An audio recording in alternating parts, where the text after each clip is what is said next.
Yo, yo, yo. Yo, yo, yo, yo, yo, yo, yo, yo, yo, yo. 1 second.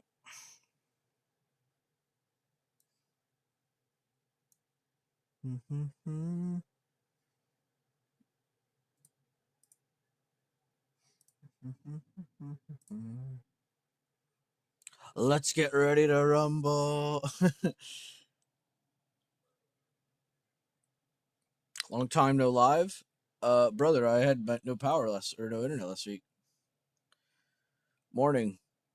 Yo, yo, yo. Good morning, all. Aloha. Good morning. Let's get ready to rumble. Good morning. Happy Patience Pays Monday. It's actually funny you typed that. I made a short last night that actually has a pretty similar caption to that. I think I put Patience Pays Rushing Destroys or something like that. I couldn't remember what I ended up with. Good to see you all though. How are you? Honestly, a little stressed, but I'm honestly just happy to be here. I did miss the streams, so not too bad. Can't complain.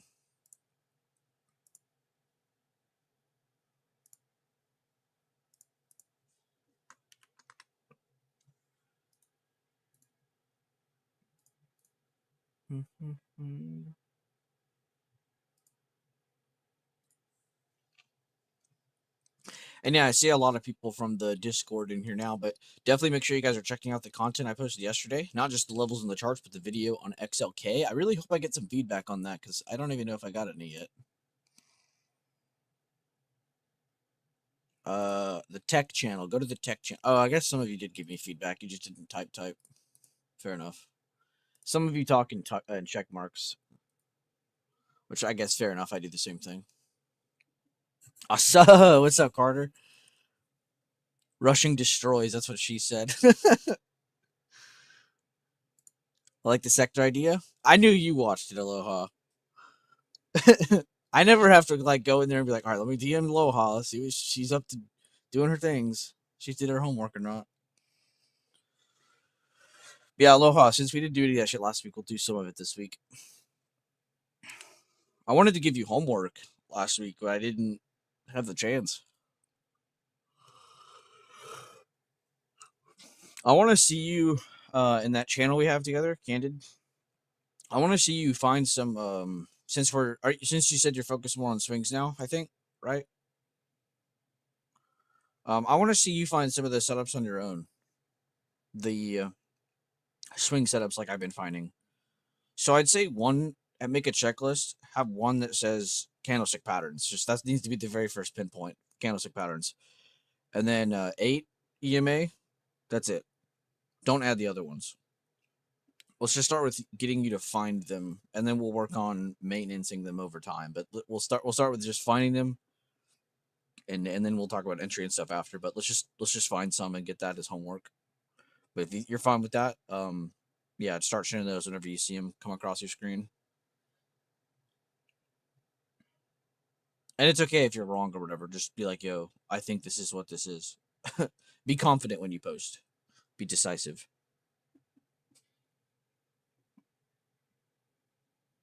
Sounds good, though. Sounds good. Thank you. Good morning, everybody. I do have the options chain open on my other screen here. So if the market opens, we can, do stuff. Little bit of a caution though, a little bit of a warning for everybody this week. This is the tail end of earnings this week. There are a lot of earnings reports, so you can expect a lot of what we expected last week, a lot of up and down. And yeah, I would also like to point out, even though I wasn't here, my analysis was so insanely on point. All we talked about last week was could we hold the 689s? Could we hold 687s? And all we did was dump into them and then wick. So I thought that was cool. Plus, if anybody was using my old levels, I mean, it's the same levels. It's just I added less of them now. This level was pretty insane. That's why we kept saying 687s. And then the top of the old all-time high. That's why I kept saying 689s, 687, 689s. because those two levels end up being very, very helpful for decisive direction. So all you have to do is, I'm not even trying to be cocky when I say that, but all you have to do is watch my channel, read it, watch some of the videos, make sure you understand, okay, this is why he has this marked. Okay, I like that. Okay, that makes sense to me. It's not like I'm sharing levels and I'm going, guys, I just pulled this out of my ass. Be bullish, you know? So make sure if you're going and you're following some of the information I'm sharing that you actually do understand where I'm getting it from and why, you know? Because sometimes just understanding that context is the saver, right? It's just sometimes understanding the context. It's not always about, oh, let me be bullish or bearish from here or there. Reminder though, where are we bullish and bearish from, guys? Who all paid attention to the post in my channel? Because it's all the same TA, right? That's another thing I like about my levels and strategy is that I can prep a lot of this the night before, the day before.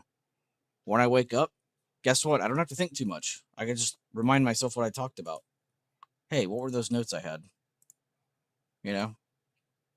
But yeah, let me know, guys. What do you think that we're bullish and bearish from? I'll give you guys the answer here in a couple minutes. I don't want to just give it away, but feel free to try to latch on to what the main part of the plan is focused on today, based on what you see on my screen here. And thank you, Eric, for the reminder. He just said we have news at 8:45 my time and 9 EST,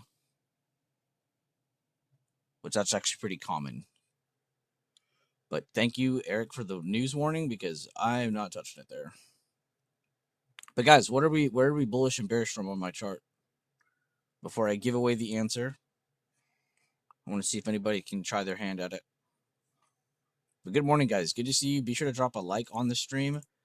I don't know which it's probably only like one or two of you, but there are one or two of you that are absolutely doing great on my shorts. I don't know who's doing that, but thank you. I even took the time to log into the mobile app and change the thumbnails because it was pissing me off how some of them were like so fucked up. But we're all good now.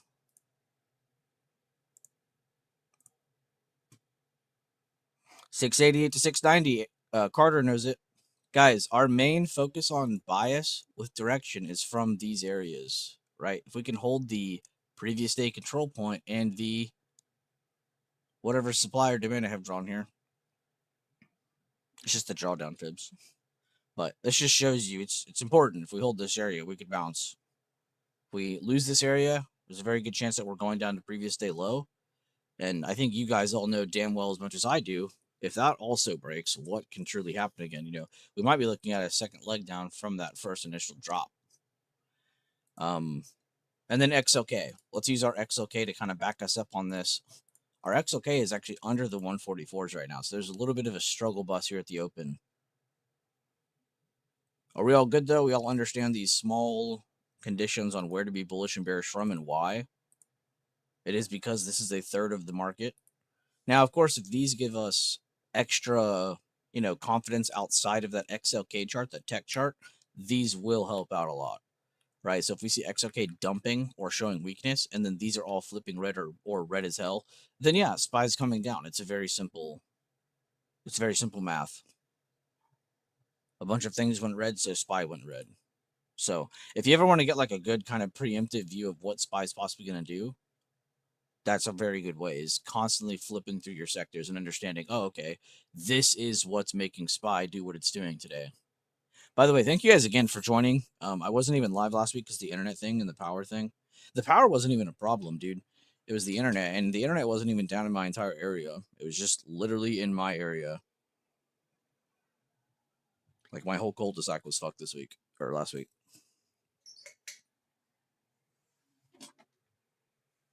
But yeah, be sure to drop a like on the stream, share the stream link around. It does help out a ton.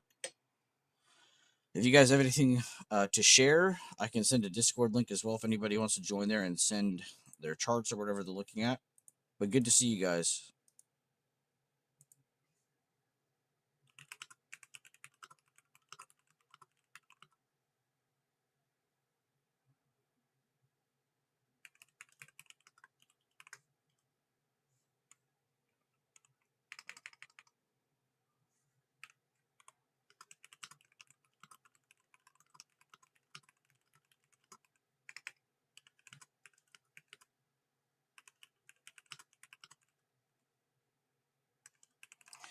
I have a really cool video for. Is anybody in here really deep into the AI space? I've been doing a lot since I was off last week. I did a lot of research on AI, and the possible implosion of AI very soon.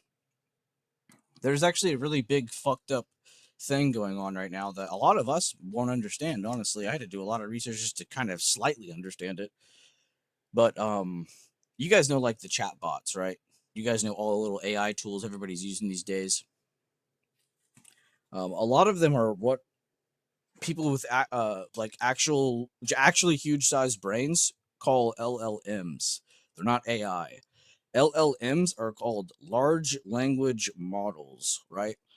When you get into a large language model, basically in short, it's just, let's say I had a big building, right? And it just had a shit ton of data in it, right?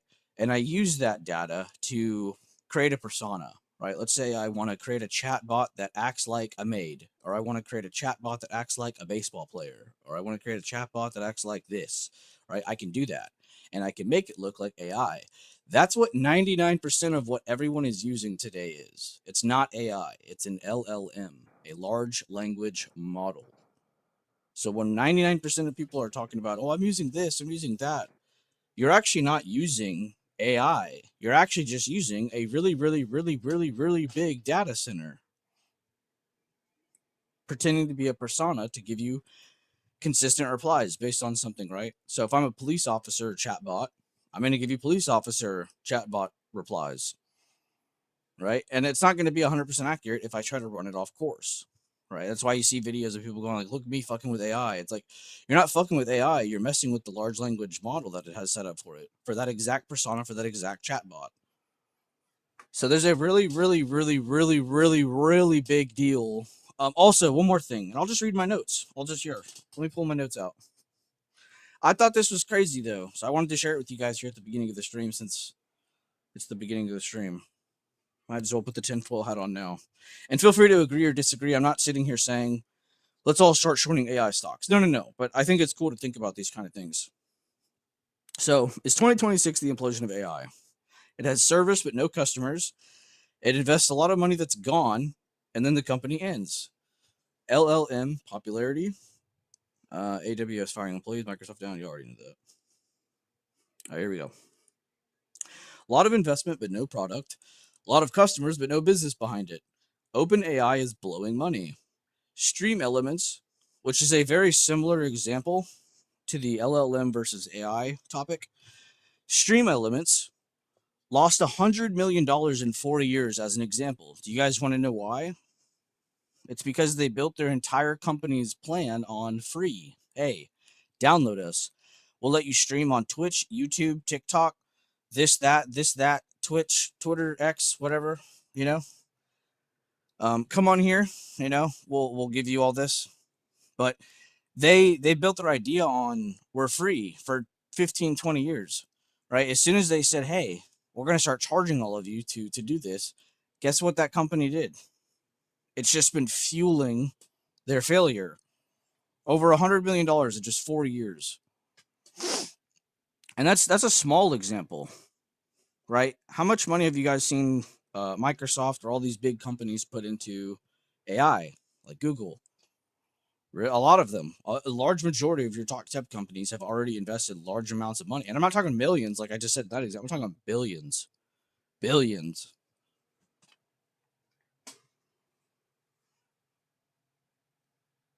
I also think people without inner I also think people without inner voices are affected. Yeah, I mean you're not wrong. But basically what I'm trying to get at is these can be seen as overextending companies. That's all it is. The banks did it with real estate. I think we're witnessing tech companies do it with AI. Is the short gist of everything I just elaborated about. Now there are a couple things that this shit is really good for, though. Don't get me wrong. Like AI is not entirely bad. The medical data field is actually ahead of time right now. Like we're in the future with medical data thanks to AI. So that is a really good thing. But basically, just in short, LLM is a sideshow that wastes a lot of money on resources.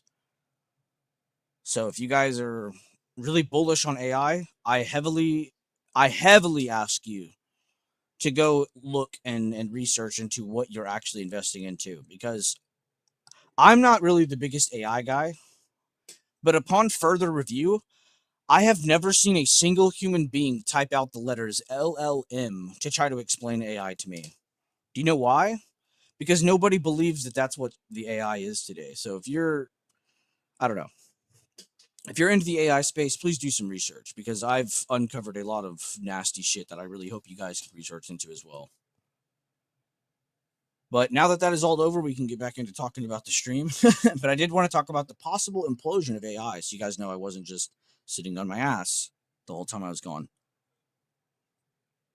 But yeah, that's my spiel. Good morning, though. Good to see you guys. Drop a like on the stream. Let me know what you guys are looking at. Right now, we're kind of looking for being bullish above the previous day control point, which is that white line right there. And kind of a vicinity here. We're kind of using this as an area as a whole. So if we see good price action in this area or holding it, then we're more bullish than bearish, and vice versa. Be careful, guys. We do have news in about 3 minutes, 4 minutes. And then in another 15 minutes, we'll have more news. So there's a lot of news this morning. But good to see you. All that good jazz. Bonjour. What is up, Rob Kramer? Data J, that was a really good comment, man. That made me think someone was actually listening. But yeah, I thought that was interesting, because think about it. How many times have you heard the word AI? Or you've heard people say AI, and all the bullishness of it. And you've seen these tech companies now invest billions, trillions altogether. You know? But you've never heard the term LLM. I've never heard that term. People like Data J have probably heard that term. I have never heard anybody in our space say LLM, which leads me to believe the AI scam bubble bullshit is real. It's just like the real estate market with banks. Everybody was like, no, it'll keep going up. Come on, man, I'm mortgaging my fucking condo, 6 houses, my fucking son's house. Fuck, come on, life's great. Bam, 2008 happened.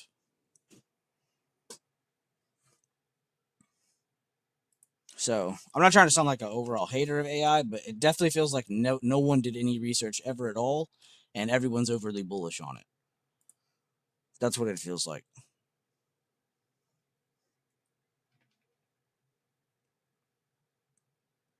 And some people might be like, well, fuck you, I love AI. Like, I love AI too. I think it's a great resource for a lot of things, but I just don't think people understand.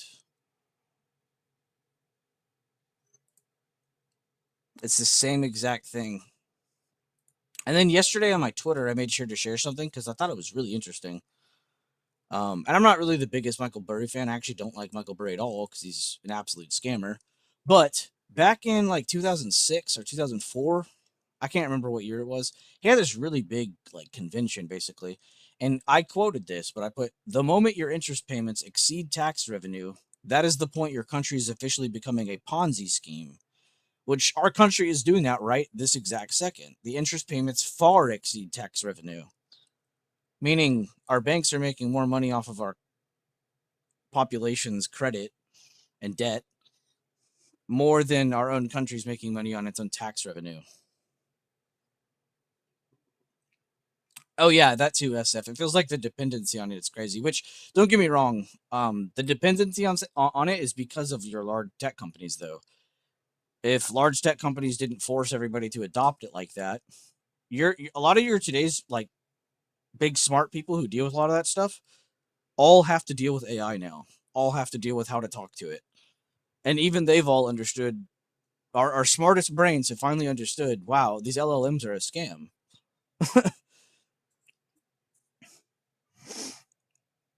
You heard that quote from Sam Altman ago where they asked, how will it be profitable? He said, don't know. I will ask the AI. Exactly. That's my whole point. There's no product. If you actually think about AI for a second, there is no product, but there's tons of funding. What, I could give you a million examples on things that got funding and failed. You know, I think any one of us could. This is literally the same template. Now, I'm not saying short every AI stock every chance you get. No. But what I am saying is that you should definitely be cautious when approaching your AI stocks for investment or for long-term just bullish bias.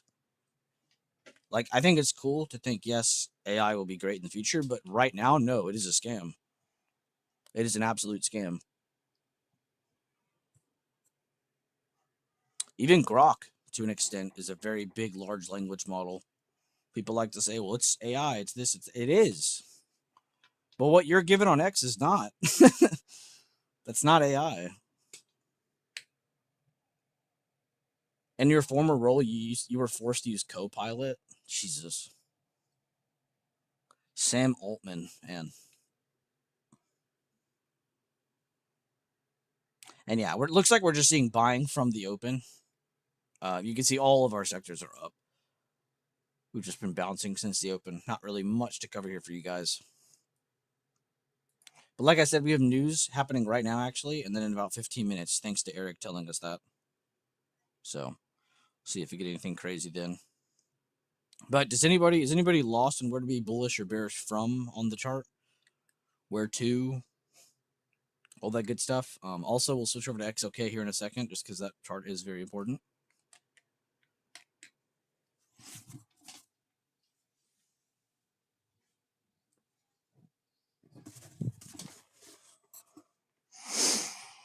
God, the heat came on in my fucking house. So kind of like the first .com bubble. Eventually, internet worked, but first wave was over. Exactly. It's just over exuberant. It's probably the best way to put it. We're not sitting here saying AI is not helpful at all. AI is scamming. AI is. I mean, I am saying that, but I'm not saying it over the entirety of AI. There are pieces of AI where it's like, oh wow, this is actually real and helpful. But a lot of it's like your private sector shit, like your medicals, your banks, your backup security bullshit. Like, if any of that has AI integration, it's for private sector. None of that is like, hey, random user online, use this. No, you're probably talking to a large language model. And what's sad is that's what Facebook's next big thing is. Meta, that's their next big thing. If you guys remember a couple months ago, uh, what's that dipshit's name? Zuckerberg came out with all those videos and was like, "Yeah, look, you guys can talk to. You guys want to talk to a nurse? Bet here, talk to a nurse. You guys want to talk to a cop? Bet here, talk to a cop. You guys want to talk to an NBA player? Bet here, talk to an NBA player." It's because they're literally just coming out with very official looking AI, but it's just a bunch of LLMs with personalities. That's all it is. It's just a bunch of large language models. It is an actually huge scam. Anybody with a brain, which there's probably only like 1% of us who understand. Like I said at the beginning of the stream, I didn't even know what the fuck this was. Do you think most people out there right now are thinking AI is the worst thing to ever exist? No. Everyone out there right now is glazing it, is euphoric over it. But now you see the difference between AI and LLM. Doesn't that blow your mind?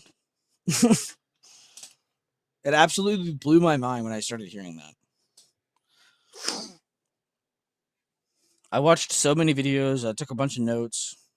I was writing stuff down. I was like, man, I keep hearing this. I keep hearing this. It was kind of fun. I got to put my tinfoil hat on. Car dealerships, banks, credit cards, and everything job search related all use it. Yeah, it's disgusting.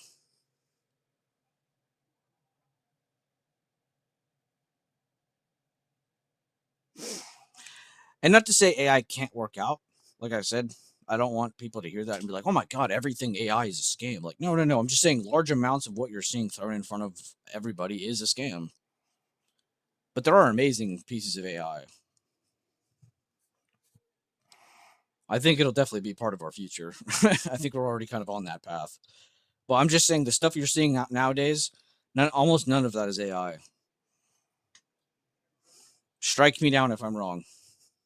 I'm still here.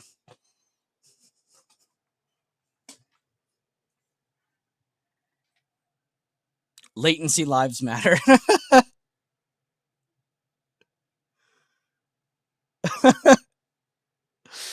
That's a good one. That one and the inner voices are effectively human LLMs are the top two comments of the day. God, dude, we're just going up. These are the weirdest opens because a lot of the time it is just going up just because it has nothing else to do. We have an open with news at the beginning of the day, so Some people will be like, well, it's the market makers trying to scam us. They want it to go up, so when it goes down, they have better discounts. It's like, yeah, that's how trading works, dipshit. That's not a scam. That's them outsmarting you.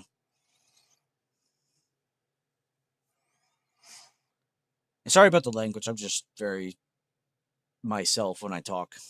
I'm not gonna fucking not say what I want to say just because someone doesn't like it. I don't care.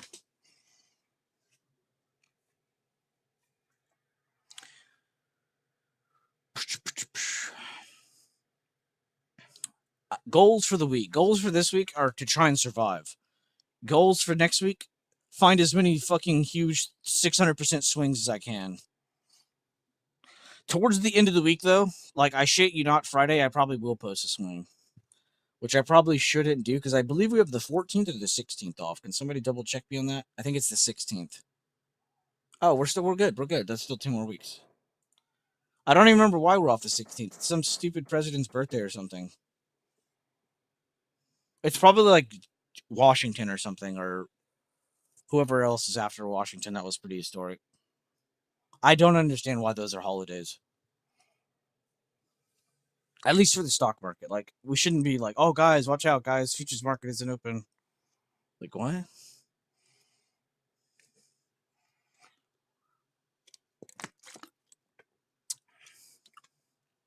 I bet if I tried to show kids nowadays, like, hey, this is George Washington, I bet they'd be like, who the fuck is that? They'd be like, that's the $1 guy. Maybe. Might not even get that response. Ask AI why they holidays? Yeah, legit. Go ask your LLMs right now. I'm not calling them AIs anymore. Everything is an LLM to me now.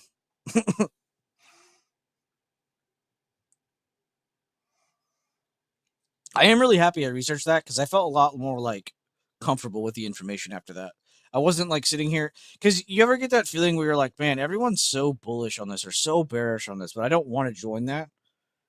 That's the feeling I had with AI. It's like, man, everyone is so fucking hell bent on this. It was like crypto, except with crypto, I can at least explain it. I could be like, well, yeah, they want to get something that's not the dollar. I understand that.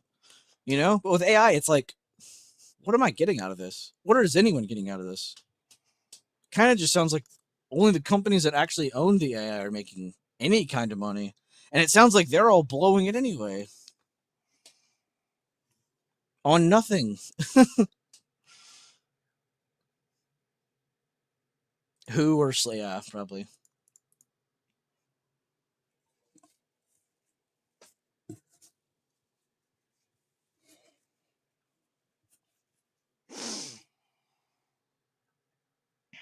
How many of you guys are actually checking that link I send in the weekly news channel every week? Are you guys actually going to briefing.com on your own? Or are you only seeing this web page when I pull it up? It's not there yet, but it'll be there. Maybe another 7-8 minutes. Almost said 6-7. Dear God. MNQ took a quick scalp before 10 news. I'd open 950 counter time. FedEx setup. Only made 800ish. Only made. There were days when you didn't make anywhere near that, and now you're saying only. That is growth in my eyes.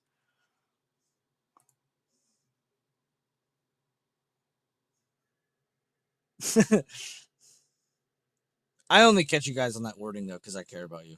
It's not because I don't want to stop your flame. Like, no, I want you to be hyped. You just made $800. You should be fucking doing jumping jacks right now. I view it when you aren't streaming. Wait, what did I talk about? What was I? Oh, view it when I'm not streaming on briefing.com. By the way, what's up, Letterbuck? How have you been, bro? If you guys need any help with your mortgages, please reach out to this man. I've never actually been able to say that confidently. If you guys actually need help with like anything mortgage related, reach out to that man. He's already helped someone from the chat. Someone reached out to him and said, "Hey man, I need help, but I'm not in your state." He said, "Bet, I got you. I'll help out with my colleague." So if you guys are big grown-ups and you have mortgage shit to talk about, reach out to Letterbook. You have someone within your own trading community that actually knows what the fuck they're talking about. He is not an LLM in this space. He is actually AI. We're just gonna keep using that first conversation as a template now. I check Financial Juice every now and then. Not Financial Juice, briefing.com. The other one. But that's fine that you check that at least, because that at least has the top part, like I explained to you already. If you go to this one, what I'm asking you guys to look for is like stuff like this, because it amazes me how many people don't at least get in. And what is the most important word ever in trading? We've said it a million times. We're gonna say it a billion more. Everybody in the YouTube stream, what is the most important and probably the strongest term in all of trading? I better see at least 2 or 3 of you get this, or I am gonna lose it. Good, brother. I have a closing today, so payday. Fuck yes. And other market news, OBs everywhere. I saw your post and I was like, here we go. These guys are going to be farming these OBIB posts now. As soon as I see large market days, whether I'm here or not, I instantly know how many OB charts I'm going to start seeing from the different people in chat and stuff, which is good. That's good. Because those are very strong, not easy, but you know what I mean, methodical type setups where it feels like you actually know what to do next. But guys, what's the most important term in trading? What's the strongest term in trading? You guys hear me say it a million times here. You lied about the 15 minutes buy. It's okay. I still love you. We all make mistakes.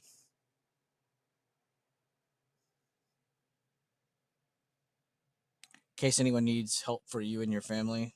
Also, I do Oh, you do term insurance. What the hell is term insurance?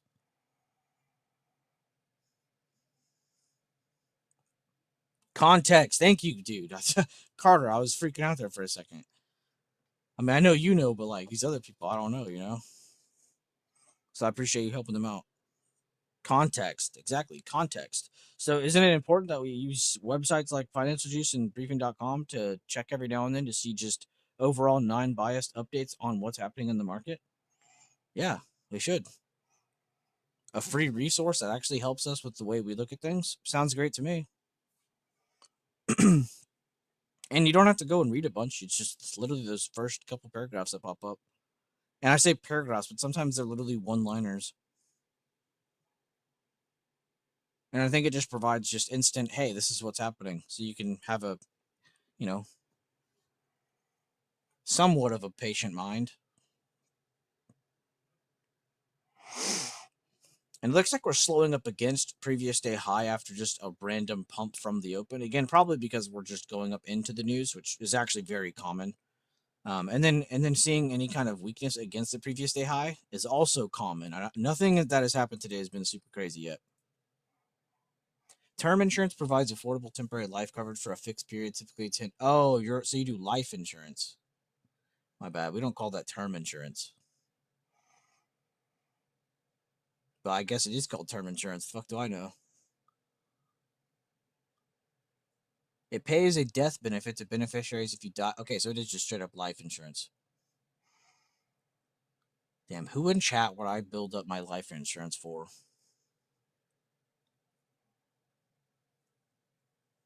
Who wants my computer? Nice. I tried to take my. Okay, well, if you guys have life insurance, sounds like you can reach out to VC. If you need mortgage help, reach out to Letterbuck. Wow. Look at me with my official people in chat. Yeah, other people's chats, they all work as like teachers and shit. I don't want your computer. Give me your RAM. Give me a RAM. That shit sound like hotcakes right now. Rob Kramer always has his eye on the ball. He said, fuck your computer post death. I want your RAM, bro. Your RAM sticks. That's actually funny as hell. You guys really had some good comments ready to go. I'm one of those people that like finds a meme that makes them laugh and reads the comments, because the comments are probably 6,000 times funnier. I fucking love comment sections. Whole life has cash value. That is true. There's term and whole life. Oh, okay. I didn't know that. Maybe that's why I didn't know then. I knew that there was life insurance, but I didn't know there was a difference like that. That's kind of cool. Shows you what I know. I know more about AI than I do life insurance, which isn't much.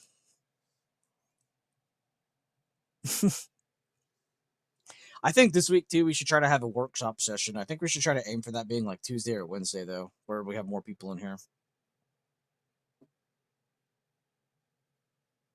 No, I knew that there was life insurance. I didn't know that there was a difference between term and whole life because he says he does term insurance. I was like, the hell is term insurance? But that makes sense.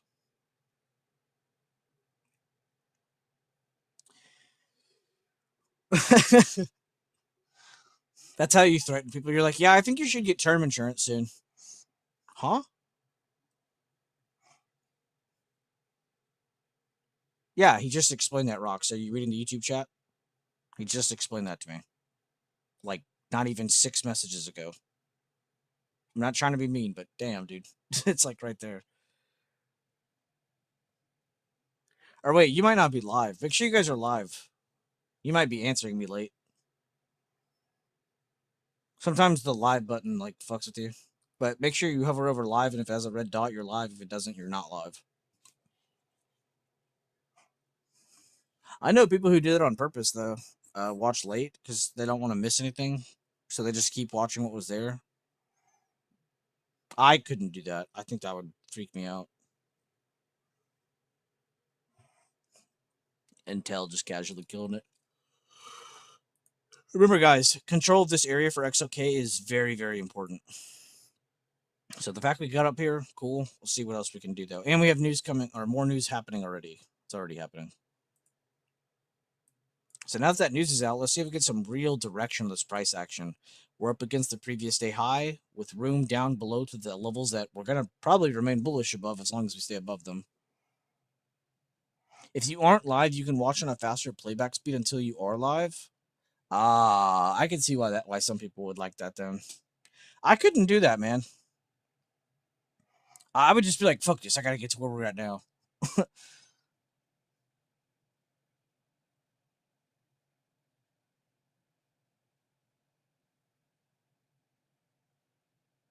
And yeah, Alex, reach out to him as much as you want, man. As long as it's like about what we're talked about. But yeah. And like I said, if you need any help with like mortgage stuff, Letterbuck actually knows what he's doing. Actual mortgage licensed mortgage broker. I don't know if I should be saying that. Very cool.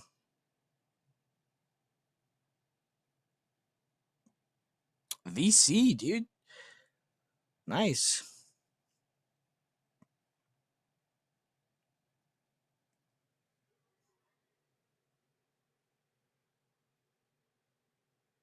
It's something you really doubt. Oh, okay, cool.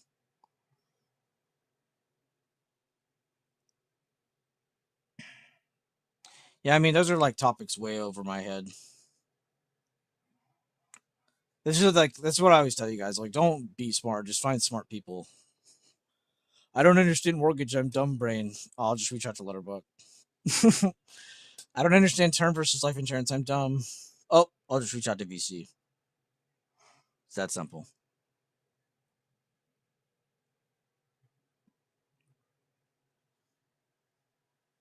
How was y'all's weekend, by the way?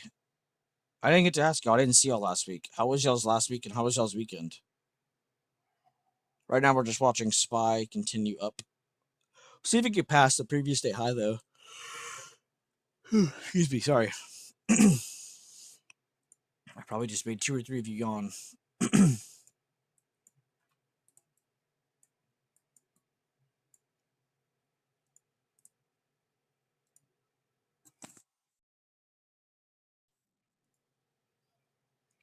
Any movies, shows, anything cool that happened the last week or weekend? Anybody have a birthday? Anybody have anything happen? It was Rigny's birthday yesterday. If y'all know Rigny or Dividend Bull from the Discord. Of course, he didn't give nobody cake, but yeah, happy belated birthday, Rigny.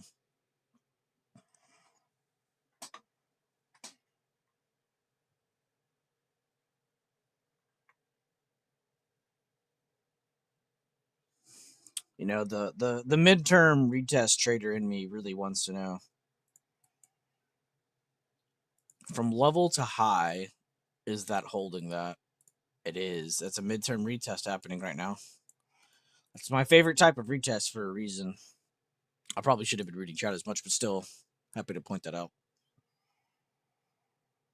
You did work around some house and you played some Marvels. How was that game, man? I haven't played a single second of that game, but I have watched a lot of it.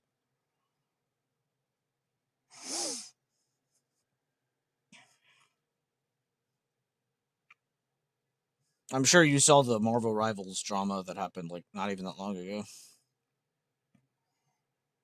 That content creator is like big as fuck now. You have a lot of fun? Nice. That looks like one of those games you can get into pretty easy. I'm not gonna lie. It's like like Overwatch kind of. Like it seems like as soon as you get into it, it's like, oh, this game's addicting. Yo, yo, yo, what's up, Matty Ice? Good to see you, brother. Good to see you. So many characters? Damn. At least most of them are probably like somewhat easy to think about though, because they're probably a lot of them are probably like real people. Well, I mean, you know what I mean. Easy to pick up too. Damn. Is it 5 or 6v6 in that? Is it 5v5 or 6v6? I just said I watched a bunch of it and I don't even know that. Fucking fraud.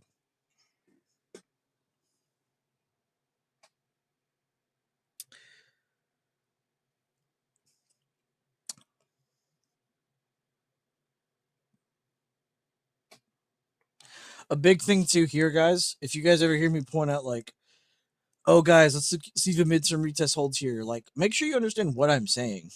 And if you don't know, just ask. Hey, Bueller, what the fuck did you mean by midterm retest? Ask. What are you looking for when you're looking at a midterm retest? Ask. These are questions you guys can ask. If you know already, then awesome. But I know some of you don't. Just let the potential job writing up an estimate for a retaining wall today. Damn, okay. An estimate for a retain, like to build one or to take out one.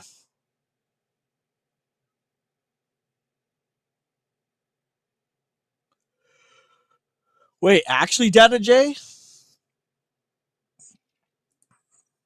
I need to turn that indicator back on. I don't think I have it on this account. Oh, here it is.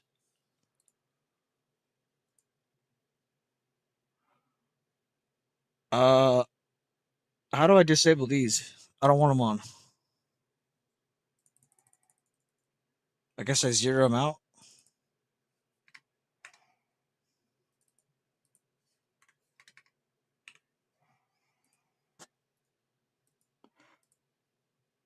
Did it do it? I don't fucking see it. Uh,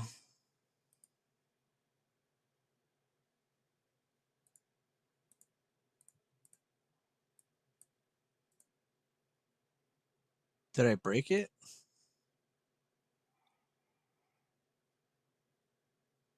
Is it because I didn't turn these on? Yep. All right, I need to figure that out later.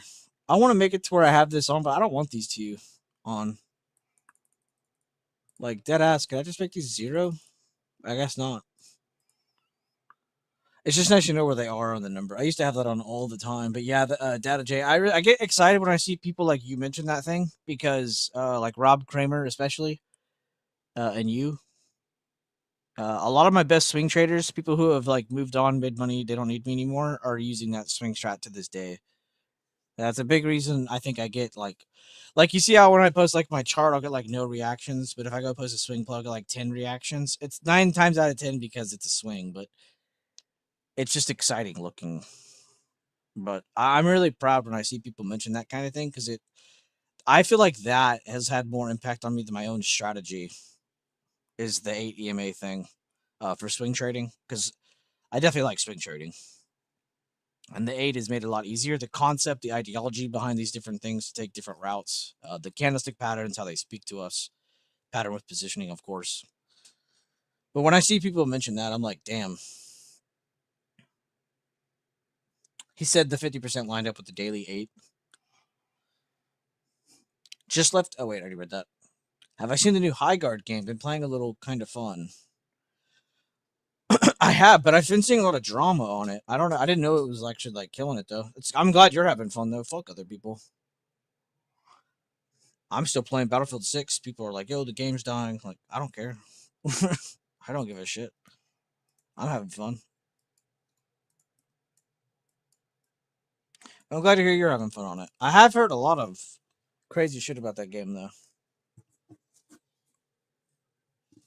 Made your 1K for the day, done for now. Just going to chill on the stream. Bet Eric, good to see you, man. I'm just happy for you. Another person who just can do their own thing on their own without me now. Let's go, E-Rock. E-Rock. It is 6v6. Damn, what was Overwatch? Overwatch was 5v5, right? Or am I tripping?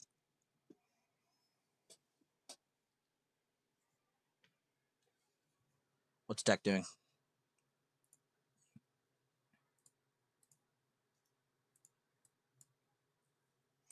Tech is pumping, so everything should follow.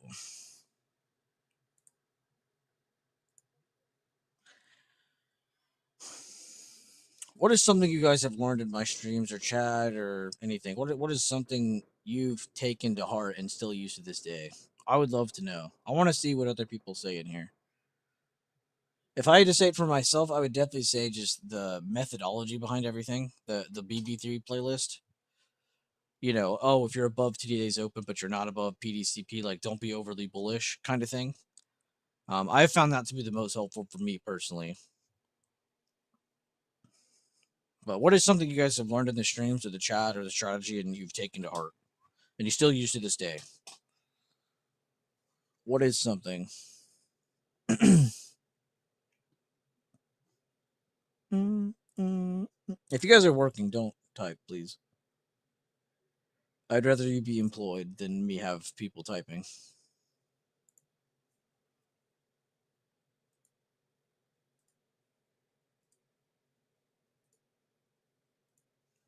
Employed in this economy.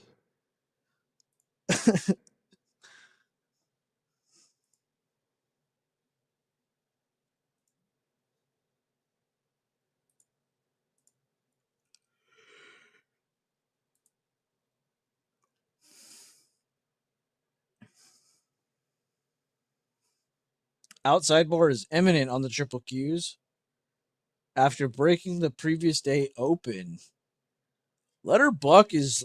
I've been telling y'all for months and weeks now. This man can see the outside bars like routes now, like pretty easily.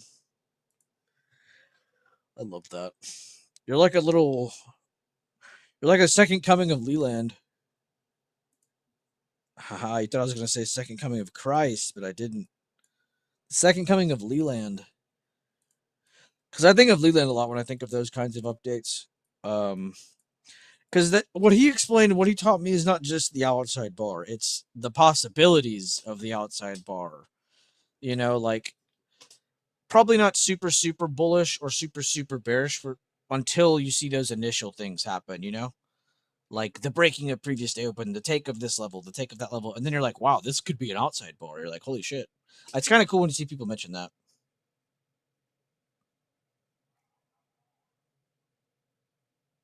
Setting the levels in fibs, nice. Yeah, fibs. We always figured out fibs. Fibs are definitely amazing. The millions of ways you can use them to kind of help yourself see something or make sense of something. And guys, after the midterm retest here, getting up into this is a potential slowdown. So don't just expect to break through this and hit 698s. That is possible, but I just like to point that out because there is a very clear and very known resistance ahead of us right now. But very good bounce. I would say this one, if you joined part of that, awesome, but not the greatest of trades because, again, you're just kind of going off of it, just going up. But I would say after we first got that first slowdown and after all the news was done and we just kept going up with our sectors, I would definitely say anybody who took trades from here on, I would say you took an actually good, mature trade. Just based off of what we actually saw.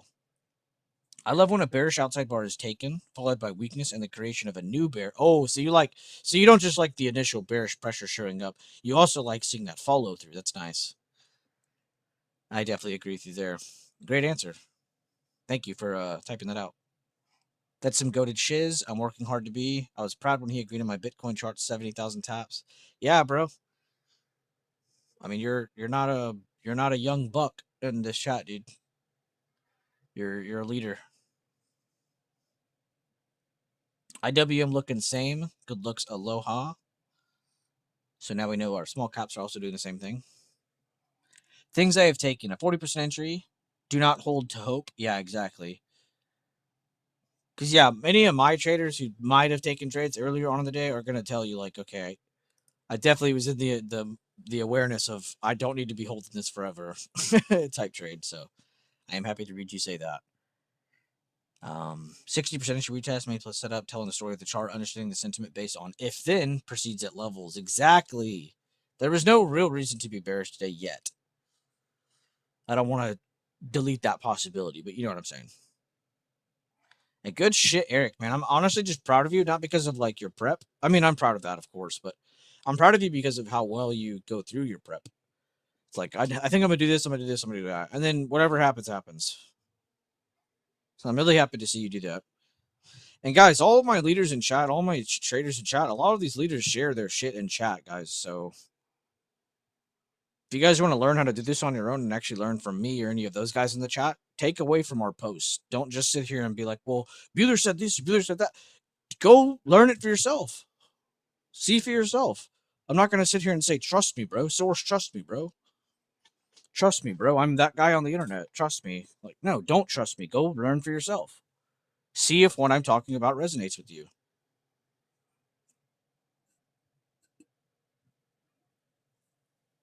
Hope is the name of the furnace we throw money into. You're not wrong. The emotions can really get us. Sometimes people think like, oh, they're talking about being happy or sad. It's like, no, it could also just mean the hope of something or the opposite of that, where you're like, I hope this doesn't happen. Like, brother, the fact you even said hope is your problem. So true. Hope is a destroyer of worlds. Also, I have stopped trying to make a trade setup and now wait for the trade to set up to come to me. Good shit. And thank you for sharing that, Eric.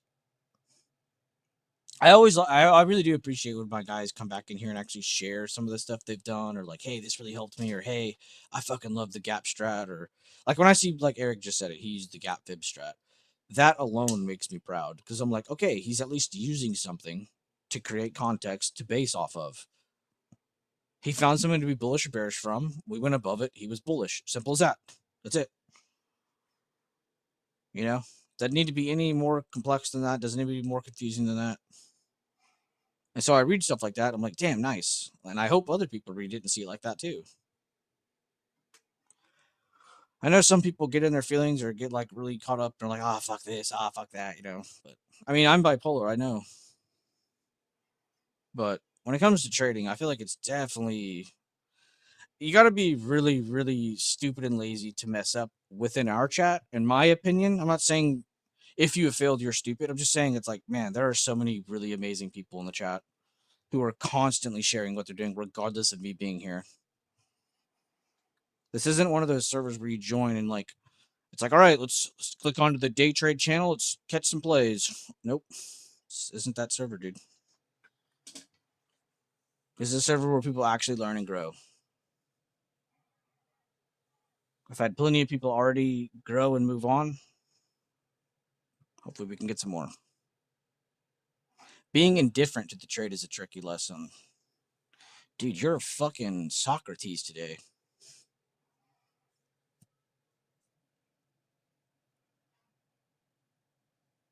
Bar, you're right, though. I had to read that 3 times. That's a really good sentence. Being indifferent to the trade.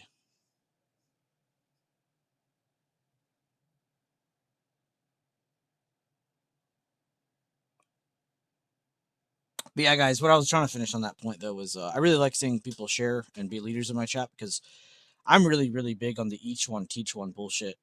I really, really love that speech. I mean, I think I'd commit crime for that speech. Not really, just kidding.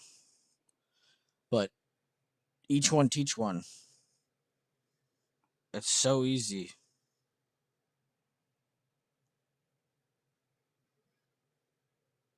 And after a while, it becomes contagious. You're almost like, I want to share everything I'm doing. I want to help everyone that's in my, short range of contact. But I like that though, seeing all the different people go in there and share.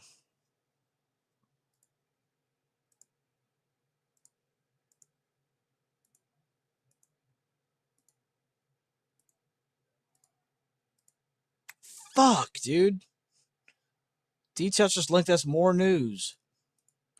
Today, the White House is to meet with crypto firms and banks at 1 p.m. Eastern Standard Time to discuss stablecoin yield. Oh my god.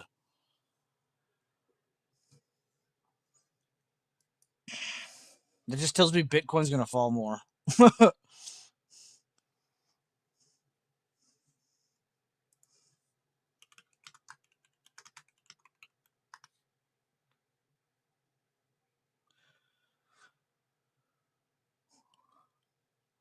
Everyone's going to pass up buying more crypto when it goes down again. They're going to be like, well, I don't get into crypto. It's risky. That's fine. But there's going to be so many of those same people after Bitcoin pumps up again. They're going to be like, oh, dude, I should have fucking bought, bro. What did I buy? Like, bro, shut up. No one wants to hear about what you almost did or what you almost didn't do. No one cares. You shouldn't either. Focus on the steps you need to take to make those decisions. Not, I wish I would have made that decision. Okay, reinforce yourself. What are things you can do to kind of recorrect that without just saying that? I wish I could have done this. I wish I could have done that. Yeah, I wish I could fucking fly and shit pounds of gold. But hey, we don't all get what we want, do we? Actually, I guess at this point I'd be wanting to shit pounds of silver, wouldn't I? Actually, either one would do. But yeah, what I'm trying to say is don't get in your head too much, guys. If you get in your head too much, it's probably the easiest indicator to just chill the fuck out. Get off your screen. Like if I get in my head, I'm off the day. I'm not typing in Discord because I know that I'm just gonna fuck up everything I have going for me. Whether it's my trade or anything else in front of me or a trade I was planning, that's all just gonna go to shit. Size down until emotions are manageable. 100%. I think that's an all right method as well. I would say that's something definitely for people who already kind of know what strategy they're going for and what they're doing. But yeah, no, I agree. Because what's the point of? Excuse me. I like tried to yawn and burp at the same time. Um, Too many people try to get into it and like, oh, I want to make instant results now and see if it works, and like they dump everything they have or they dump a lot, and it's like, dude, what are you doing? You just lost everything, So I do like that advice as well. Just kind of starting small, missing small. One of the best sayings ever. Aim small, miss small. Need to be shitting this no, this week of Rams. This week is Ram. I wish I had that power. I was having success sized up, stopped having success sized down 2 weeks ago and having success again. Ah, a Data J over here.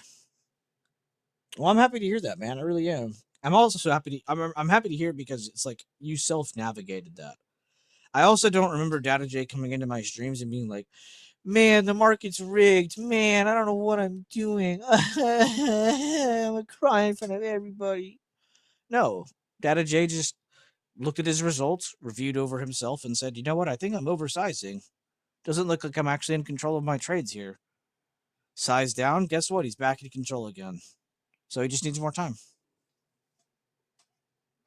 Be better comfortable, whatever it is. But I don't remember a single time or a single stream that I can recollect on where Data J came in here or the Discord and going, so I do appreciate that, Data J. It's very cool you self-navigated your own problem.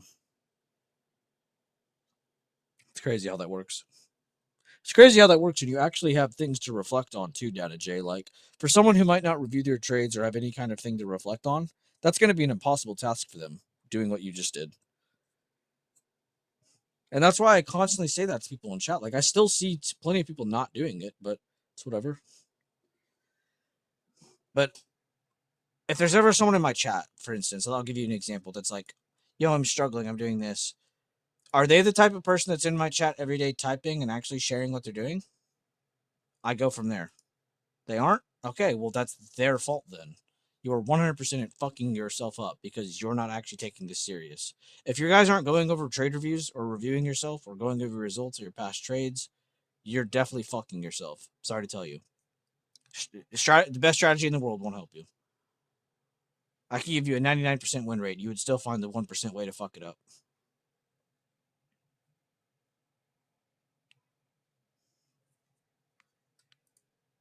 Not to blame them, but I can only control so much emotion. I give too much to kids when they're, oh, I see what you're saying. Like your kids can be a little bit of a, and that's fine. That's what I call noise, though. Like I don't mean noise in a bad way. Like your kids are noise, Data J. Fucking shut them up, dude.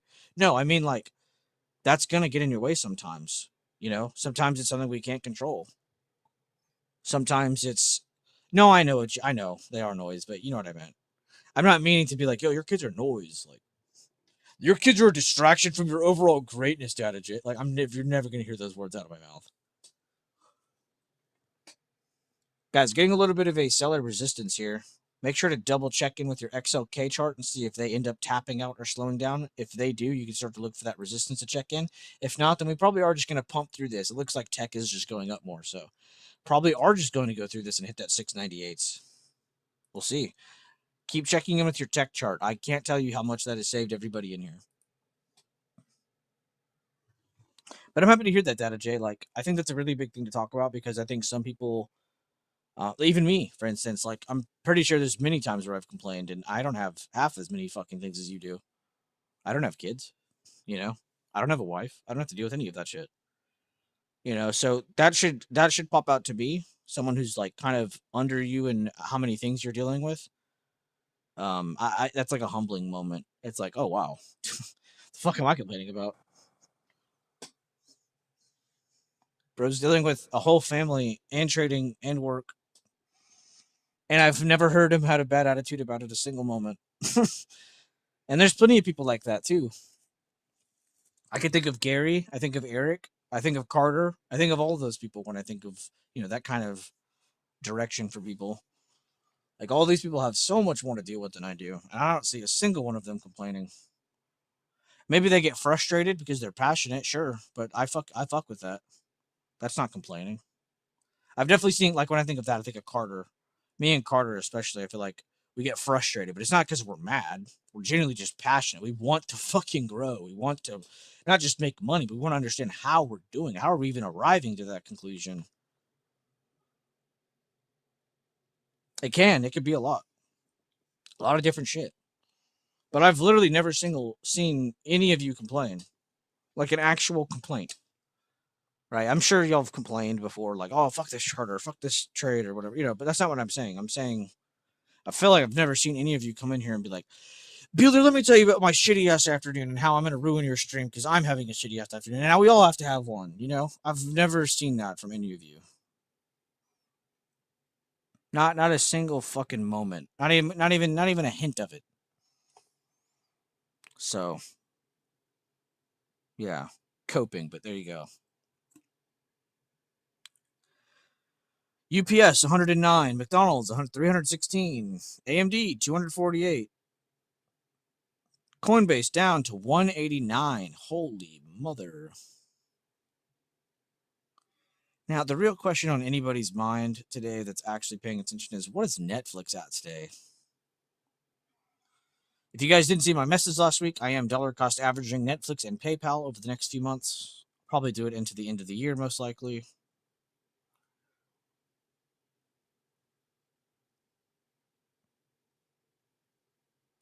And honestly, I hope Netflix is boring for a while. I see so many people saying, I hope Netflix pops up to 100 real quick. I don't. I don't want that to happen at all. I hope it's the most boring, ugly, fucking distracting technical analysis chart I've ever seen for the next 3 months. Longer, better. Linwood has it harder than me, and he has a much Linwood's literally like one of the best attitudes I've ever seen in the entire chat.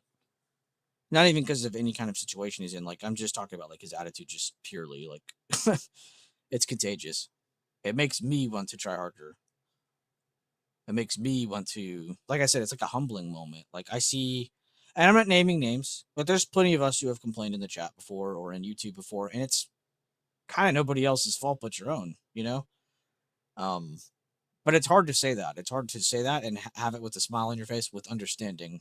You know, not everybody's at the same point as us, so it's not fair to be like, hey, you should be acting this way because of this. It's like, no, they're just not at that point in their growth yet. They don't know. They have no idea. You and me went through those trials and tribulations. They haven't yet.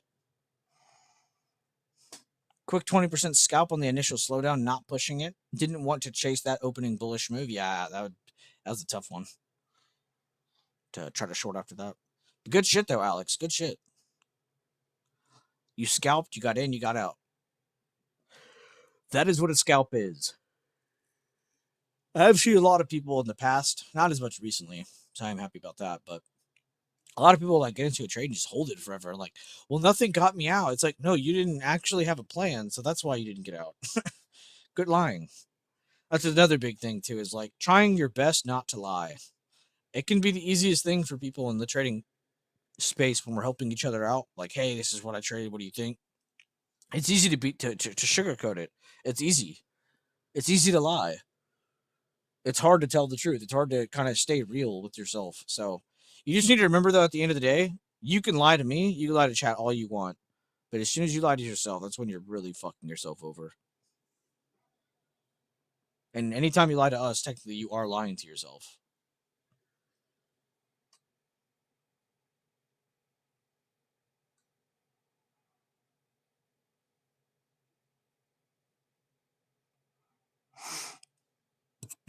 I thought you were about to say lunar cycles. I always find it fascinating how some people have a great success with oddly esoteric indicators. Knew a guy that only traded based on the bottoming and peaking of sun cycles. Hey man, sometimes it's about finding your niche, finding your conditions and just sticking with it. Though that might be unique, it is still insane. But yeah, it is great. I think that's a big reason I have the biggest respect for like how candlestick patterns came to be. Like 99% of people still to this day don't understand how they came to be. But I always found it interesting how like Japanese rice traders had to basically make their own charts just to find these patterns, you know? Oh, hey guys, we've learned over the past 12 seasons that when this candle opens here and opens here or closes here, like it does this next a lot of the time. Like they had to figure that shit out.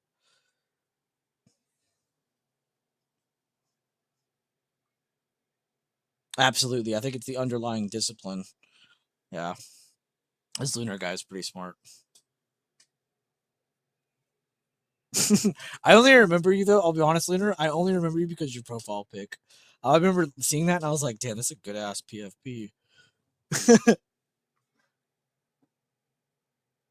Thick bush mustache, very clear orange sunglasses, like we're on a baseball field.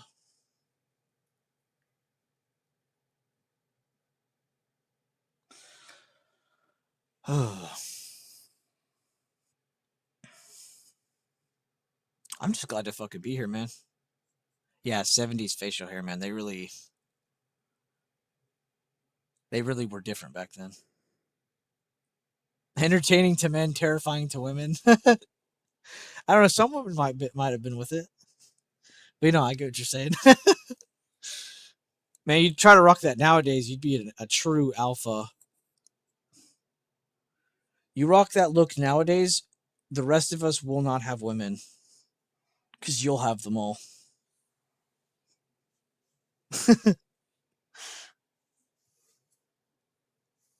Oh, dude, I forgot to tell y'all. So I made like 2 weeks worth of shorts for my YouTube channel. They're already all up. Last night I did the same thing. We hit round 2, guys. I did it. I actually followed through with what I said I was gonna do. As hard as it may be. I created another 13 or 14 shorts for the YouTube channel, scheduled them all out. All of them are at exactly 2 p.m. every single day, 2 p.m. I think I'm just going to try to stick to the same time instead of trying to figure out the algorithm every damn day. Because it's really just cringe. But yeah. But I hope y'all liked them, because I honestly tried a lot harder on these second rounds of shorts, I think, than I did the first round. I think I was just trying to get my footing, but now that I have it, it's like, okay, we can cook now. I got a Jim Cramer meme in there.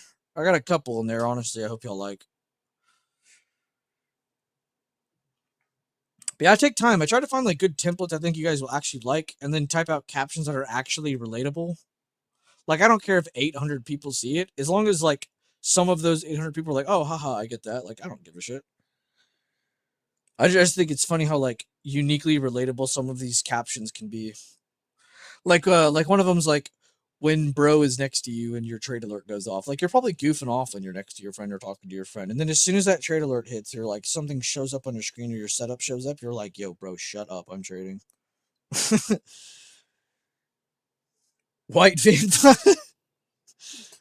I'll take that over the actual vibes people tell me it gives them. White van vibes. You have no clue. I grew up with my friend was Hispanic, and he was, I don't know what happened to him in his childhood, but he was actually scared of white vans when we were kids walking around my neighborhood. If we saw any kind of van go by us, he would genuinely go like off the sidewalk into like the neighbor's grass or something. Like, he would genuinely like get out of the way.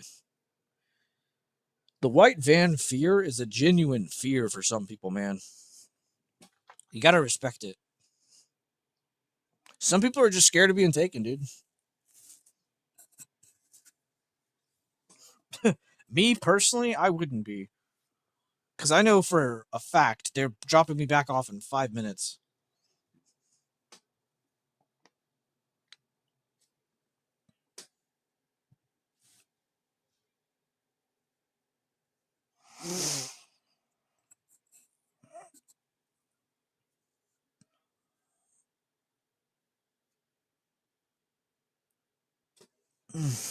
Is there any topics you guys want to get better on this year? Or any kind of part of the BB system? I know when we say BB system, we're generalizing a lot, but it's just a really easy way to sum everything up. But is there anything, a part of the BB system, you guys really, really want to like smooth the rough edges over this year? Maybe we could talk about some of it now. Maybe it's candlestick patterns, how to recognize them. That just, you need more time, honestly, because you just got to find them more, see them more, understand what they do more, open to close, so you understand the differences between them. Uh, levels, BB theory, like the actual thinking behind the levels, not just how to plot them, but the thinking behind them, the bias to have in certain areas of the chart, based on how you have it charted. Key levels. Do you guys know your key levels? There's a million different ways to plot levels in my chat, honestly. I see a constant question is like, well, I see you do this and I do this. Is that okay? Like, yeah, that's fine. Have I ever gone back and said, emerging candles are shit, stop using them? No, they're fine. They're great still. I've just refined a few things more, right? So if you're still just using emerging candles or just using that or this or using it all, that's fine. Like, it's all still fine. A lot of it ends up being the same TA, is the funny thing. So it's another big thing I'm not really worried about. The swing stuff. Who in here is more interested in swings? Like, is any of this stuff you guys need to work on this year? Let me know.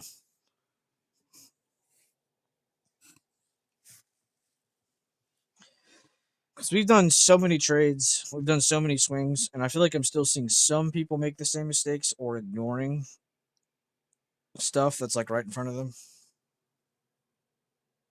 And then I'm seeing some people do the exact opposite. I'm seeing some people be like, you know what? I'm tired of making the same bullshit mistakes. I'm changing. I've seen a bunch of those people also come out of the woodwork, which is good.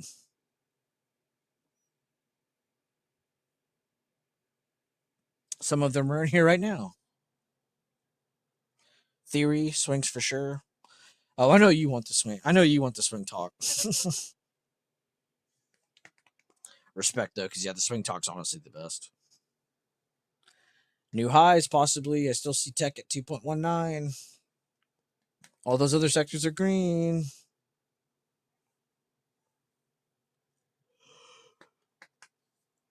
Yeah, you probably could. Oh, excuse me. You could probably have a chart with all of these in SPY,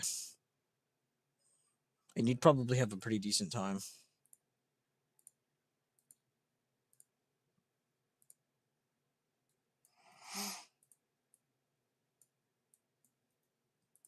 I mean, that is sexy, dude. And the first 25 minutes, we close over it. 35 minutes, or 30 minutes, sorry. We're closing over it again.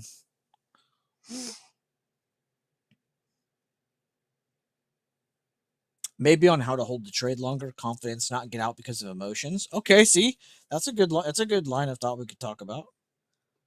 Scalps to fuel the swings, entertainment intraday, big wins down the road. And I want to make sure you guys understand too that like options trading is a side dish. I hope more of you guys own shares. I hope more of you guys are focused on whatever you do with your paychecks or anything or whatever money you get. I hope you are putting at least even just $20 a week, $5 a week, $10 a week. It really is that simple. I think some people hear, "Oh my God, I have to buy shares of things. I need to be rich." No, you don't. You need to start small, build up over time. Right. So I do hope more all of you understand you should be owning equity, owning shares, owning parts of these companies, owning your cryptos, owning your gold, owning your silver, owning whatever the fuck you want. Um, Options trading is a side dish. This is the salad next to our meal. This is not the meal. So I do hope all of you understand that. Right. If you don't even have a single share of anything, but you're sitting here trading options, stop right now. I'm not a financial advisor, but if I was, I feel like that's the first thing I'd ask.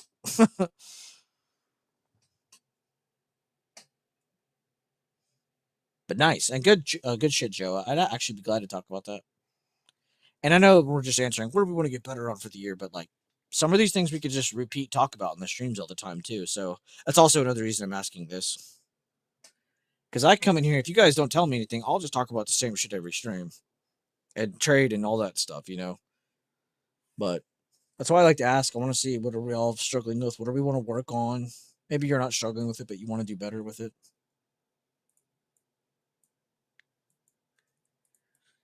And now I know. Need that 2026 BB stuff. Oh yeah, I forgot I didn't even tell stream I was making it yet. But yeah, we talked about the other thing from my notes. Another thing I did on my time off is I was trying to think of a cool video I could make for just members. And I thought of a unique one that I haven't really done before, or maybe I haven't done in a long time, but a stock picks for 2026 video. But you guys already kind of know most of what I would put on there. And as I've already explained many times, like PayPal and Netflix, these are two that are on a lot of my traders' hot plates right now for dollar cost averaging over time. I have PayPal, UPS, Target, Lamb Wesson, DDD, Netflix, Bull, ET, Fig. I'm trying to find a 10th to put on that list. And a lot of them are, as you've already heard, a lot of them are ones we already own, or a lot of them are ones we've already talked about before. And then here's my notes. Is 2026 the implosion of AI? People are not ready for that conversation. I know you guys heard it today, but I think the market's not ready for that conversation.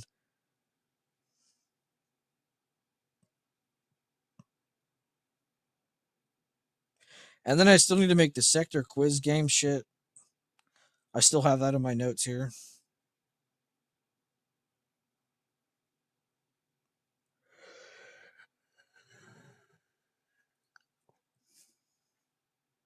Oh yeah, that was a good idea. I forgot which one of you told me the sector quiz game, but I thought that was genius.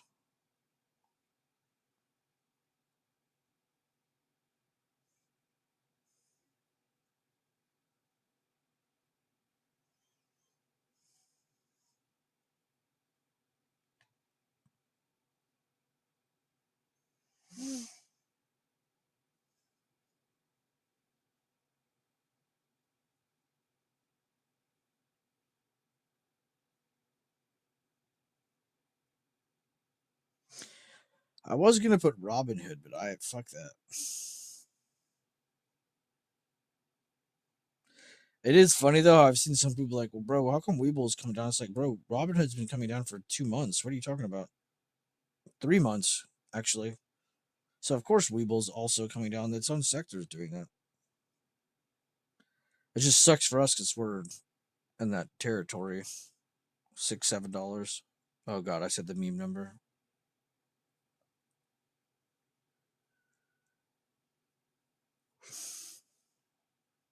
Man, the Bitcoin chart on the daily, I'm just on my phone. Fucking crazy. This is going to be another one of those things, though. This is the third time I've seen this happen. Where it goes up a bunch, then it drops a bunch. The exact same thing happened last time, and everyone was like, oh, dude, I should have bought Bitcoin, bro. Now it's at 80K. Now it's at 100K, bro. I should have bought more Bitcoin. Then they watch it drop, and then they get scared, and then they're like talking shit on it. Guys, don't talk shit on your stocks and stuff or whatever you're looking at. Don't build a bias against things. It's just so weird. I don't fucking like PayPal because I was told not to like PayPal. Not because I don't actually like the company or not. It's like, brother, that doesn't actually do anything. I don't like the CEO. He blinked at me wrong. He tweeted this one thing I didn't like this one time. And that stopped you from investing? Yeah, man, I'm short sighted. I'm like doing an AB conversation. McDonald's 317. What the actual shit? UPS 109, dude. I'm so happy to see it going up again. McDonald's, I'm just happy to see pumping. You've never met a bigger McDonald's bull than me. Never, ever in your life, ever.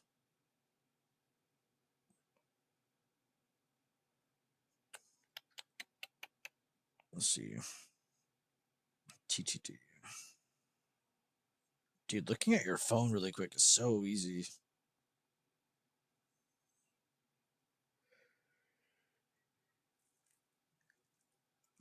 Damn, look at snow on the daily. Sheesh.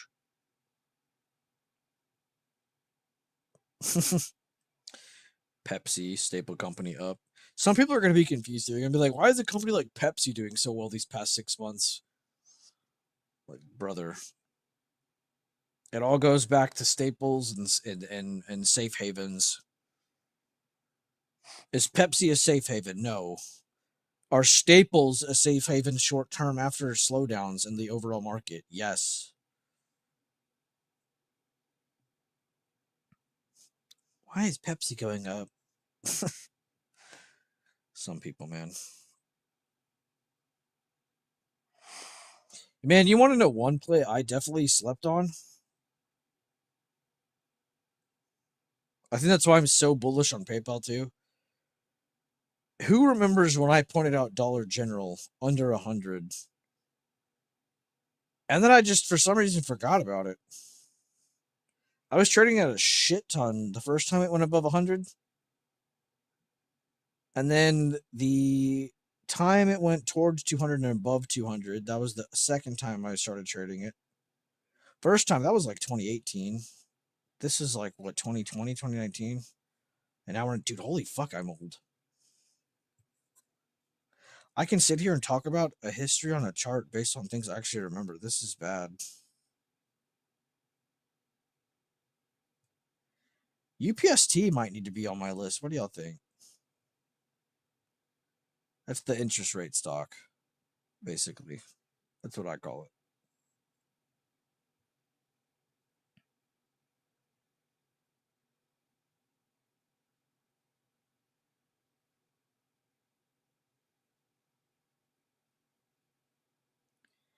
Man, reading a stock to its chat's actually kind of depressing. I just went to the UPST thing, read a couple messages, swiped up, got off that. That was depressing. There's people talking about like support. The top comment on UPST just said, "Do you guys remember that one green candle last month?" That's the top comment right now. That's depressing. Nike's a discount as fuck too. They also pay dividends. Good find. Yeah, we swung. If you're like OG in my chat, you swung the shit out of Dollar General with me. I mean, that was one of those posts where I would like, I don't like to sound cocky. And it's a good and a bad thing for someone like me, as a Discord owner, because some people will take that and be like, wow, that's a really good call out. I'm going to follow him on that, you know? And then the other half of that coin is, it's like, it's probably not good to sound that way when talking to people. Probably shouldn't sound like you're French all the time and just ignorant and snobby and just all that shit, you know? It's just not good. Thank you, Maddie. I've been begging him, dude. Thank you, Maddie. You trade again today and we're coming down to take your fingers. Yeah, that's a promise. See, that's the kind of reinforcement we need. Threatening him, scaring him, that's what we need to see around here, Maddie. Good shit.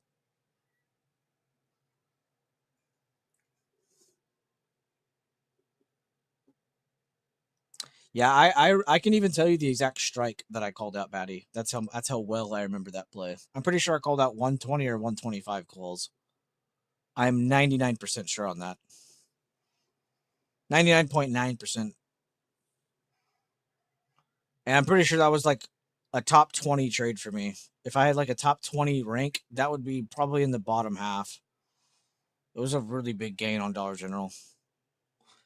That's probably why I forgot about it, honestly. I sometimes do that. Like on Rocket Lab, I'm making so much on it that I've honestly forgot I even own it.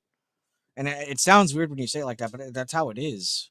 Because I'm not thinking about how much am I up right now, like most people. I'm thinking about the next thing in my process. Like I know I'm up on Rocket Lab, but it's like I'm not focused on Rocket Lab. I'm focused on this. I'm focused on that. It doesn't matter how much I'm up on this.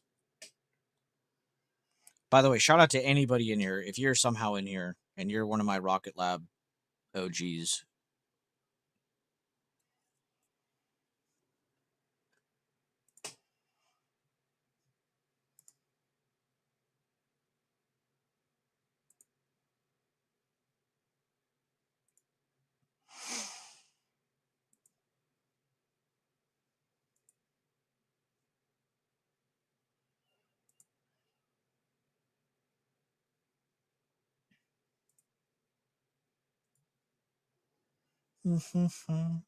GameStop's at 25 a share.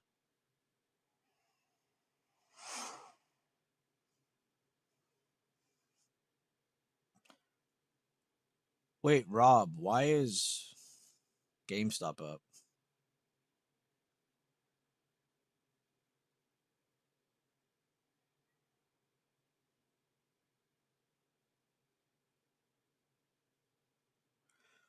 Oh, dude, GameStop's scamming right now. Wait, the GameStop CEO has the same deal as like Elon Musk had with Tesla? Not the same amount of money, of course, because no shit, but this says the CEO has an audacious plan, I can't say that word, to clinch his $35 billion payday. Okay, that is a lot.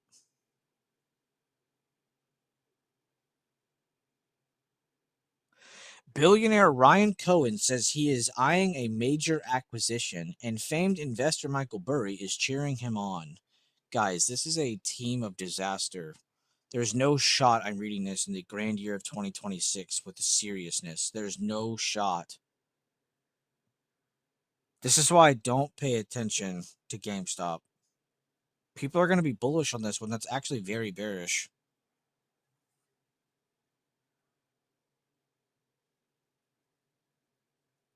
That's horrible. He had to cancel an interview. That's scary. He just said, I'm not going to interview Ryan Cohen today. Ryan is working on something monumental and he would not be able to say much. We both agreed that I cannot answer that on advice of counsel is the last thing anyone wants to hear. I'm on pins and needles like everyone else. Hope to have news in the interview soon. At Ryan Cohen at GameStop. Brother, there was no interview. He was never going to talk to you.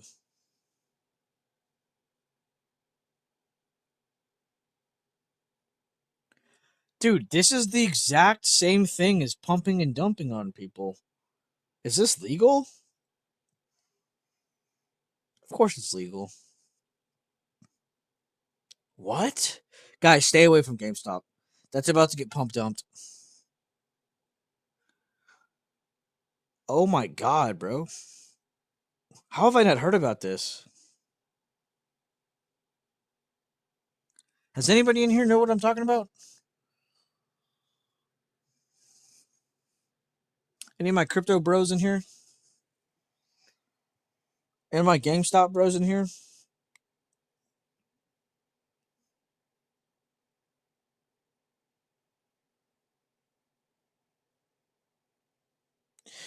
Sorry, sir, your GameStop bros died years ago. Financial foreclosure. They said buy the dip. Possible rejection on SPY. We have a high into a new low. Rejection of 695.16 could be a slowdown. Careful. I would keep my finger on the XLK chart if I was you guys. If you're someone who's looking to continue to be more bullish, or you're looking to start to short this when this finally slows down, you're going to want to look at the XLK chart alongside your SPY or your triple Q if you're looking at that. I'm trying to read more on this GameStop thing, dude. That's crazy. Is Ryan Cohen the biggest piece of shit of 2026? Pretty crazy if true. I mean, that's like literally criminal. It's like legal crime. Hey guys, I'm not doing an interview today because I think I'm going to be coming out with all these things that I've been working on. I don't want to just give you all these DCA questions. Guys, make sure to subscribe. It's like the same thing as like a YouTuber does. Guys, I'm not going to be on today, but make sure you guys tune in the next time I'm here. So when you guys get in here, we have more people. Like it's the same fucking template, but for stocks and large companies and billions of dollars and idiots named Ryan Cohen. I don't know. You can't trust them CEOs, COO types anymore. You know, back in the day when I first started, it was all respect. It's like, oh, this guy has aura when he is in the earnings call. Watch the stock pump $12. Like now it's like, bro, did they say AI 116 times? No. Oh, it's dropping 5%. Oh, the CEO didn't show up to talk on the earnings call like he promised. It's dropping 10%. Like it's so random nowadays. It's actually stupid to trade that stuff. It's insane how it's changed. It just in my time. I'm not even that old. I can't even sit up here and be like, guys, I have fucking 20 years of market experience. No, I don't. I don't. I just simply don't.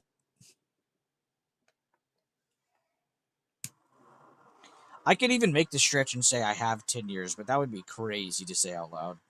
Guys, I have 10 years of market experience. That just sounds like a scam sentence right there. I have 6 to 7 years of market experience actually, but let's be honest. I probably the first 2 or 3 were just me running around with my head chopped off. I would say I have 3 effective years of experience though. My own experience. I wouldn't say like I'm smarter than all of you. No, I would just say like for myself, I feel like I have good experience. But 3 years, let's all think about that for a second. Type that on my calculator. Yeah, it just popped out. I got the answer. That's not shit. 3 years isn't shit. And there's people with half of what I have that think they're, fucking super smart and can do anything. It's like, so humble yourself, kings. Kings and queens, humble yourself.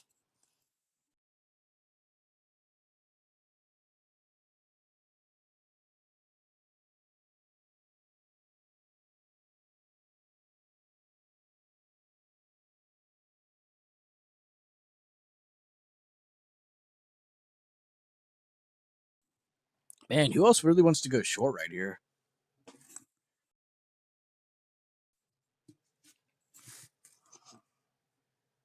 As soon as I say that, I see a message from Alexis. Be careful, guys. If you're trying to short this move, staying on the 30-minute time frame, wait for that next 15 or 30-minute candle. Be cautious. I appreciate that warning, my friend.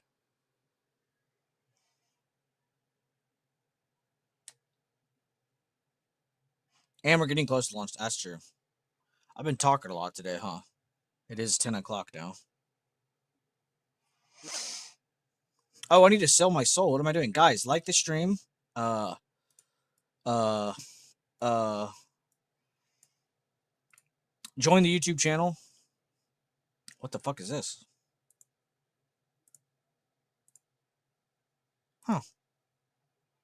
I didn't know that was there. You can't change the quality?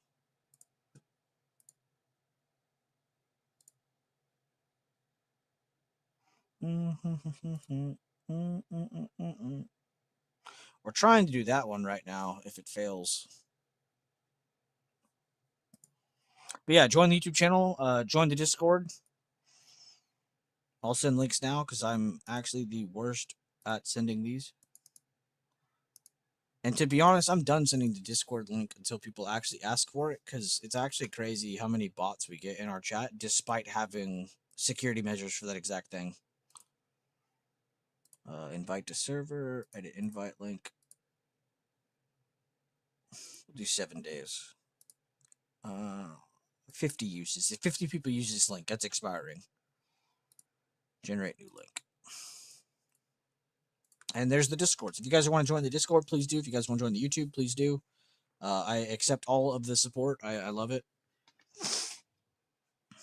And yeah. If you guys have anything to share, please do. Right now, Alexis, I think he said he's in full shorts right now. We should all just watch what he's doing and completely pressure him alongside his trade. Study the handbook. Yeah, Letterbuck said it best. It doesn't sound as good coming from me, though, man. Because if I say, like, guys, go study that handbook, they think I'm trying to sell them something. Not realizing that the handbook, the candlestick handbook, is free.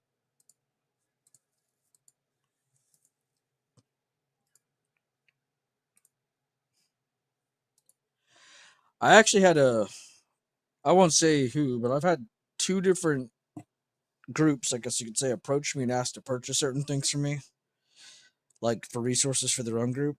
And I've had people ask for that handbook guide a few times. That's why it's free. There's probably people out there who sell it, who like resurface it and sell it behind closed doors, of course. So there's that. Yeah, that's why it's free though. It's because we've had people try to purchase it from us, and we're like, no, we're not letting you resell this, you idiot. And if they do, they're gonna do it maliciously. I'm not gonna let them do it legit.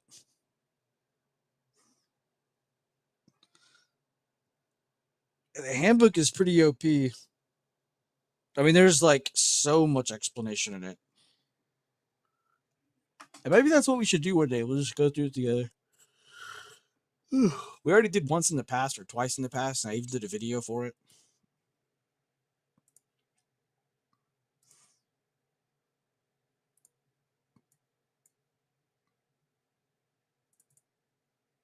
Mm-hmm.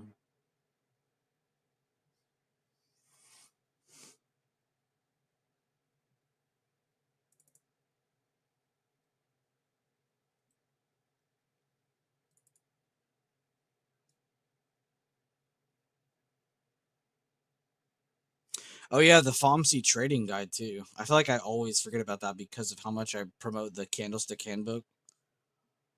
The FOMC trading guide's fucking. That's another Leland creature. Another Leland creation.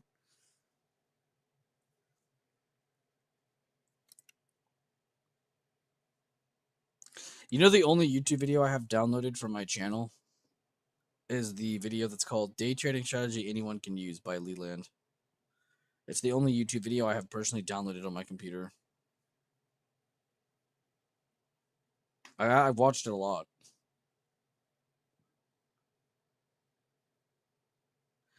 Maybe we can watch it together. Do you want to watch YouTube video together? From my channel, of course. Because, dear Christ, if we watch somebody else's and get DMCA'd or copyright striked.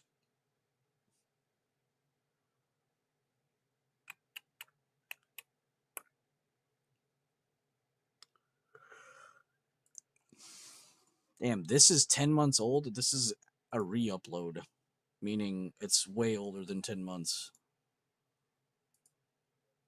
Yeah, members first on November 11th, 2024. Holy fuck. And it's probably even earlier than that because we probably went over it in the Discord and the streams more first, and then we were like, oh, let's do a video. Honestly, 43 likes, 0 dislikes, pretty fucking good.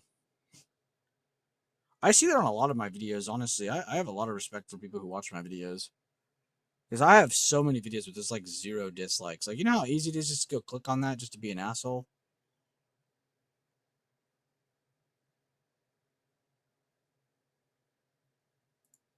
Hey, it's Bob Johnson.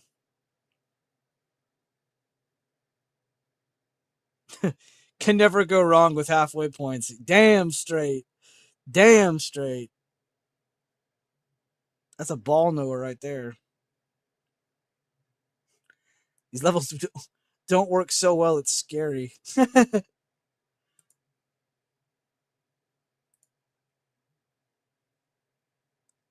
My eyes. Oh, because the white chart. My eyes. Yeah, y'all want to watch a video together? YouTube video?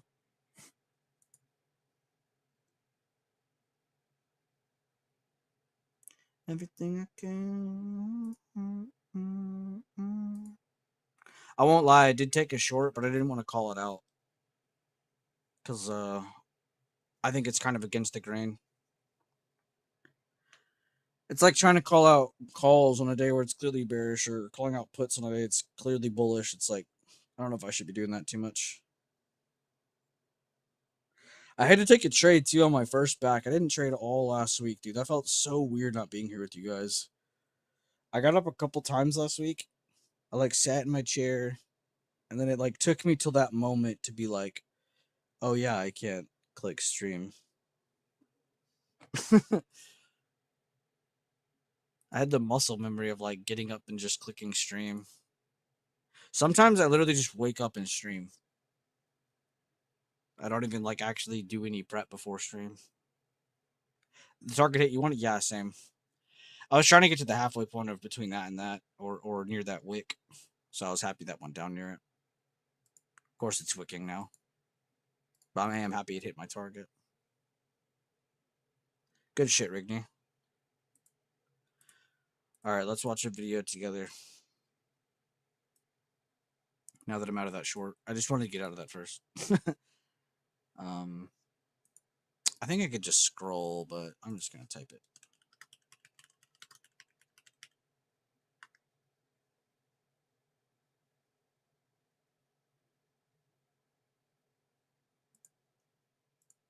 Oh, it's not even 3 minutes. We're cooking. Cooking up in here. Now, Rigney, I want you to, right now, while I'm doing this with everybody else, I want you to keep watching Spy. And what do I want you to do, Rigney? What am I about to ask you to do?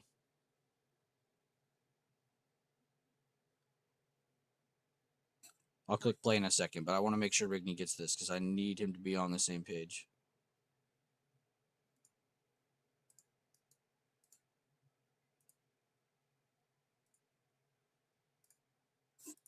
On fibs, specifically the... Come on. Move them brain gears, man. Think about what you just said to me. Think about what we just talked about. Your target hit. You're reviewing some stuff, but what could you be doing? What is the next step you need to be taking as someone who's trading an in and out trade like that? What could you be doing on the back end of that? Not the trade review, though that is a good answer. And good job, by the way, already posting that. Work yourself as if you are still in the second half of that position, Rigney. Let's pretend you took a trim and you're looking at the second half of your runners. Manage, maintenance, a second half of your trade, a ghost position, you might say. But good job already posting your trade view. All right, guys, let's press play. I wanted to make sure Rigney was, damn, this is back in my 720p days. It's probably because I had to download it and it didn't download that great. What's up, everyone? Quick video on fibs. While this starts, by the way, let me know if it's loud enough. If not, I'll turn it up. It's probably not that loud. What's up, everyone? Quick video on fibs, specifically the overnight gap fib, just to show you that they don't work. So first thing Is you're that gonna good? do is grab your fib tool, just like this. I've already drawn it, but you draw from the previous day close up to today's open, and then what you're gonna want to add is the negative zero point 0.5, negative 1, negative 1.5, and then negative 2. You can add these further ones if you want. Jeez, he really Typically, went full on out with it back then. the ones that are mostly at play is Look, he's got the halfway point. Oh, we don't have the golden. Then he's got the negative half, and then he's got all these extensions. I only rock this one, and this one now for extensions. negative zero point 0.5 and negative 1. Just because basically how much movement we get overnight The is volume's fine, typically or going to what? set the tone for how much movement we're going to see during the market. And as you can see, almost at open, basically right at open, we hit this negative zero point 0.5 and rejected it a couple times, slowly fell down back through today's open, hit that gap midpoint, jumped back up and rejected that negative. Data J, you already knew that.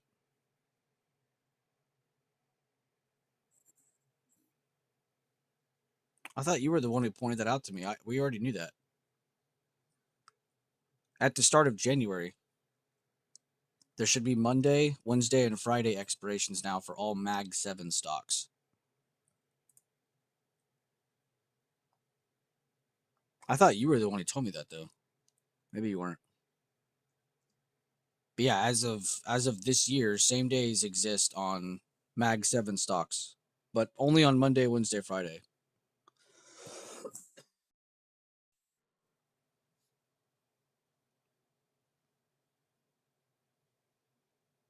I don't think they're on every platform, though. I was reading before they weren't on every platform. They're just on most platforms. But that is a real thing. Here, I'll read this out too. Key details on same day for Mag 7. Expanded schedule beyond Fridays. Monday and Wednesday expirations are now available for Mag 7 stocks. Primarily targets high liquid. I don't know why I'm reading that. Trading characteristics. Same day options offer low premiums, sometimes in cents, and high tight spreads, but come with extreme risk due to lack of time value. Market dynamics. These contracts are. We already know all this shit.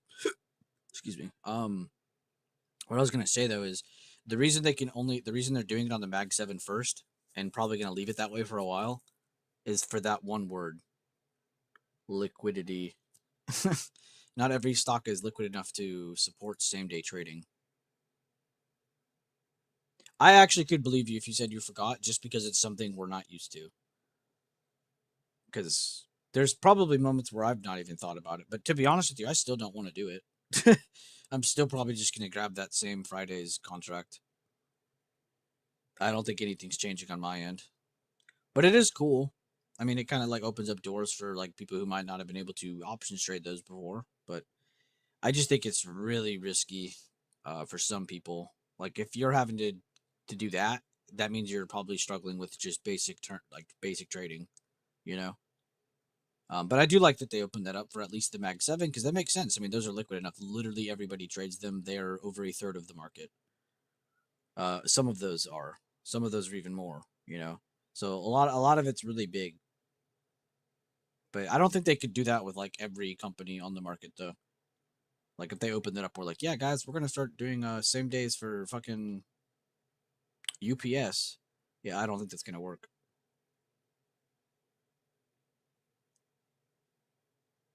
But yeah, I would believe you if you forgot, because I probably have forgotten a few times too. Negative zero point 0.5 a couple more times, held along today's open, fell back to the gap midpoint, tried to hold it, and then eventually filled the gap. And then I added a couple other extensions on the other side, the positive extensions, the negative one or the True. positive 1.5, positive 2, No, no, just to you're good. show that we also held the extensions of the gap on this side too. We had a little flush for liquidity below it, but now we're rallying back up. So yeah, this is just like a super easy way to get levels for the day based off of a gap. And then actually one more thing I wanted to show. something crazy where we bounced. God, I love hearing Remove Leland's that gap voice, man. fib. Let's zoom out a bit. Is there a longer Leland video on my channel? Can This someone was go the find one? election gap. If we draw this gap fib, look where we bounced. So like when we have a major gap like Not this, the Weeble video. these extensions are still at play. Like look, this next day opened almost perfectly at the -1. We kind of rallied above it. And then today's pullback bounced perfectly at that -1.5. You can go to the 1 minute and see perfect reversal off that level. A break and So these retake. levels This is are before we said the especially word good for the 90%. current day, but they're good for multiple days after too. As you can see, we like 1, 2, 3, 4 days after this gap up Yep, from and the that's why I extension, still that's still use them used days as after. extension levels. I'm sure once we hit Because the context doesn't go away. Like, these are still very good levels. Why is the the video doing that? -2, we'll see some sort of reversal. Maybe we'll see something pop up above it and then back below like this. But yeah, And good look, video on gap fibs. look, look what he just drew, dude. He's so fucking smart and ahead of his time. This is before we learned, like, break, retake, 90% liquidity grab bullshit. Like, and actually, like, use that for things as part of, like, theory. Because the whole theory is, like, if it breaks above, yeah, of course it's bullish, no shit. But, like, if it breaks back down under that break above, pretty quickly, it could be seen as even more bearish than it was bullish beforehand because it's providing energy. This is like a bunch of coal for a train, just sitting up here, and the train's ready to go. So not saying that it's always going to jump it when it does that, but it just like it's cool that he was pointing out it could come up here and do a clean rejection. It could come up here and pump. It could come up here and hold it and then break it, and that's what would bring us back down to this level. Like he's already doing that whole forward thinking thing, and this is a really old video. This is like I said, it's a re-upload. It says November 24th for members, but this is actually from the Discord. It's really old. Um, and I've just always thought this is like one of my favorite videos that's ever been in my community, and it's not even 3 minutes long. Like this video is so fucking powerful. Like Leland was truly ahead of his time on that one. Is there a longer Leland video though? Can we watch a longer Leland video? That's my voice. That's me and Leland. Look, that's 2 years ago. Talk about how to use the Fibonacci on overnight gaps. That is disgusting. Look at us, dude. Look at us looking at sectors just like we are today. I mean, my watch lists look a little bit different in this picture, but I was a little more organized, clearly. But we're doing the same shit. The exact same shit. That's so cool to see. 91 likes, 0 dislike. Look at that. Based. Thank you guys. That was massive. Very heavy pressure. I drew your fib early on. When we had elevator music in the background. Too, this blue rectangle on my screen, this is from the closed to Oh, the open. midpoint. Yeah. The gap midpoint. Because I took that one chart off it and I was like, damn, that was powerful. Look, this is what the chart looks like when you combine everything. And that's why I've moved away from it because there's just too much information. But and people in my chat still do this because they're actually good at multitasking. And I'm not. But being able to do this is like a dream. Being able to have like all the emerging candles, having the supply and the demand of previous day, having the gap 50% plus golden pocket highlighted, having the opening candle kind of just understood like, hey, this is a pretty important candle. Being able to like decipher all of that and not let this stuff be noise to you is insane. It's truly a dream. Like, I promise you're never going to see me not draw that now. Yeah, I still draw it. Sometimes you'll get that pull back up, but other times it just keeps going. See, you know what the difference was between this one and the other one, though?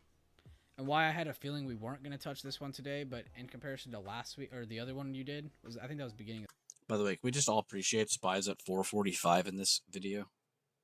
this week. I forget which day it was. It was like Tuesday or Monday. I think it was Tuesday.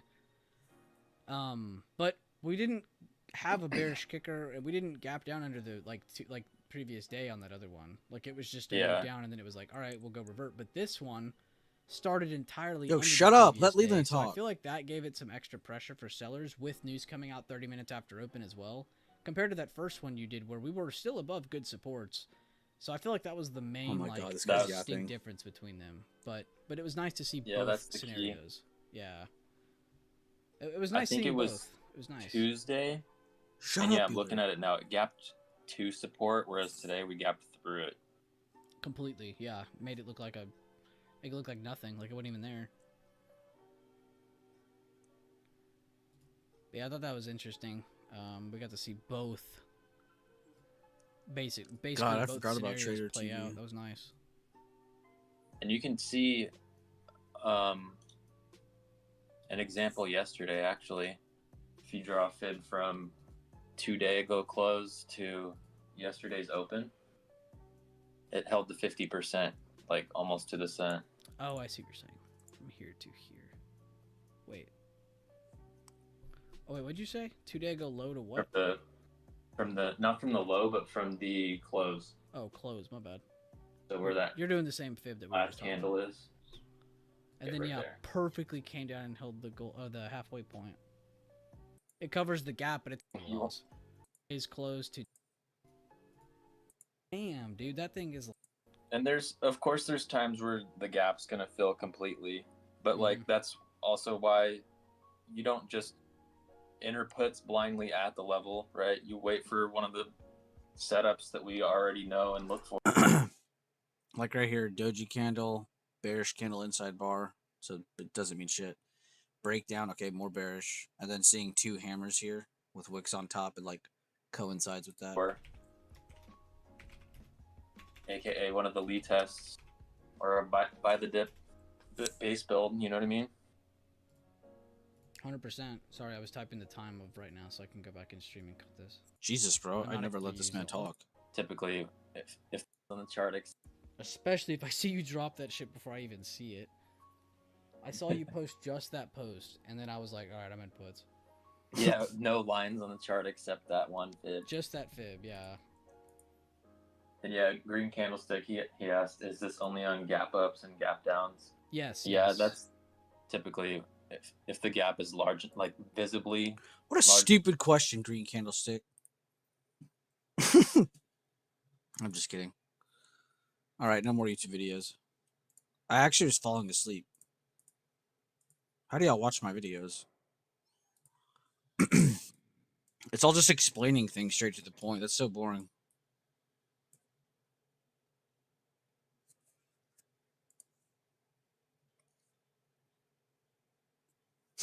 That's how I hear Leland's voice now to calm myself down. I pull up a video now.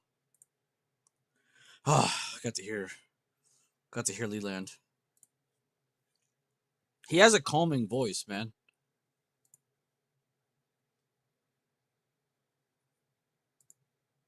When he talks, we listen. Also, thank God we got out of that play.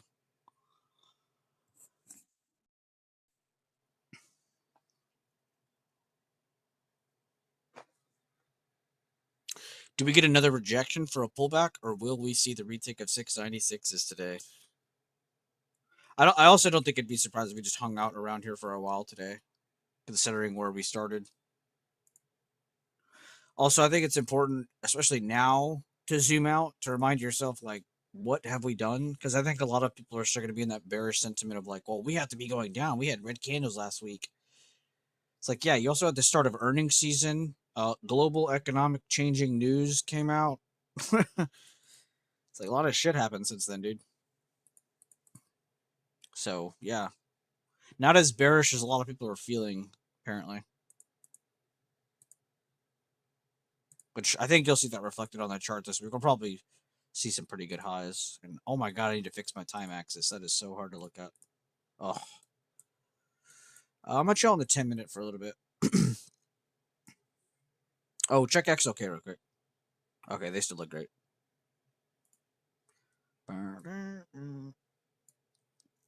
I did what you said, so for what happened, I would have TP and looked for calls, and the mental target just hit. Okay, good.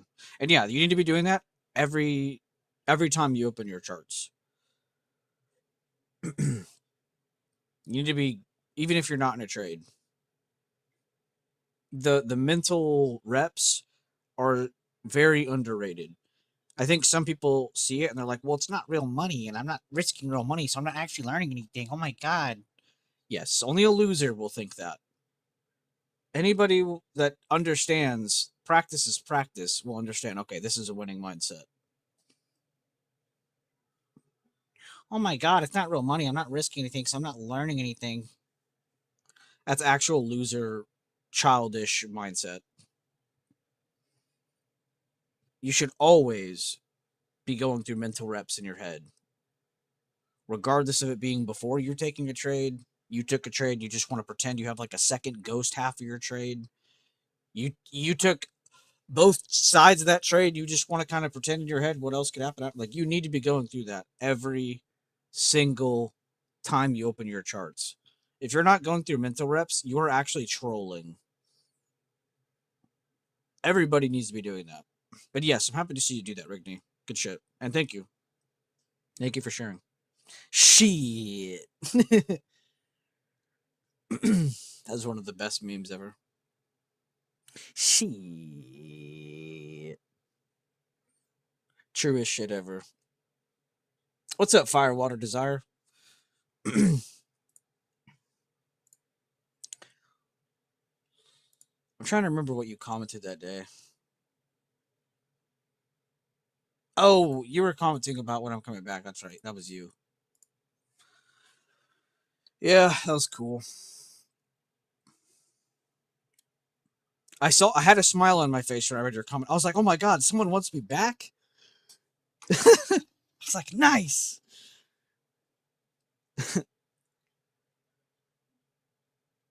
Good exit. I thought your exit would have been a good entry for a long bounce off previous. That was another reason I got out, because there's three things I was looking at here. I'll just be honest with you. Like I said I was focused on from the like bulk of that last high up to this. Like, I'm kind of looking at the middle of where it makes new ground, right? So I'm kind of looking here. It went below that, so I was like, all right, let me just take that, and if I'm wrong, I'm wrong. The other part of me sees previous day high, like you point out, because in my head, I'm like, I'm not marking these because I've been marking these for so long. It's like I don't need to. They're there in my fucking head. I when I go to sleep and have nightmares, it's of the previous day high and the previous day low. So you'll never see me mark these, but they're very important secondary levels from yesterday, or from Friday. Sorry, not yesterday. You know what I meant. So yes, another good kind of barrier. So anytime like in my head I'm looking at that and I'm like, oh, I kind of like the 50% of this move up. And then I look to my left and I see previous day high there. I'm like, okay, I have even more reason to think that is my TP, area. Now, looking at this, am I making $1 million trading this? No.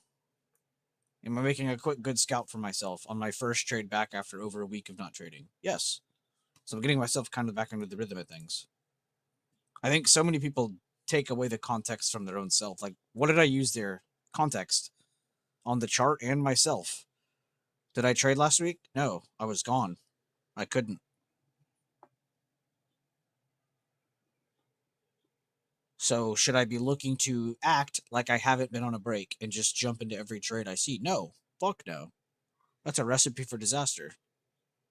See how I'm using context? It's the same thing with the charts. Like, I'm telling you, context is the most powerful thing on the chart. It took me a very long time to figure that out, though. At first, you're like, oh, I got to get a good strategy. And that's true. That's true. That's not like that deletes that, but but you don't think about like the macro of things. Like when you're talking about, let me be bullish above current day open. That's a micro. That's a very micro indication, right? What's a macro indication? Oh, I'm above current day open on the day. Okay, well, this is what's ahead of me. This is what's above us. What happens if current open breaks? Okay, well, this is what's like. You see how you're kind of like zooming out more. You're not just zoomed in on the last 4 or 5. Now you're zoomed out, and you're like, okay, now you're looking at the last like 2, 3 days. You're gathering context. That context is a macro. It's very, very important. You're not just looking at the zoomed in part of everything. Now you're looking at everything, and you're trying to use the information as like one cohesive, swift move, one decision, but not based on one thing. See what I'm saying? Green candle above level mean bullish. Like that's That's not good. That's not what we're looking for. We're looking for multiple indications. No, it's a good 50% to 100%, just that move. And paired with tech. Oh, no. I thought you meant me. I was like, yeah, I definitely didn't make 100% there. And paired with tech, I like it. Yeah. And I think that's what I'm going to change with this channel for VIP. I'm going to do that right now, actually. Make sure to watch this video if you didn't already. I saw a lot of you already did. But I think I am just going to change this to sectors channel.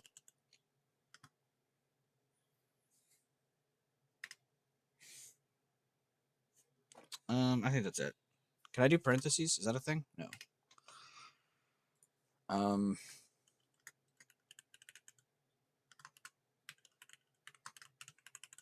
There we go.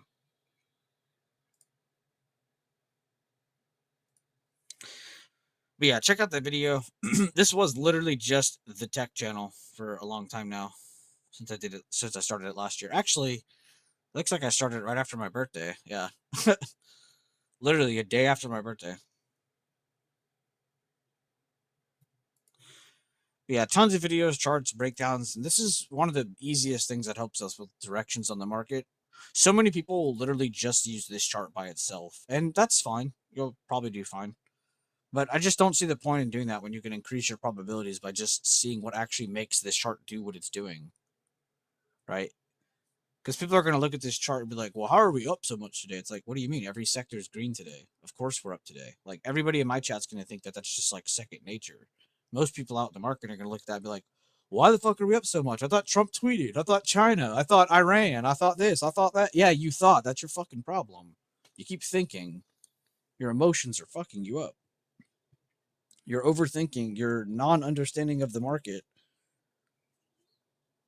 You don't understand shit about the market if I don't. Talking about like most people like who are brand new. Like, don't sit up here and act like you know everything. I don't. I don't know shit. Humble yourself. Humbling yourself will make you realize, wow, I don't know as much as I think I do. And you'll stop overextending on all these trades and decision making. Don't overextend. You can always tie overextending to something. Overextending meaning like you're oversizing, you're trading too long, you're trading too much. You held your trade too long. Like, a lot of this can be broken down to just overextending. Overextending directly comes from not understanding what you're actually trying to do. Or having an ego. I mean, there's so many different things it could be, but those are the two I always see. It's just ego, or you don't actually think you know as much as you think you do. And I've been in that seat before too. You guys always hear me talk about when I struggle, it's because I'm overtrading. Why am I overtrading? Because I think nothing can touch me. All right, well, if I don't think that, then I'll stop overtrading. See how I kind of work backwards to work forwards? Not waiting for setup to be early. Huh?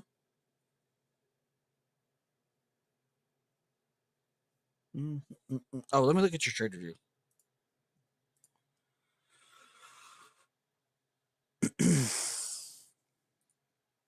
Jesus, I clicked like twice.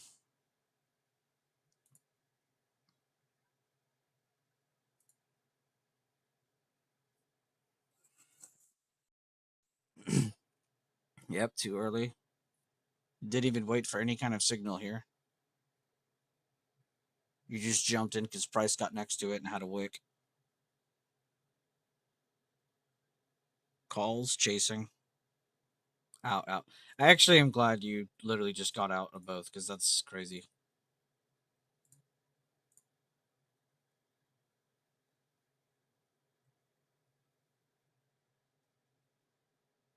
Wait, what?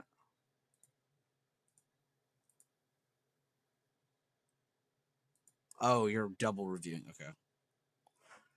Yeah, you got this part right. You got that right. Got that right. Yeah.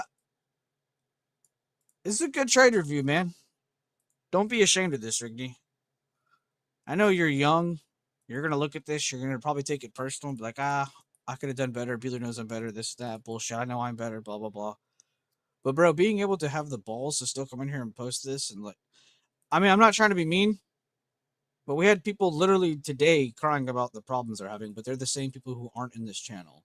So I would like to be the first person to congratulate you on at least taking that step into being like, you know what, I fucked up, but this is what I fucked up on. Because I see people cry about stuff and they're not in here. You know, you did fuck up a lot on this. I won't lie, but you know you did too. I need to see better from you, Rigney. All right, be honest with me, Rigney. Be honest with me on these next questions, and you can message me on Discord if you don't want to share with everybody. But were you up before the market was open when on these trades? Were you up? Were you up at all before the market opened, or did you just like wake up last second and just jump into trades? If, like I said, if you don't feel comfortable to answer in here, feel free to DM me, bro.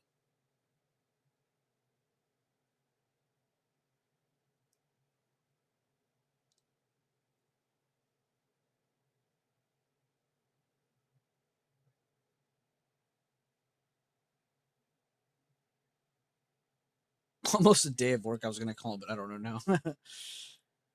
I'm like laughing at your pain. I'm sorry, Rigney.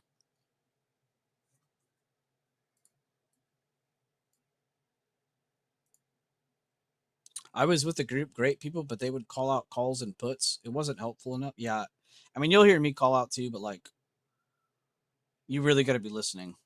I almost mask my call outs because I don't want just some random idiot to come into my stream and be like, oh, he's in calls. I'm getting in. I would rather someone who's in my stream actually listening.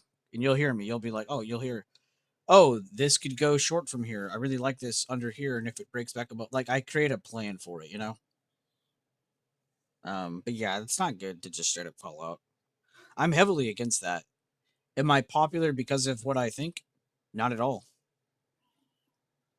People literally unsubscribe when they hear me say I don't do open callouts like that. When we actually do, but I just say that because I like to kind of divert the idiots. You know, anybody in here with a brain would know we actually do tons of callouts. But I'm not gonna sit up over here and be like, yeah, guys, calls here. Make sure you get in at 0.96, and we're gonna take stop losses at 0.93. Like that isn't teaching shit. Oh yeah, and the why. Yeah, the why is literally everything. Like charting it, like in my chat, everybody knows I'm bullish above PDCP. That's this one. Everybody knows I'm bullish above CDO. So, guys, am I more bullish than bearish in the very first close of the day? Yes. It's above the today's open, it's above the entire area we talked about, and it's above the PDCP. So we have three things telling us that, hey, we're more bullish than bearish from the open. Now it's like, all right, what else can I get from that? I didn't like that first move. I even talked about that stream today. And though Eric took risk on that, you know, and you'll see that. You'll see the different comfortabilities in my chat too. Eric was more comfortable here than I was. He took it. Was he right for doing it? Yes, totally fine for that. Am I also right for not taking that? Yes. Because it's all personal preference. That's the cool thing about it. Now, the second one I really, really like, and that's where he got like kind of the rest of his gains on that second move. And it's because of what? Because of the move from our top of our last bullish level from here to here. That's the 50%. Price came down, it held it. So what is that? A type of retest. People are like, what the fuck? Where are you pulling this out of? You got to have templates. You got to have templates for trades, right? There's open range breakouts. There's retests. There's retake trades. There's liquidity grabs. There's buy the dip base building trades. There's all kinds of different templates, you know? So you got to have those templates cut out like little cookie cutters. And then being able to actually spot those using those levels that give you those extra biases. Like, oh, I know to be bullish or bearish below this or bearish, you know, based on the chart. But yeah, no, I agree. I agree. Not to hate on other groups, but yeah, no, I agree on the reasoning. Like it's everything. But that's exactly why I talk that way in here. Like it sounds kind of scummy when I explain it like that because it's like, wow, he's hiding call outs. Like, no, I'm masking call outs because if I don't, idiots will literally be in here every stream, every day, blowing up chat. No one's gonna make money. There are so many people in my chat making money. Am I sitting up here bragging about that every day, every stream, every moment? No. You probably would never be able to guess that if you were an outsider looking in. I don't post members gains, and if I do, it's like once every blue moon.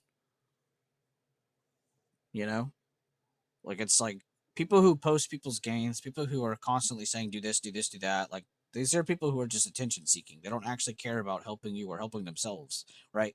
And my goal in my journey here, it's really just people following my journey, right? If they want to support me, if they want to join in, if they want to copy, if they want to learn, if they want to do the same as me, if they want to reinforce me and me reinforce, that's fine. Like I'm totally fucking open for it.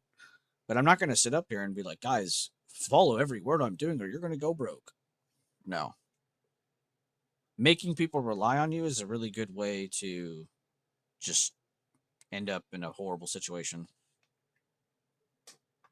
I've lost money with them being stupid enough to buy 16 contracts. Yeah, that's crazy. But hey, Fire Water Desire, don't like sit there and be like, I'm so stupid, I'm so this, I'm so that. Like, bro, I promise you 90% of people that are in my stream right now have done something similar. A lot of us have done that, you know? So I don't want you to think like you're alone in on that. And like a lot of people in my chat are kind of in the same seat as you. You know, a lot of people from my chat are like from other groups and have been burnt and they're just kind of like out of energy. So they just end up joining. They're like, hey, I like it. It's chilling here. Some of them end up quitting super quick, even after joining me, just because it's like, they're like, you know what? I don't feel like putting in the energy again, you know, into another group, into building relationships again. Like, and I get that. I get that. I was the same way. That's how this group came to be. I was a moderator for a stock group. I was very young and I didn't know much, but I was a moderator because I knew how to use Discord. But then I learned about the stuff and I was actually able to post a lot more and be more confident in my posting and what I was looking at. And long story short, the owner was a scammer. Didn't pay anybody, didn't do anything, didn't, which like that's a big thing in my group too, is like I don't pay my moderators, but I also didn't raise them to think that they should be looking to think that way, you know? In that chat, I was doing everything and didn't get anything for it, you know? So that's why I made my own. But that was like a long ass time ago. And then that other group owner joined my group and he's like an actual scammer, so I keep a close eye on him now. People are really fucking annoying though. I'll be honest with you. But the even if it's just like 3 or 4 people in here who are like really, really cool, you know, just here to like learn, grow, be happy, like try to have a better time with them, just to have a better environment sometimes, it makes it so much worth it. Even if there's just 2, 3, 4 people in here saying, you know, good job on this, or like, yo, Bueller CDO's breaking. Like, I fucking love seeing messages like that because I'm like, yes. I'm like getting free updates for myself based on my own strategy. I'm using you guys for free updates for myself. I'm teaching you up so you can help me.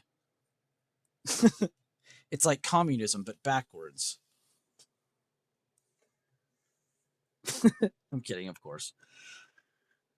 And a really big thing here too is I probably talk about politics more than I should, but no one here is political. I don't let that left right wing shit get out of hand here. I don't give a fuck what you guys believe in. This is the stock market. Last time I checked, the left and the right are against you on the stock market. Doesn't matter what side you're on. So that's a big thing here too. Is I don't like people getting political. You guys can vote for whoever the fuck you want to. I personally think voting is a scam. But to each his own. And a big thing here too is like I really hope if there are disagreements between people that we can be cool. Like it doesn't need to always turn into a fuck you, I'm leaving. Like it doesn't always need to turn into breaking up, you know? We can disagree on things and still love each other, guys.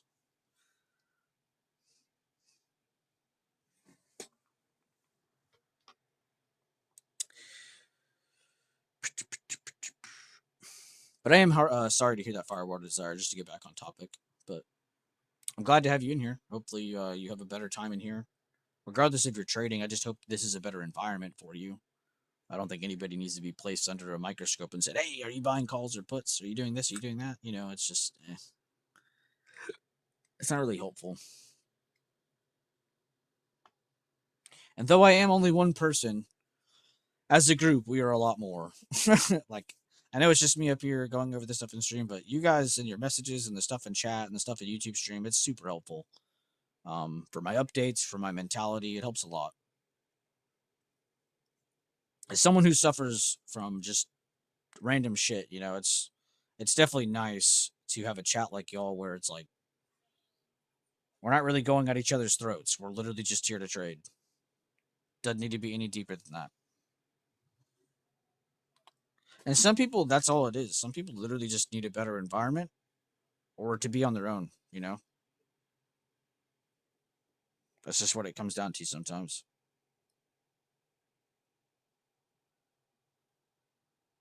And yeah, guys, make sure to like the stream. Make sure to thumbs up the stream. And make sure y'all like my shorts too. Every day, 2 p.m. I'm going to start doing an actual scheduled time. Every day, 2 p.m. Central Standard Time, 3 p.m. Eastern Standard Time. There will be a new short on this YouTube channel. If you like or comment, it actually helps the shorts out a lot. So, I gave you guys that information. We're all on the same page now. Take it how you like it. That's what I like about you. You don't put yourself above your group. You're just, yeah, I'm literally just one of you. I just have a bunch of special roles in the chat. And people pay me money sometimes to support me. But that's not like, that doesn't make me special. I'm just a guy who has charts.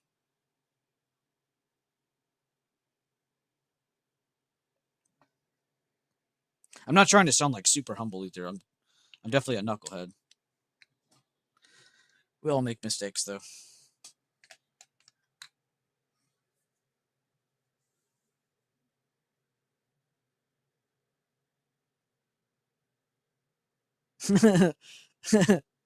Maddie.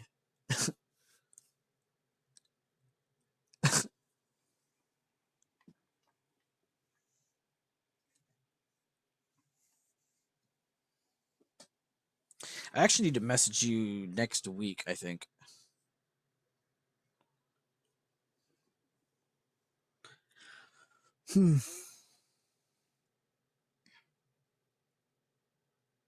What's the weather like in Michigan, Maddie?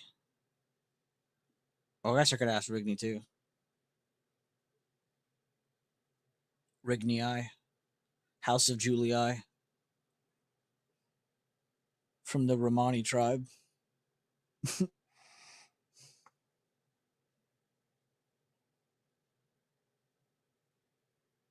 Still seeing weakness under that resistance. We can also pair that with the weakness on the tech chart. It's like literally an identical chart. Pretty cool. And then to pair alongside that tech chart, we can be like, oh, what other sectors slowed down alongside that to kind of pair it with tech? Because again, this slowing down is bad for SPY in the market. But if these don't go down, then it's like, it's not the worst. Looks like we do have some slowdowns on some and pullbacks on others.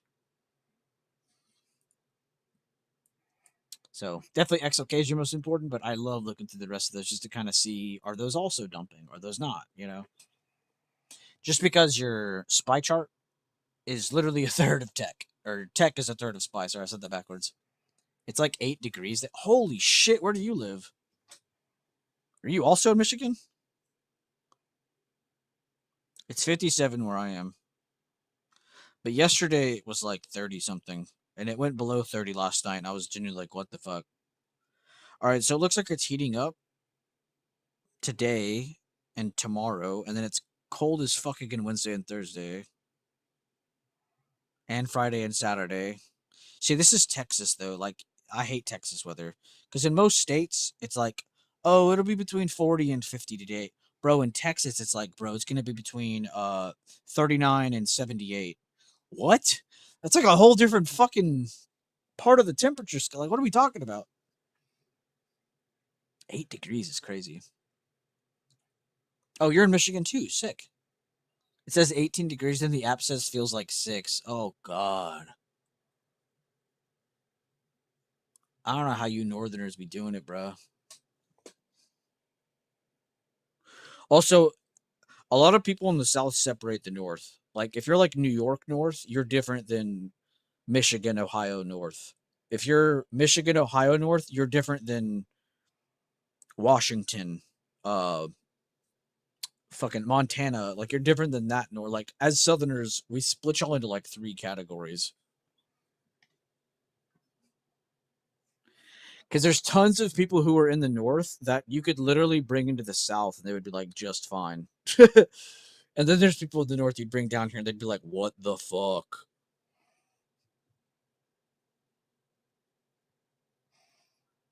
Man, that is cold as shit.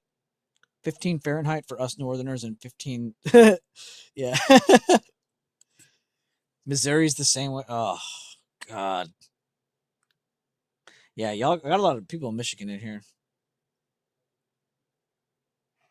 I am so used to the cold. I'm outside in teen weather in jeans. Jesus Christ.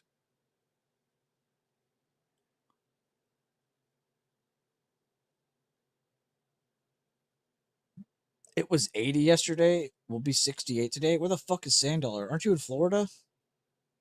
Or where does Sandollar live? Wasn't he one of the Florida guys? Or Arizona? Aren't you down here with me? San Diego. There you go. I was way off. Wasn't even close. Didn't even say that side of the United States. I guess I do with Arizona. Damn, Sandollar's in a completely different world than the rest of us. I'm like under Sandollar, but I'm way above you guys. Fuck, 15. I would be dying right now.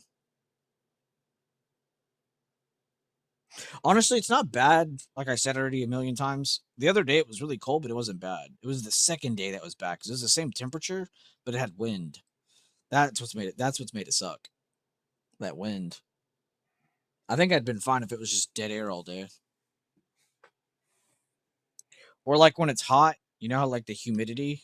It's like the same thing. It's like I can handle. I could literally like I've actually handled 140, 150 in attics and shit. But bro, you throw humidity into that equation, oh, it's GG. I'm passing out. You're passing out. We're all passing out. Humidity and wind, man, I can't. That's what makes the hot and cold weather suck more. Precipitation.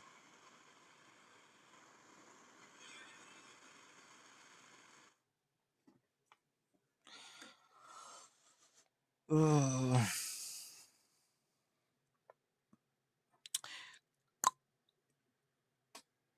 No more cold. I just realized tomorrow's my younger brother's birthday. I already gave him his birthday present though. I have 2 younger brothers. One of them is birthday's tomorrow.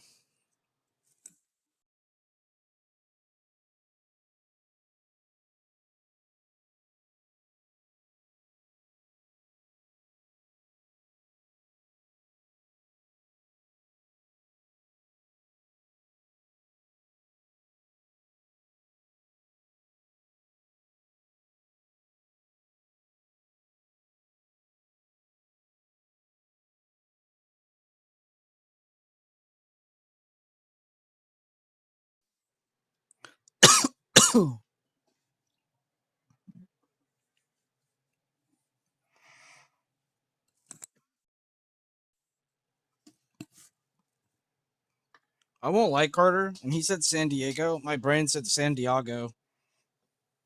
So I'm happy to see you type Anchorman. Zoom in on the pic, swimsuits. Wait, where?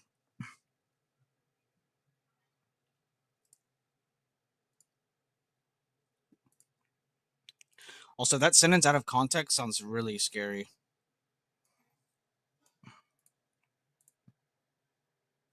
Bruh! There's a whole beach of people. Yo, shout out to the people who are cold today. Then there's this guy.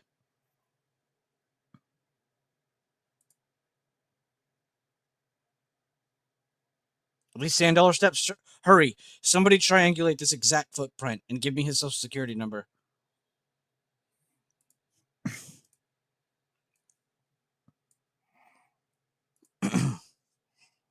It's your cousin's birthday tomorrow? Damn. So your cousin and my brother have a birthday then. Oh my god, Aloha, we're related.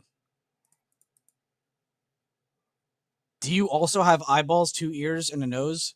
And a mouth?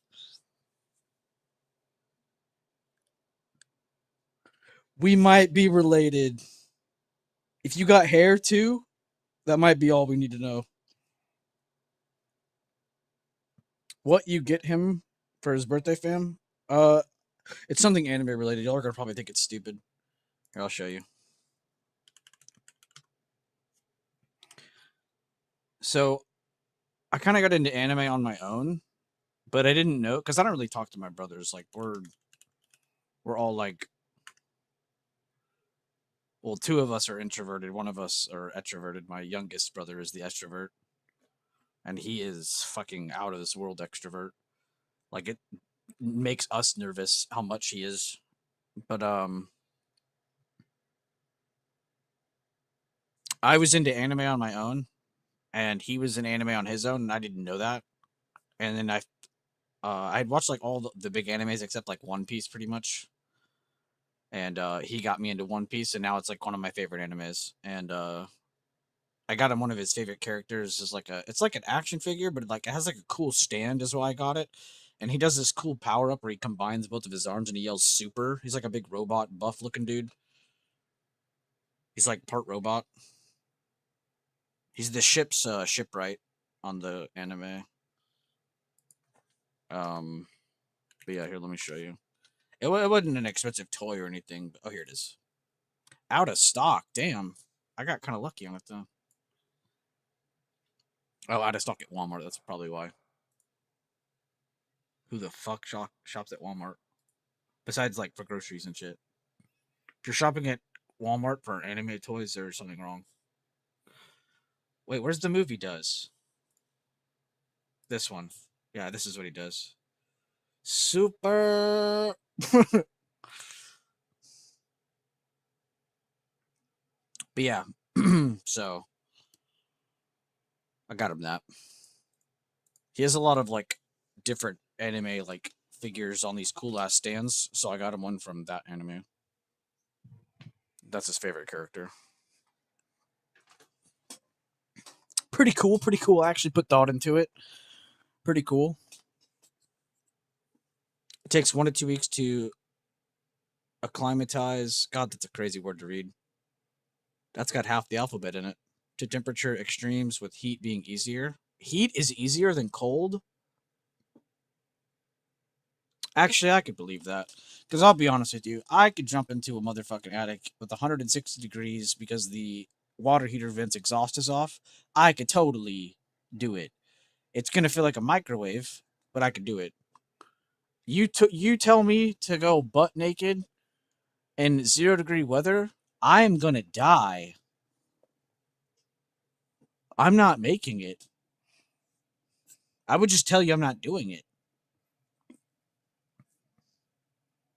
So I could actually believe that. That's why I always have respect for people in like cold states, because I genuinely think y'all are demons. You might think we're demons down here. Y'all are the true demons. You ever seen Game of Thrones? Yeah, there weren't motherfuckers coming out of the desert. They were called White Walkers coming out of the snow. My little brother's birthday is damn! So many birthdays, like right here at the beginning of February. Firewater Desire's little brother, Aloha's cousin, and my brother. What the hell? You should get him the same toy I got mine. Not even into anime, just give him that toy.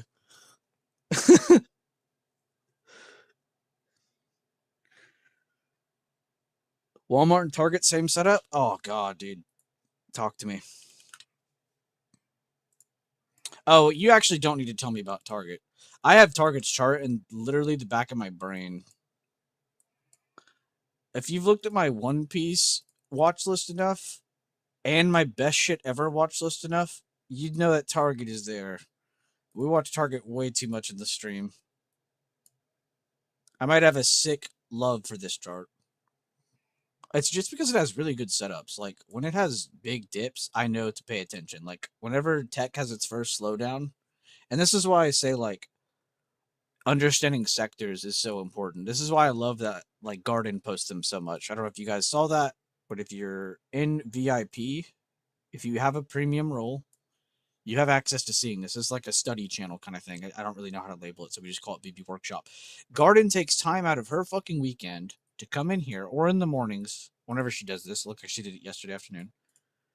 To post all of these charts, right? And this shit isn't free. She has to pay to see this. I think she does, or maybe she doesn't. Maybe she's a genius.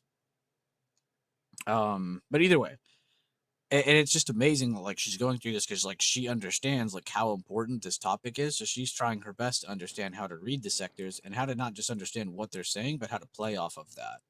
Right? Anybody could read a fucking chart, but how do you actually take advantage of that information? You know what I mean?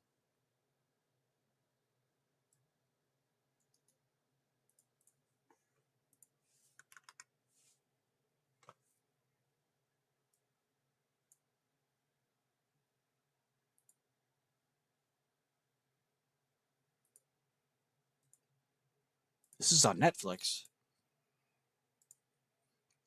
Yo, I've been telling y'all for years, bro. Netflix been putting out the best fucking non-English like content for years now. I mean, name any Asian country, and their top cinema is coming out of Netflix. I've been saying this for years, bro. I've never heard of this though. What the hell? Rurouni Kenshin: The Legend Ends.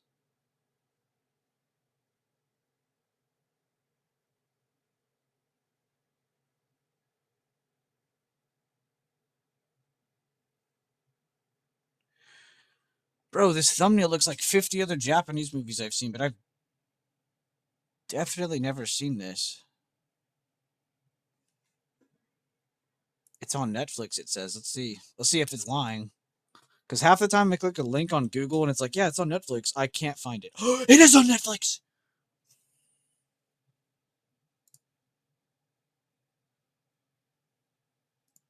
All right, it is in my watch list now. Bro, Independence Day is on Netflix right now?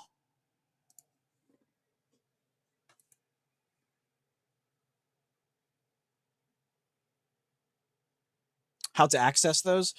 In the Discord, it's just in the VIP side. It's kind of like an extra channel I put in VIP because I've been kind of lacking in there, to be honest with you. And since I knew this information was insane, but I'm happy to share it with you. It's not like I'm 100% gonna paywall it. Fuck you, Firewaters. I don't want to share it. No, it's on what's that fucking site called? Bar chart. If you want to know where that specifically is from, that's what you're asking. It's on barchart.com. I just couldn't remember if she's paying to see that or not. And I was saying she's a genius if she's not paying to see it, because that would mean she figured out how to see it without paying for it. But maybe you don't have to pay for it. I honestly don't remember. Like, you see how this is late, like right here, and it's super small and it's out of the way, but all this other dumb shit's right in our way? I don't understand a single thing on this screen. I understand every single letter and number on this screen. Actually, I do understand this, but let's be honest, it's not that helpful. It amazes me how many people don't understand sectors. It's like the most basic thing. I think once anyone here that's never heard this before, once you hear this, you'll be like, "What the fuck? I'm getting scammed." Like, yeah, you have been getting scammed because no one's told you sectors exist. It amazes me how many people don't know this. Even your biggest discords. I feel like I never hear anybody mention this on Twitter. I never see anybody mention this. That's why I have so much respect for people like Chart Norris on Twitter. I don't even know what country he's from. I don't know what race he is. I don't know what religion he is. I don't fucking care. The man knows how to read a chart. The man knows that there's sectors. The man knows they exist. Like, that's mad respect. Like, I don't care about anything else. But it amazes me how many people don't know these. So your information technology, I'll just kind of go down this list. Is your XLK. You're here. We'll do this. Let's do something cool. Let's do something cool with each other, guys. Nope, that's not what I meant to do. Switch gadget. There we go. Uh, let's make it bigger.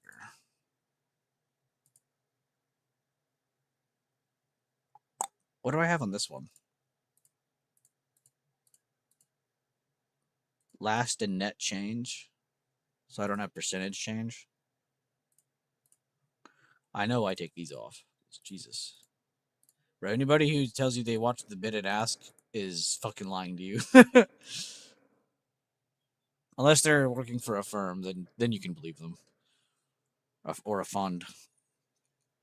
Last net. Yeah, I think we'll just leave this up. And then let's do create watch list. Dat new for stream dough. For real. Gotta add that brain rot as the title. All right, so let's go through these together. So information technology is your XLK. And remember, I'm just giving you shorthand information here. Please go research more. Don't just hear what I'm about to go over and be like, yep, that's all I need to hear. I'm suddenly an expert. No, you're not, because I'm not. I just have a good grip on things. I wouldn't say I'm an expert. That's for sure. But it definitely amazes me how. It always amazes me how many people like have never heard this when I go over this stuff. Like it's like this is basic. Like this is like going to grade school for people who work at like hedge funds and big market maker companies and like pretty much anybody who works on the big money moving the highway of the market kind of scene. Like anybody who works in that scene. A lot of them, this is just literally going to elementary for them. So I think that's also another big reason they're so arrogant. A lot of them is because they're allowed to be like this information. It's crazy how many people don't just reach out for their own. It's like it's crazy. But like genuinely think about that though. As a consumer, as a random person who just popped out of high school, out of college, how would the fuck would you find this? You wouldn't unless you were studying for it, right? You wouldn't. You would never hear about this unless somebody mentioned it to you or unless you heard about it, right? Like how do you actually stumble across this information? Legit, not just going to school for it. Like that's of course you're going to hear about it. That's natural. But hearing about it just randomly, it's very rare. But it amazes me how this isn't like bigger information when people like that treat this as like literally going to grade school. Like they're going to first grade. This is first grade information for them. But SPY is basically a big pie. So everybody picture a big pie in your head. Everybody close your eyes. Picture pie, a big circle, and there's just black inside. We're gonna fill up those spaces here in a little bit. So here for information tech, just picture blue, light blue, right? Tech companies, true blue tech, right? People say tech when they see triple Q, and they are correct. That is tech, but it's a little diluted. There's not just tech companies in triple Q in Nasdaq. There isn't. There's a lot of other mixed sectors inside of triple Q. So when you're looking at triple Q, you're not just looking at your Apples, your Nvidias, your semiconductors, and we'll get down to that as well. But you have sectors and then you have subsectors. But I'm not even going to get into that yet. That's a whole nother brain splitting conversation. But let's just picture the pie in our head again, guys. Close your eyes. The pie in your head, right? Now picture a really, really big slice that's about a third of that entire freaking pie, right? That entire pie, a third of it is just light blue. Okay, picture that. Now, we're going to split up a couple more slices 10%, 10%, 10%, and those go to our banks, yellow, communication services, your XLC. By the way, let me go slower. This is your XLK. This is your XLF. Right? This is your banks, communication services, your XLC, communication services, your Metas, your Googles, your Netflixes, your Disneys. And this is one of my favorite ones. This is probably a lot of people's favorites, but they don't know it. XLY. This is your consumer discretionary, your Amazons, your Teslas. I could go down a longer list, but it's also not fair. I'm pulling them up as I'm saying it, but I genuinely always know the top 4 of most sectors, except healthcare. Then we have healthcare, XLV. And let's stop there. We'll go with staples as well. I'll tell you why in a second. So there are patterns to these. They're cyclical, means they're cycles, right? So picture like a big cycle in your head now. One with tech, and then a late follow up with banks. A lot of the time, your banks lead the market. Tech follows that and kind of leads the momentum because it's the most powerful and important sector. But a lot of the times, they're kind of following behind the direction of the banks. Not a lot of the time, you're going to see them go the same direction, but it's the overall like weekly and daily time frames of the charts. You'll see them go the same direction. When banks and tech start to go up more, this allows communication services and discretionary because these two sectors here are sectors that kind of just follow the vibe, right? They become bullish when they're allowed to be because they're things that don't need to be invested into as instantly. They're not top priority. Your top priority is always going to be tech.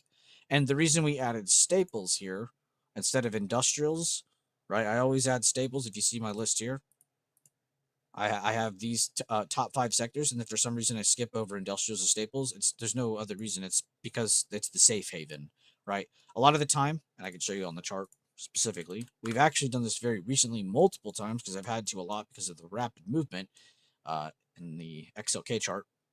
But tech, whenever it's going up, a lot of the time your staple chart is going. Oh, hold up, this isn't linked. I was like, what the fuck? I just killed my vibe. A lot of the time, this will be going up, right? When this is going, sorry, I said that backwards. When this is going up, a lot of the time, this is going down. A lot of the time, when this is going down, a lot of the time, staples will be going up, right? So when tech is looking rough, whenever tech is consolidating, whenever tech is rejecting and being bearish, right? So it's not just when it's bearish, it's also when it's consolidating. Like during all this allows room for people to fly to safety, a flight to safety, a safe haven. So a lot of the time, your stocks in this sector, this is one of my favorite sectors because it's boring. A lot of people hate watching these stocks because they're boring. All they do is just consolidate and go up. Oh, that's so boring. But they're actually the easiest charts to follow up with as long as you time them correctly with the consolidation periods and slowdowns of your tech sectors. So whenever we have weird market news, a lot of the time your staple sector does get a initial movement up, right? And then if we start to see bearish impact, slowdown, consolidation on our tech charts, then it's like, oh shit, staple charts are going to start looking juicier. It's like we're drooling over a new steak that just came out, you know? So your Walmarts, your Costco's, your PG's, your Coca-Colas, your Colgates, Colgates, Jesus Christ, what am I saying? Pepsi, your Altria's is the cigarette company. Target, that's why we like to look at Target a whole lot, because these are boring ass companies. People are like, where'd you get Dollar General from? Because it's a boring ass company. I like looking at boring ass companies because I know what to look at whenever everybody doesn't know what to do with themselves, whenever tech isn't just going up or going down, which is a lot of what people watch, right? And even some people that do understand the tech information or the sector information, they will just stick with tech.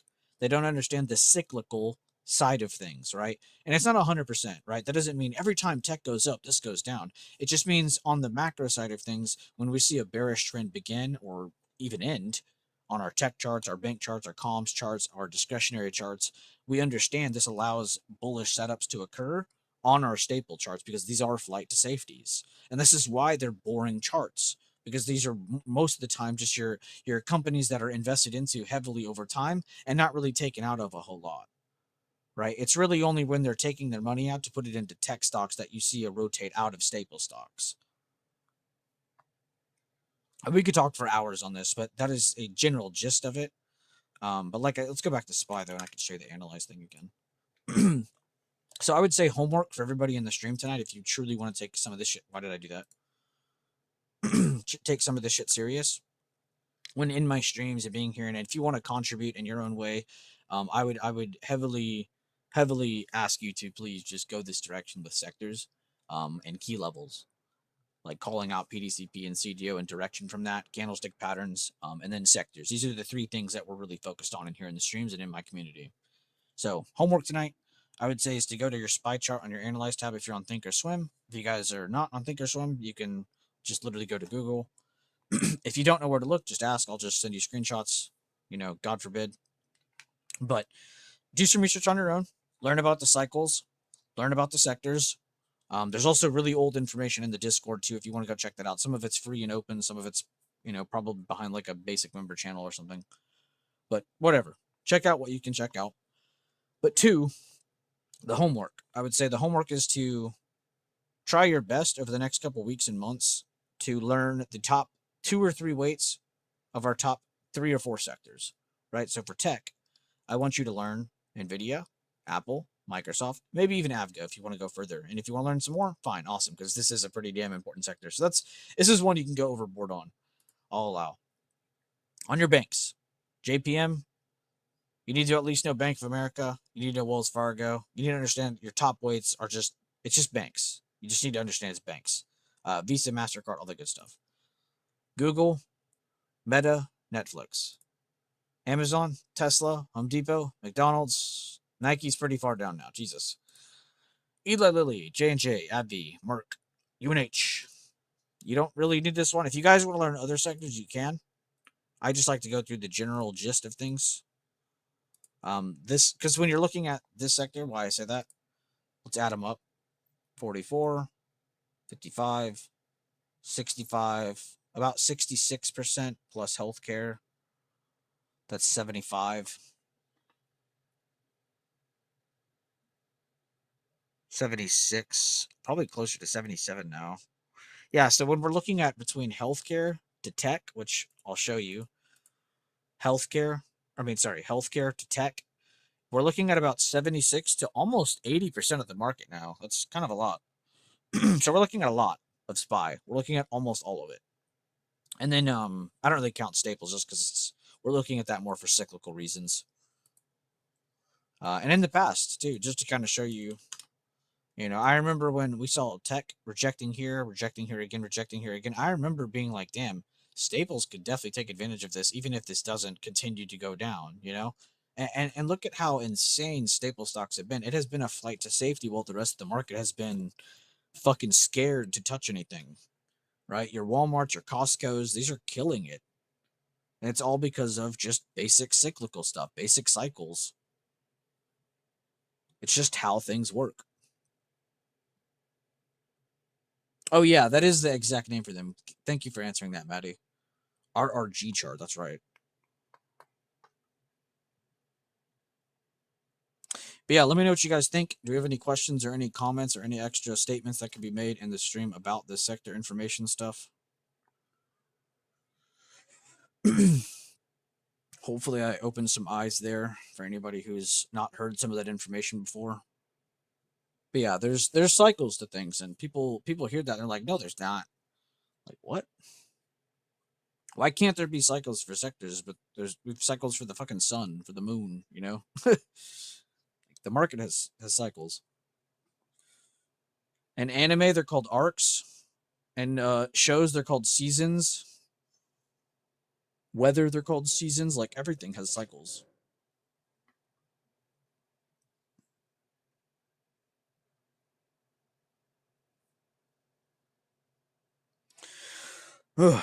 Yeah, pretty cool information. I like going over the sector information because it is genuinely a part of what we do here. Like, I don't feel comfortable unless I know what those are telling me sometimes. And sometimes you can make pretty cocky decision trades too because of it, like in a good way. You could be like, oh, well, I knew it was going to pump. Well, how'd you know it's going to pump? Well, dude, look at every other sector chart. It's like, what do you mean? They're literally screaming, we're going up. Or vice versa. You see tech rejecting, and you were like, I didn't like it at first because nothing else was falling with tech. You can go deeper with it. But maybe you're like, I like how tech was rejecting. And then 30 minutes later, these three or four other sectors also started showing more bearish rejections. That's clear sign of, oh, okay, shit, I'm going to short this. The heavy sector's already selling. Now the other ones are following along to kind of show more impact. This might go from a small red day to a large red day. And you can break that down with an actual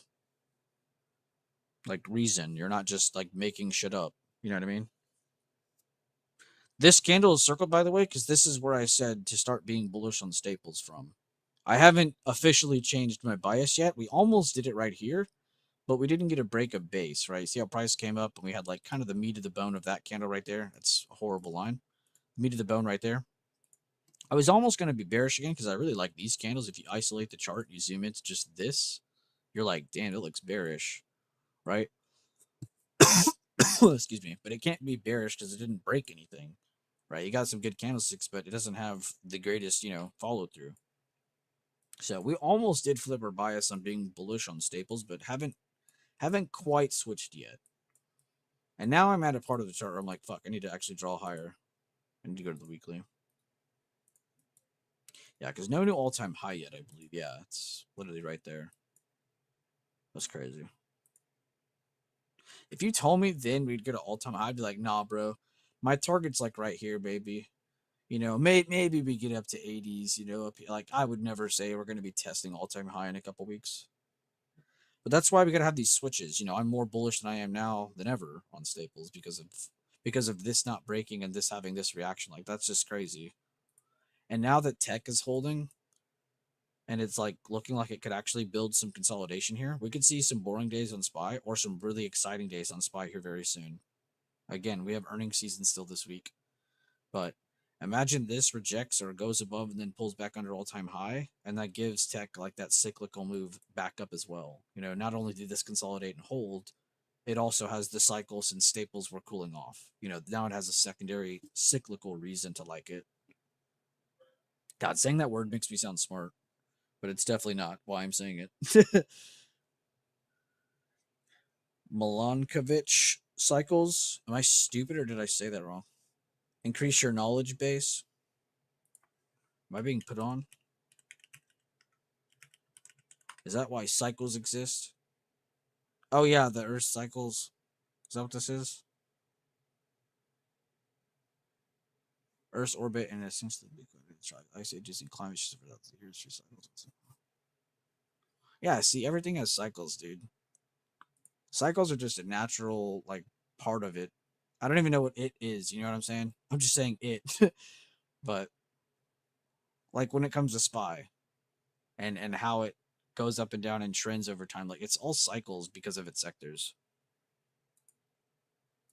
I actually do know what this is because I watched somebody on YouTube that's like, oh, I just pulled up his channel on accident. Do you watch Anton Petrov on YouTube? YouTube? Almost said YouTube. On YouTube, Sandollar. I watch this guy a lot.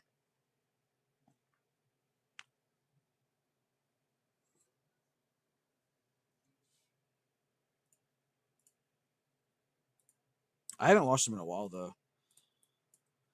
Nope, that's a lie. Actually, I did see a video last week.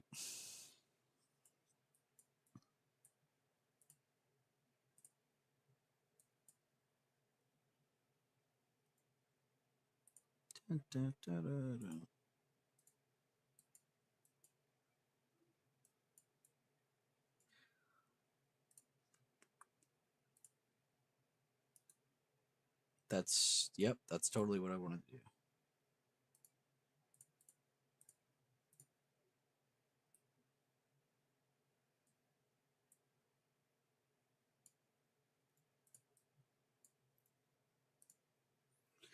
This is the one that always trips me up because you could do this. Fuck. Okay, it's that one.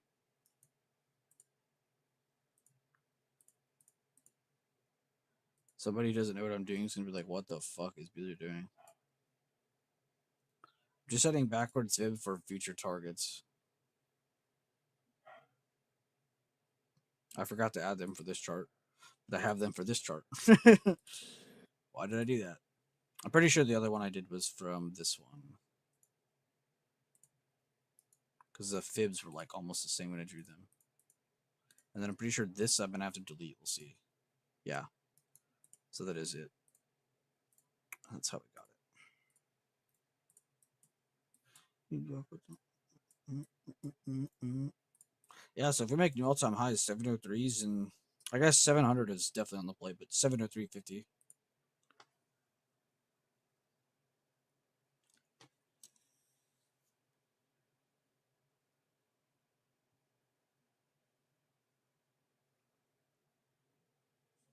Nice hold the previous day high on SPY Gang.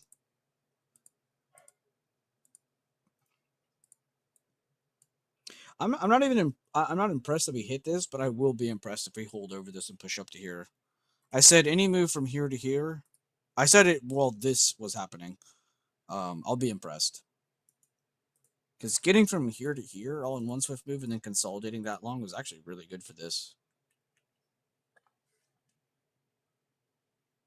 You do watch that guy? Damn, you're based. Yeah, Anton is so fucking chill.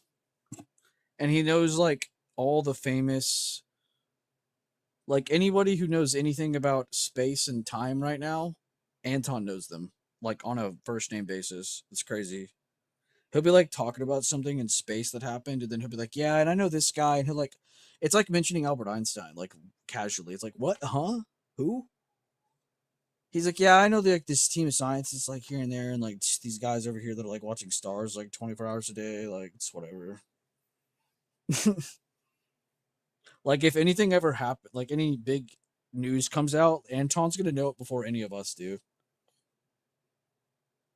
Guys, we discovered aliens. He also talks about the different theories of like that are in space, like the Permi paradox, like all the different paradoxes and shit. Like he just explains all the different ones without bias too. That's why I like Anton. He has like zero bias. He's just like a little nerd. He's just so interested in everything. So I like watching him. He's pretty big now, bro. But when I was first watching him, I swear he didn't get any views. Anton was like ahead of his time. I love watching Anton. He's got a great YouTube voice too. I'd like Kipping too. Let me look him up. I probably know. Like I don't remember all these guys' names to be honest. But I've heard so many of these names. I'm like I don't know them, and then I see their face. I'm like, oh, yeah. I don't know if I know this guy. Oh wait, this is the guy that talked about the "We Might Be Alone" thing. I have seen a clip of him, but I don't know him. Know him? Let's see the "We Might Be Alone."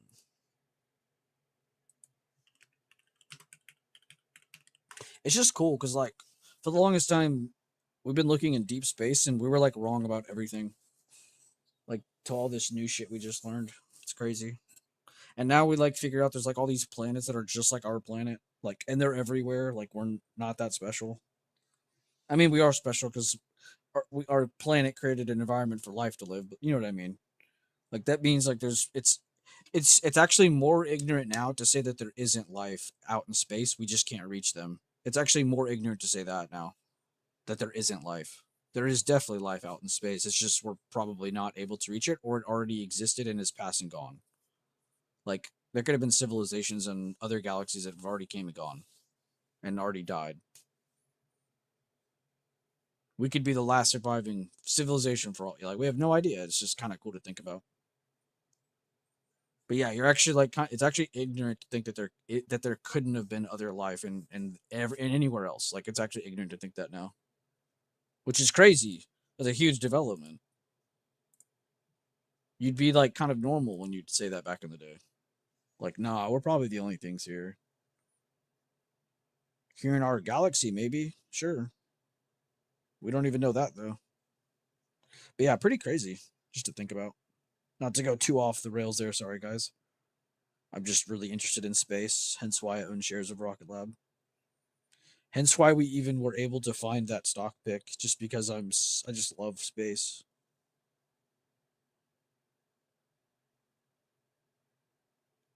More likely millions of years ago and have yeah, exactly. It could have came and gone already. Like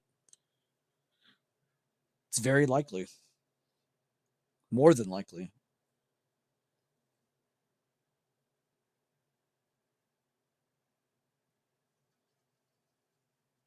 Sabine Hassenfelder. Yeah, I mean I'm sorry if I'm annoying somebody with these convos, but it's not even really tenfold. It's just kind of cool to think about. Sabine Hassenfelder.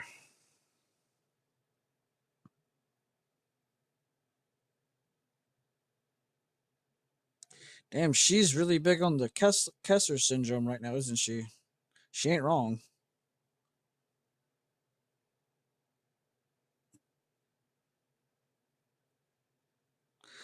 That's basically like having the movie Wall-E actually happen.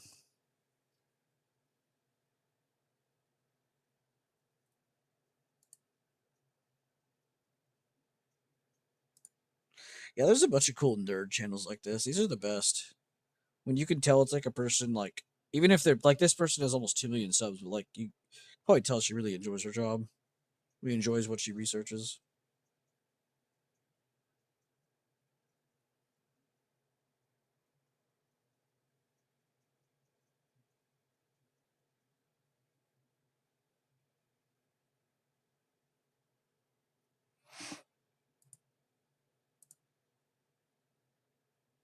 For science news, yeah, that's kind of what I like Anton for. Like it's cool when he talks about theoretical stuff, but I really like getting the news because like you don't hear about this on Fox, you don't hear about this on CNN. Like the way we track deep planets isn't the same anymore. The way we research exoplanets isn't the same way we used to anymore. Like it's we're on a completely different playing field right now. Like we actually understand more about space than our own oceans now, like by a lot.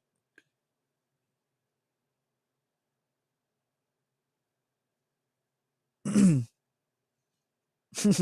UFO head. Speaking of UFOs, dude, Independence on Netflix Day. Independence on Netflix Day. Did y'all hear what I just said? It could also be that intelligent life that builds tech to super. Yeah, yeah, exactly. Like we're not even. I'm not. Me and Sandal are not even saying that like there's a civilization of super advanced aliens somewhere. Like no, like they can be just like us, not able to leave that far out of their solar system.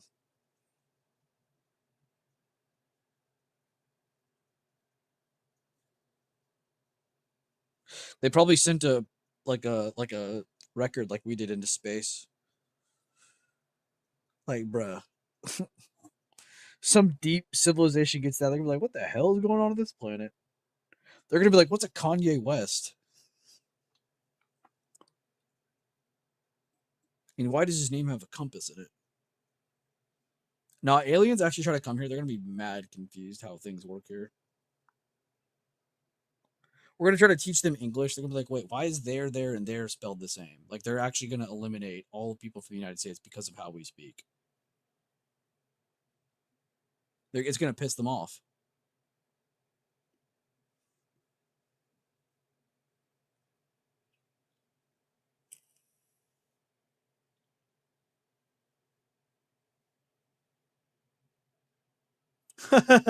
Data jet. That's so true. Aliens see us and are like, no, a civilization that grows other entities just to eat them. Hey, motherfuckers, they're called cows, and we love steak. But yeah, so true though. Yeah, we still don't know what made the bloop sound. Yeah, exactly. We had a team of people go down to the bottom of the ocean to get to the Titanic with an Xbox controller. That's what's happening on planet Earth.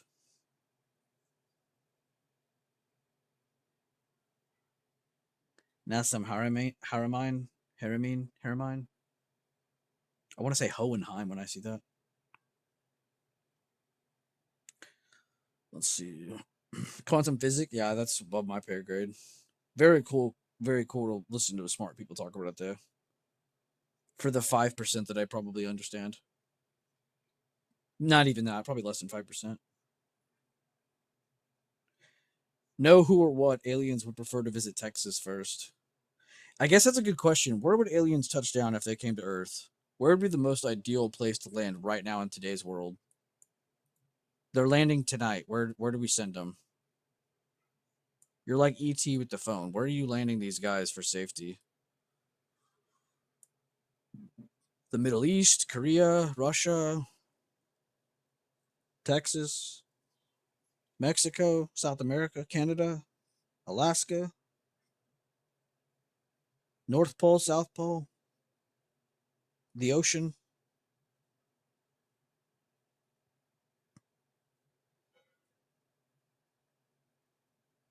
We will be selling funeral plots on Mars, one-way tickets.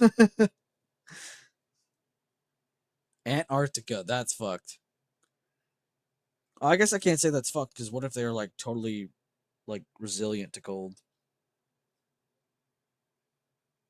resistant to cold? What did I say? Resilient? Dolce again?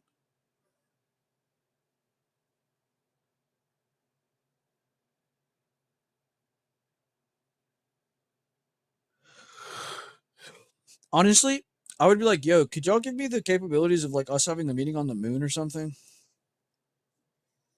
Like, could y'all just like bring me? It'd probably take a few minutes for them. They'd be like, yo, what do you breathe? You an O2 guy? What are you? A dioxide kind of guy? I'd be like, yeah, I'm an O2 kind of guy. They bring me on. We go have a meeting on the moon.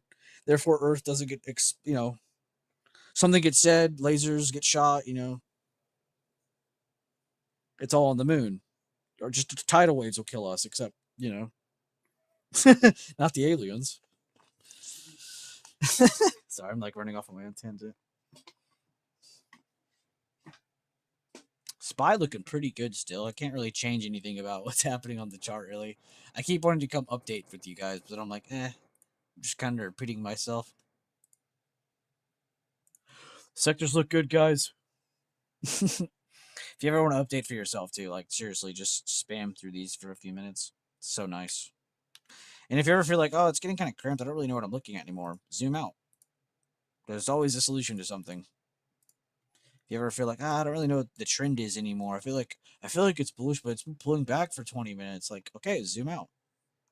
Help yourself out a little bit. You'll definitely see it. Like, it's bullish, but it's definitely tired. That's what a lot of us should be thinking right now. Bullish, but pretty tired.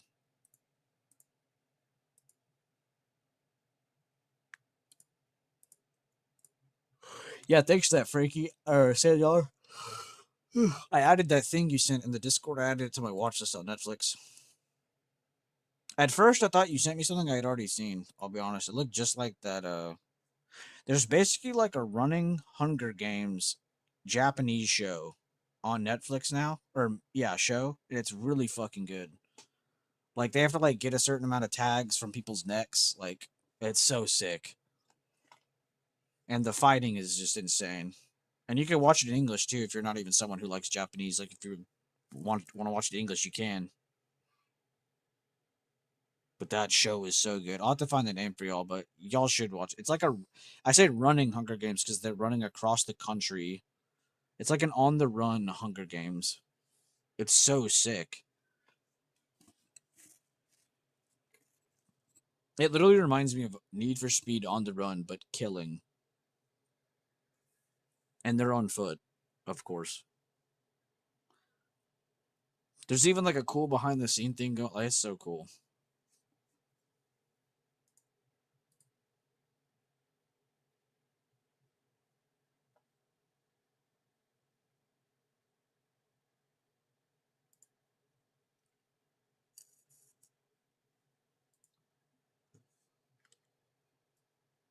And guys, feel free to share your trade reviews in the chat. I want to start seeing people in the post charts channel as well.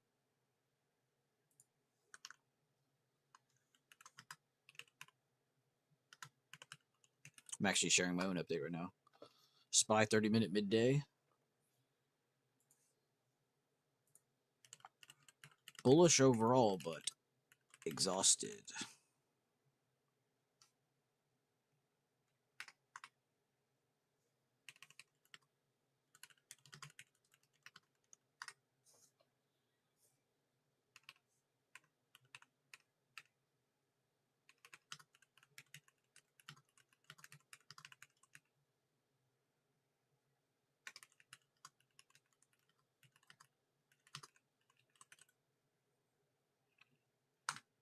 And then I point out what else is possible. 698s are still possible, though, despite being exhausted.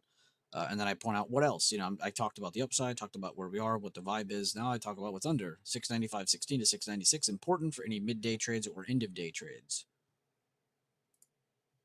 See? Full update. Didn't have to type a whole lot. Hear me out. If you set up StreamerBot, we can play marbles in here. Streamer.bot. Is that it? Are you scamming me? Supercharge your live stream. I'm looking at a lot of things I don't understand. Connect with all of you. Oh, so it's like Streamlabs. This looked way more insane. That's a good question, though. You wanna ask ChatGPT? Let's ask ChatGPT.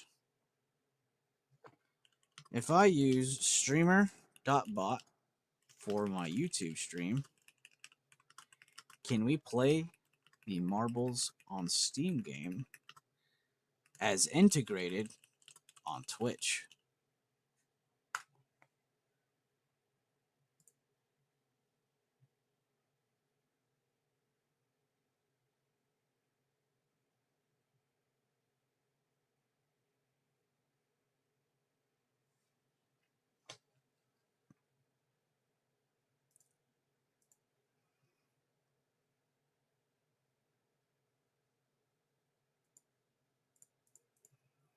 Okay, technically yes, but this is a lot.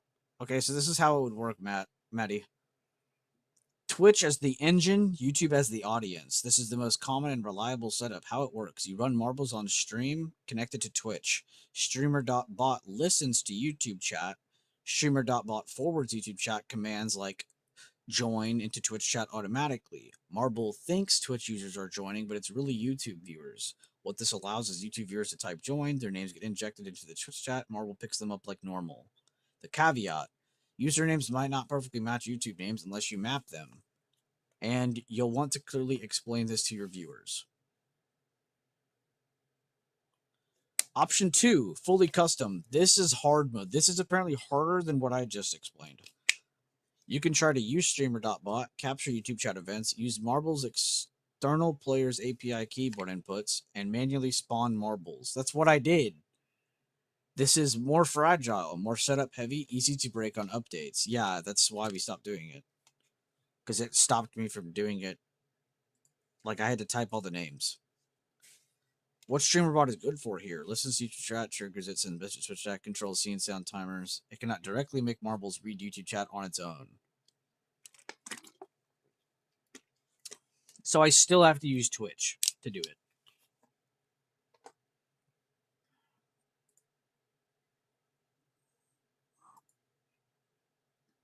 Holy shit!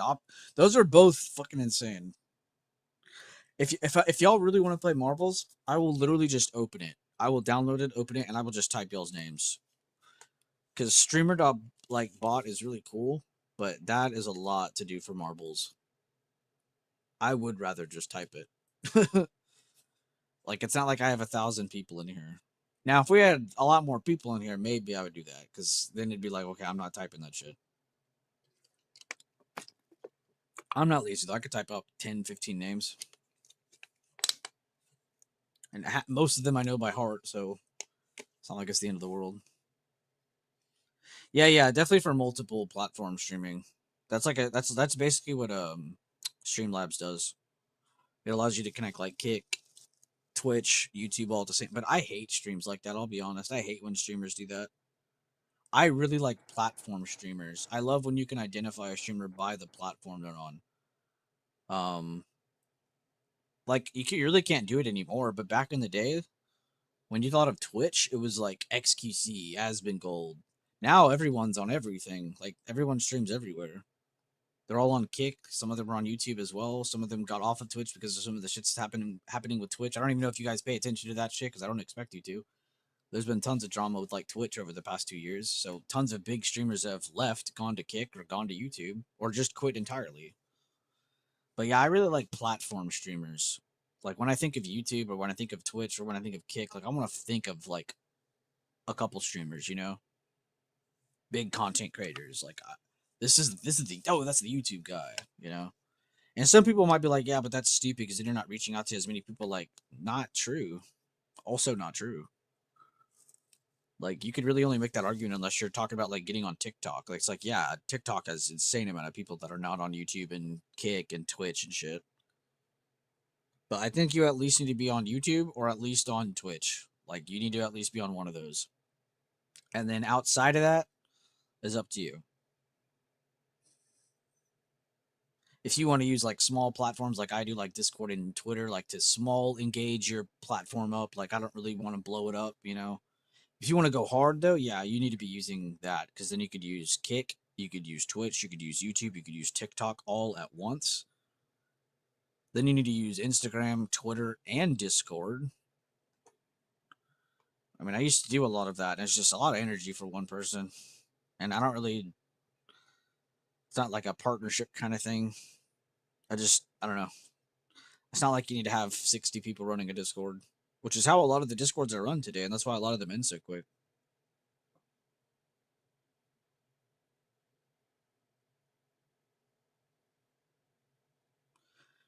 Likes who else's YouTubes? There's really only two YouTubes I like. If you're talking about like trading related, one would be he's 100% live right now. There's no way he isn't. Yeah. Stock Market Live. I would say this is like one guy on YouTube that I fuck with. He doesn't even know I exist, but I like him a lot. And then probably Stephen Bigelow, but he's not alive anymore, so rest in peace. But I mean, these are really like the only two channels I've probably ever clicked on in my life. And then as a friend, I do click on other people's channels to like support them and be nice to them, but like I don't actually watch their shit. That's about it. I don't like to look at shit for trading because it's just an over inflow of like information. And I think getting too much information is a bad thing.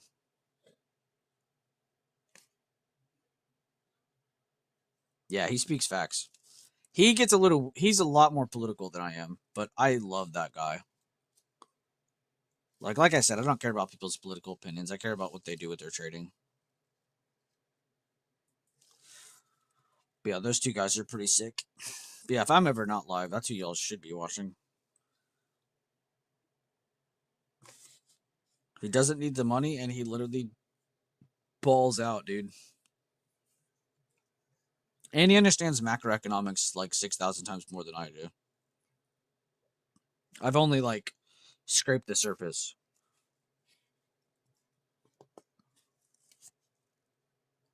There's always a bigger fish. And I got a lot of respect for him. He seems pretty chill. He could easily bully mode me in my channel, though. That guy has an insane pull. He could end this channel overnight if he wanted to.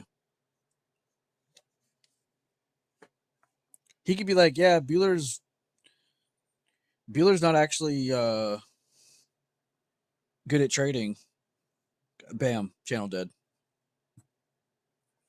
But he's not like that.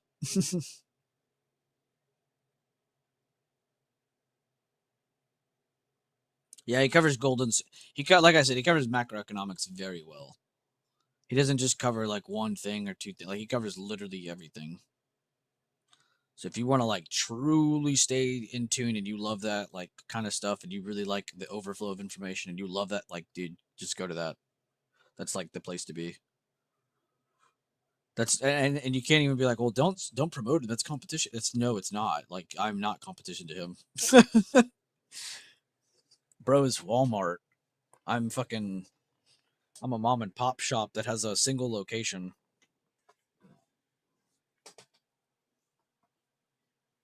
Dude, whenever y'all started talking about how cold it is outside, it's gotten 6 degrees warmer here. Thank you, whoever brought that up. Shout out whoever that was.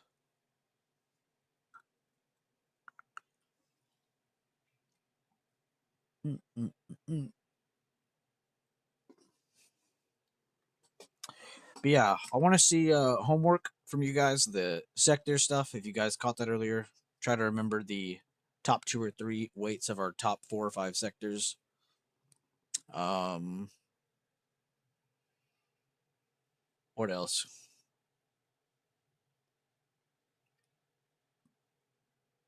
There's a clip of Don Lemon talking with Bro's stream in the background.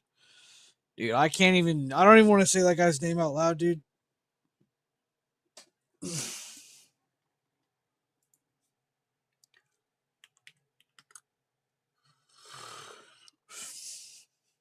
I actually hate the internet for the people y'all make famous. The internet's undefeated, but at the same time, they have to be the most defeated.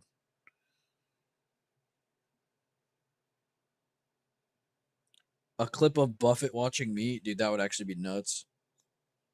Him watching me talk about sectors would actually make me geek. I would retire right there on the spot.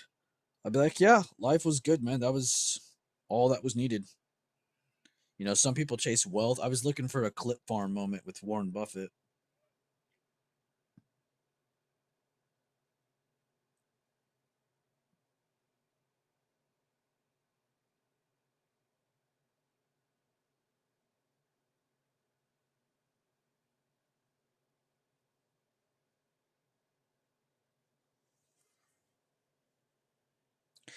I am impressed how much the whole Buffett, Munger, Bill Gates trio wasn't talked about as much. Like I was surprised how much they weren't talked about as much with how much hate on Elon there was. Like I know there was like that 1-2 year span where everyone was talking about it, but it just died off so quick.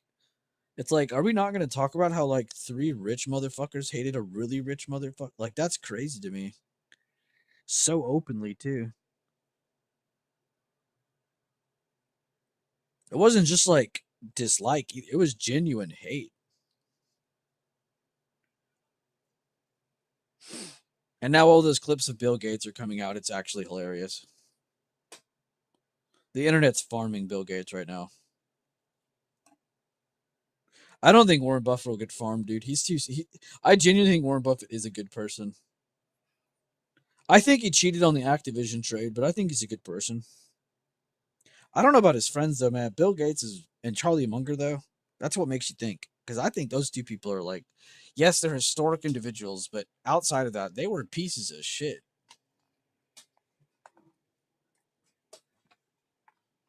I just hope Warren Buffett's not like that. But then you say what I just said, and it's like, oh, I don't know how he could be. On Gates? No, no, no, no, no. I am definitely not talking about Epstein files right now. No, just Bill Gates been losing his mind the last few years. Is he actually on the Epstein files? Have they actually dropped? I honestly stay away from that conversation because I don't know what to believe anymore. I mean, they could hand me the files themselves, and I still wouldn't be able to believe them anymore with how it's been handled.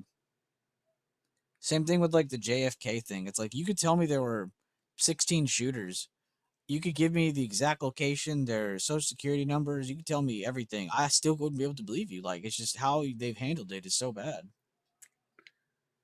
I genuinely feel so bad for the public when it comes to those things because it's like everybody has a legit justified reason to be pissed, but at the same time, it's like you also have nothing to get out of it at the exact same time. You have everything and nothing at the same time. It's just frustrating.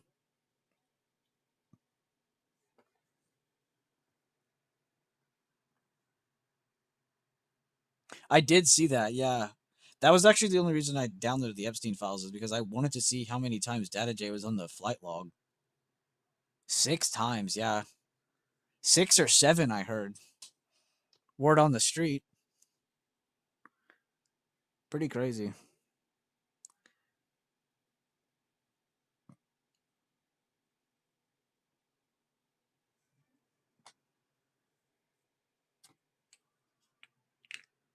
Yeah, or 7, yeah.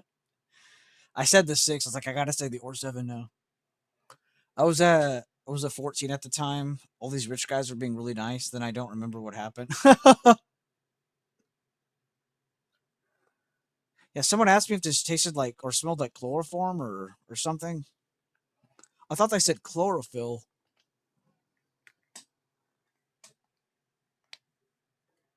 Next thing I know, I'm waking up in a random bed with a Coca-Cola next to me.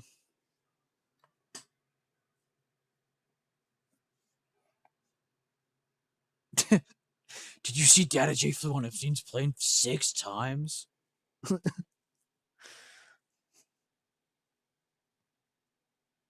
I also find it funny because I used to have a lot of respect for Elon Musk.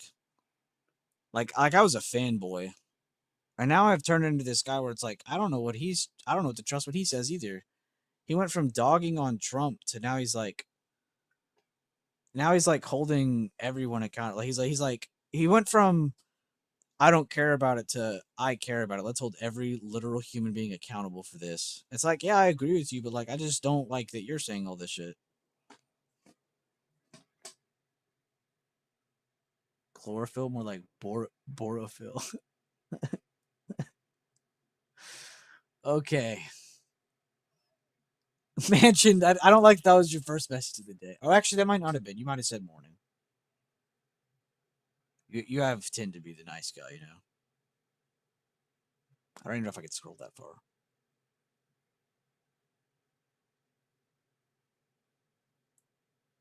Yeah, I can't. More like borophyll. We are so poor, none of us. Hey, man, chill. Quit telling us the truth. He said we are so poor, none of us are on Epstein's island. Like, yeah, fuck you. What a way to call someone broke, bro. You're so broke, you weren't even on Epstein's island. That's like a wealthy person talking to a rich person. You don't even know what Epstein's flight log looks like, bro. What a crazy conversation. Bro, you so broke. You aren't even you aren't even incriminated for this.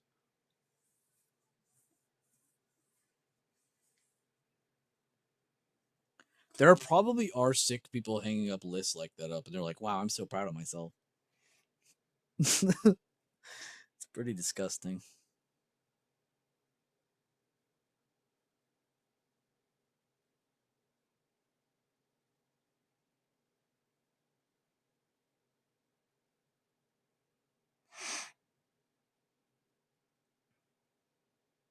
Man, what a stream today. We talked about a lot today, honestly. I'm trying to slow down now because I've been talking a lot, but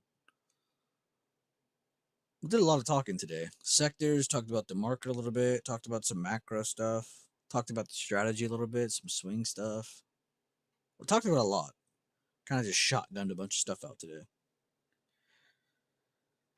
I hope you guys enjoyed some of the sector talk though, because I just feel like it's the most helpful, most comfortable information ever. Like whenever I look at SPY and I'm like, oh, I think I'm bullish, I could just take a quick look at those, be like, all right, they're all above the key levels. All right, bet, bet, bet.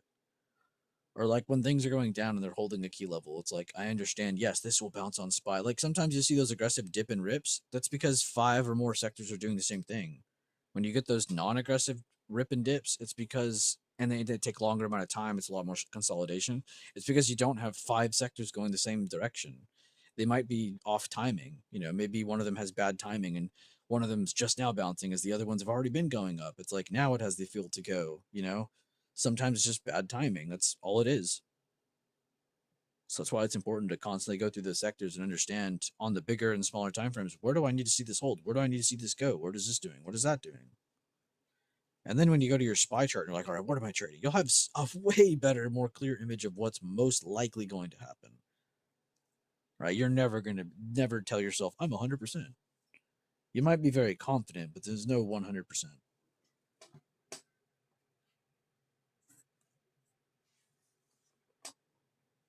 Burned.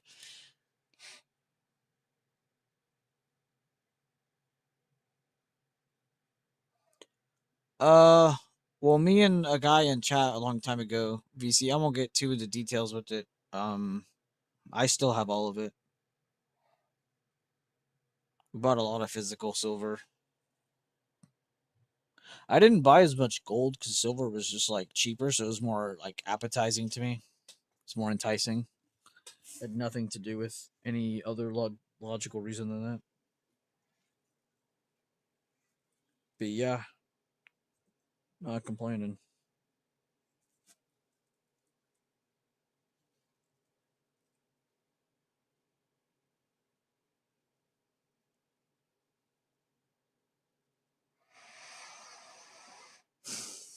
Oh no, I did sell a little bit. Actually, I sold those coins. That was last year though.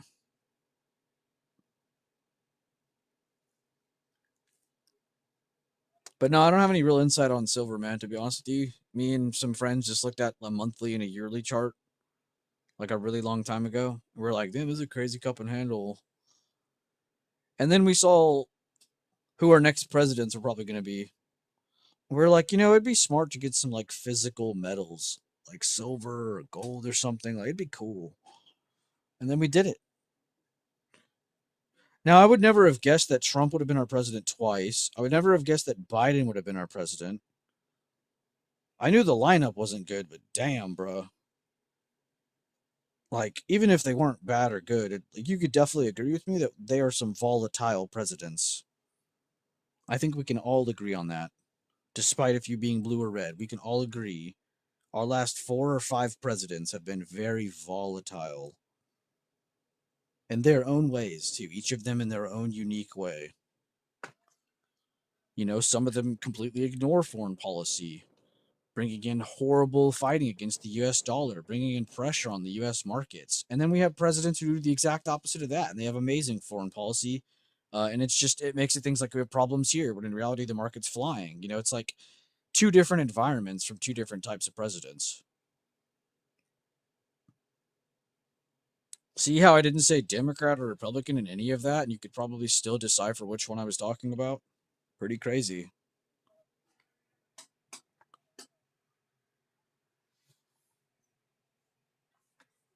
That's what happens when you take a year off from us. I didn't take off the whole year last year. But yeah, it was a pretty good chunk. Honestly, last year I didn't take off, man. I was honestly very depressed. I was in a weird place last year. I still am, to be honest, but it's a lot better now. Because I don't take medicine for my bipolar, so that fucks me a lot. But I don't like to use it as an excuse. But I just had a lot of things happen last year, and it does. I suck at handling things. Like I try to like sit up here and act smart and shit, but like I suck at handling things.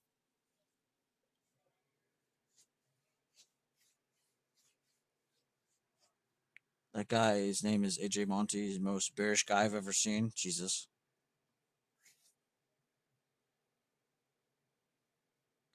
Bearish on silver?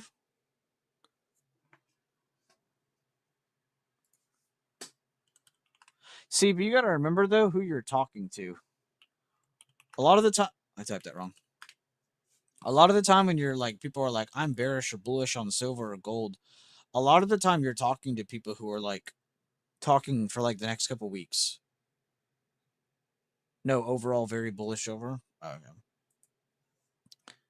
Like a lot of people who talk about gold and silver talk about like days and weeks and months, right? When me and my friends looked at this shit, we were looking at like this kind of time frame. We were looking at like a yearly time, like really large shit, because we don't want to be looking at this in the scope of, oh well, it's gonna come down. I had one red candle. Like, nah. When you zoom out, it's really not that big of a deal. I'm not gonna sit up here and act like that was like an easy thing to hold or anything, but I mean, it's like a trade that you expect to hold for a long period of time. So you increase your probability in those kinds of trades of catching bigger gains because you know that you're going to just kind of trap yourself into it. So if it's a winner, you're going to be trapped into a pretty large size winner. And that's not what your goal is. Your investment is because you like it over the long run, over the long term. But that's the scenario you're given. Now that doesn't work for everything. Don't just go buy everything and hold it forever because that's what I said. But I'm just saying. I feel like when it comes to like gold and silver, I feel like people just think too short term on it. I still think it could go a lot more over the next 10, 20 years. If you guys don't think the rest of the world's going to try to fight against our economy, you're fucking high. You're high on your own supply or somebody else's.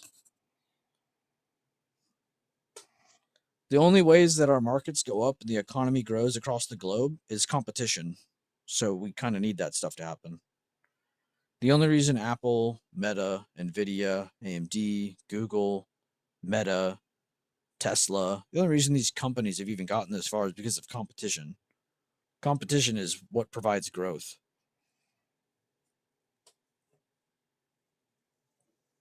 Without competition, you don't have growth. Without growth, you don't have a thriving economy.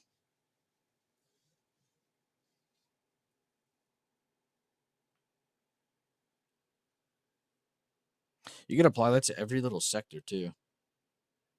The only sector I'm totally cool with a monopoly happening is Netflix, dude. Let Netflix own everything.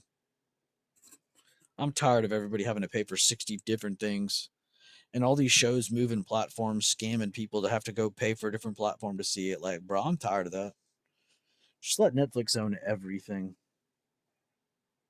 Or someone, so we can just pay one place. That's the only monopoly I think I'd be cool with as a consumer.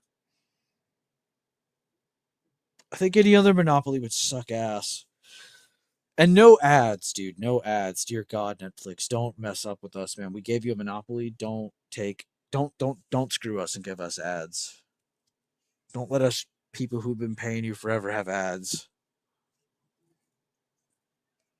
I supported you, Netflix, when you were down bad. Remember when that Altman guy tried to buy the dip and then it dipped more? Yeah, I was there. I was there when you were down bad, bad.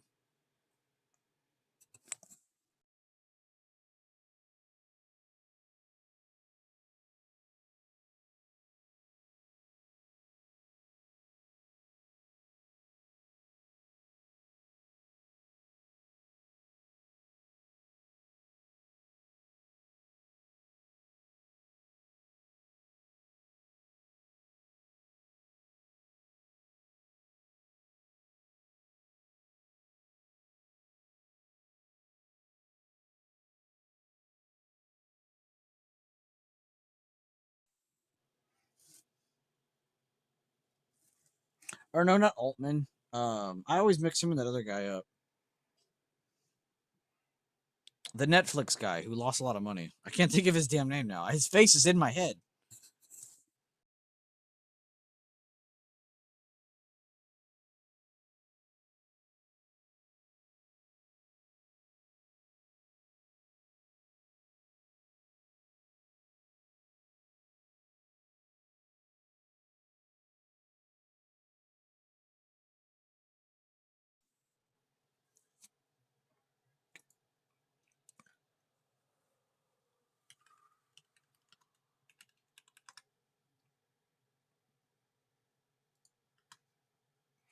Dude, this is how you know I'm cooked.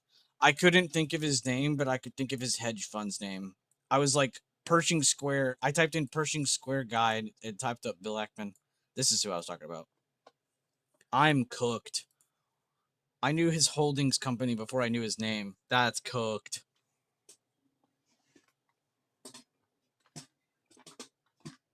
I'm actually cooked, dude. I might actually know what I'm talking about. No, I'm kidding. You were thinking Bakeman Freed? We're thinking about different guys altogether. Different trending guys. He used to be very dramatic on CNBC. He's still dramatic, just not on CNBC. Yeah, that was an ego hit too when he lost that Netflix trade. When Ackman lost that Netflix trade, he became a changed man, and not in a good way. Bro's true colors started showing. He's like, wait, I'm not supposed to be losing trades publicly. What the hell? This is why I do pipe investments privately. Ah, fuck Ackman. That guy's an idiot.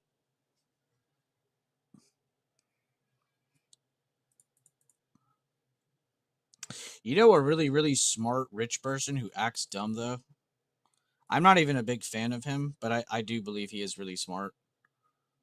Um who's the guy that's on that show with all the people, the shark show? What is that guy's name? Dallas Maverick guy. That guy is really smart. I don't even really like him a whole lot, and I genuinely think he's really smart. He's done a couple stupid things, but I think he's all right.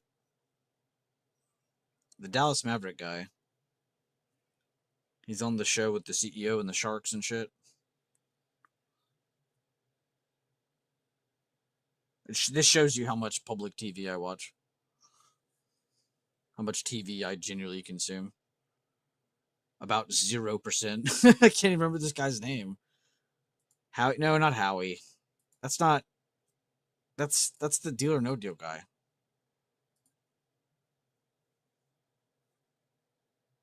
Mark Cuban. There you go. Yeah, I swear he acts dumber than he actually is. I'm not even talking about the Sharks clips or the show. Like, I swear his investments over the last like 10, 15 years, like it would have you think he's tripping. And then you're like, wait. Now you're like, wait, he's cooking. Yeah, I'm not even the biggest Mark Cuban fan, but I think he's pretty smart. With his I'm talking about his money again, just to make sure we're all on the same page.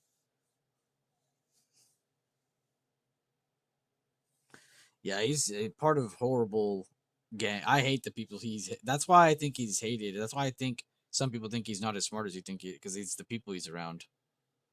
I like everybody around him is a joke. But I don't take him as a joke. I would never be like, yo, Mark Cuban's a joke. Nah. Honestly, another fucking super big genius. I'm trying to think of him. It's a big YouTuber, and he's invested into a shit ton of different like DoorDash type companies and done really well with his money over time. Not Shaquille O'Neal. I mean, he's smart too, but oh, bro, it's like right in the tip of my tongue, dude. This is elite ball knowledge too, and I can't remember the name. It's something stupid too. Like I'm right on the edge of it of thinking about it. I bet if I googled it, I could find it in 5 minutes.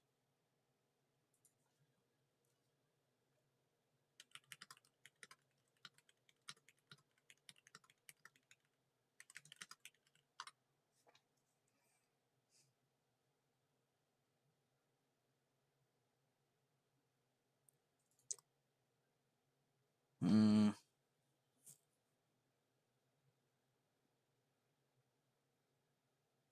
The motivational guy. The motivational guy. Oh my god, I can't think of his face or his name, but he's the motivational guy.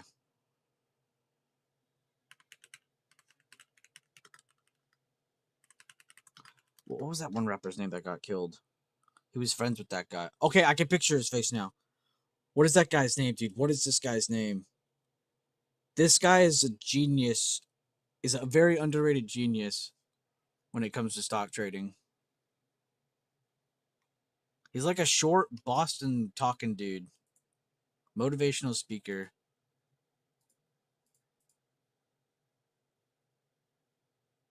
He's like a big YouTuber. Fuck, dude. What is this guy's name? Here, let me just type this on YouTube. He cusses a lot. That's what he's remembered by. He cusses a lot. Like a lot.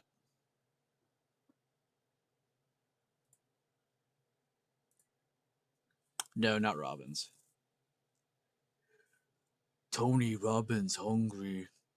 That Family Guy bit will never leave my brain.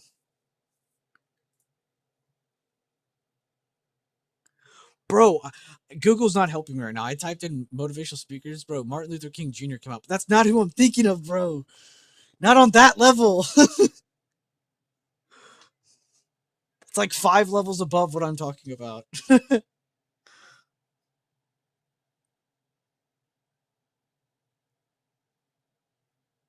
I found him. Oh my fucking god, Google, you're clutch.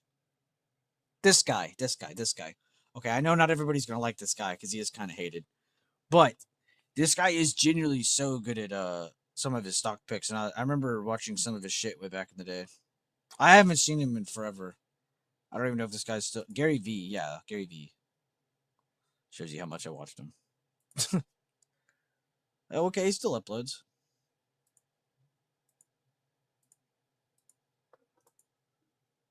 Wait, this guy gets like no views now. What the hell happened?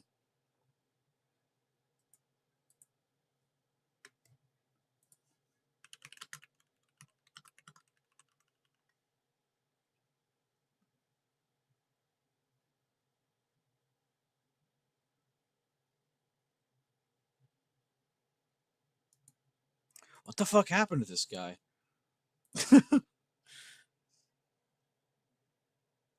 All right.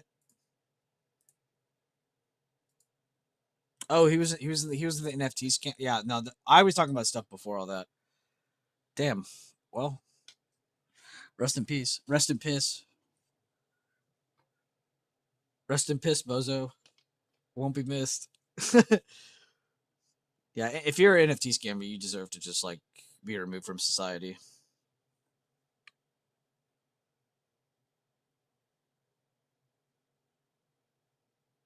Damn, man, he went from genius trader, stock finder to NFT scammer. No wonder he's got less than 20,000 views per video. Bro, the entire internet was on that man. Now nobody knows him. I mean, I couldn't even remember his name. I could type in what happened to Gary Vee on YouTube and an actual video would pop up.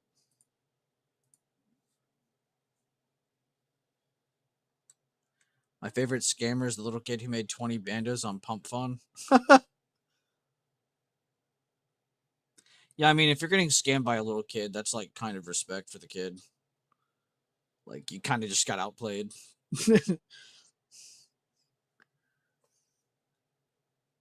One of my friends came up with the shit coin to scam people. It did not work. Yeah, I don't understand why people are trying to like make their own coins and be like, guys, make sure you invest before the minting phase. Like, okay. If you heard someone say invest before the minting phase, you're fucked. Like, those are like the keywords for you're about to get scammed. Make sure you get in quick, hurry, before everyone else hears about it. That's why me, this famous person's talking about it. Like, what? What was the one with all those famous people? It had like Matt Damon in it. That was it was like crypto.com. That was actually fucking hilarious. It had fucking Tom Brady, Matt Damon. It had everybody in it, man.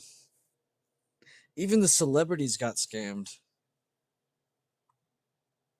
Oh yeah, FTX. Was that what it was? I just remember it was like crypto related or something. But it was like a crypto brokerage or something, or a forex brokerage or something. It was horrible though.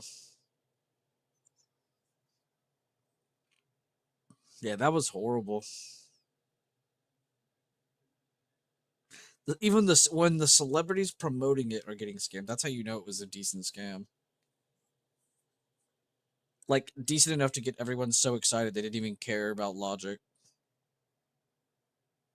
Yeah, even Congress was on it. Celebrities, Congress had basically every consumer. Like, it was crazy.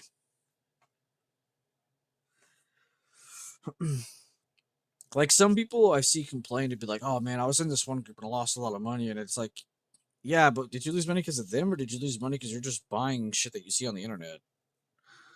That's why I made that one short. Here, wait, where is it? We'll watch it together. 1 second. Uno segundo. Por favor. This one. Okay, the music's gonna be loud on this. Bear with me though.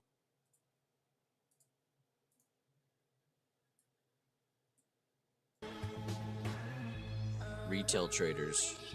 Stock trending on social media. Like, what? It's the most accurate short I'll ever make in my life.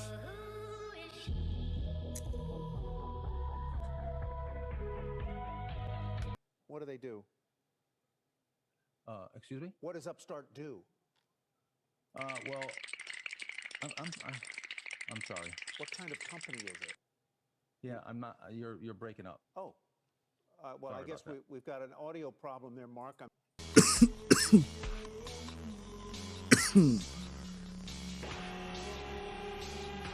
I guess we got an audio problem, Mark. Yeah, this will never happen. That's why I said the year 2349. This is my favorite one that I made. Hey, come on, baby! Come on! It was so easy. Come on!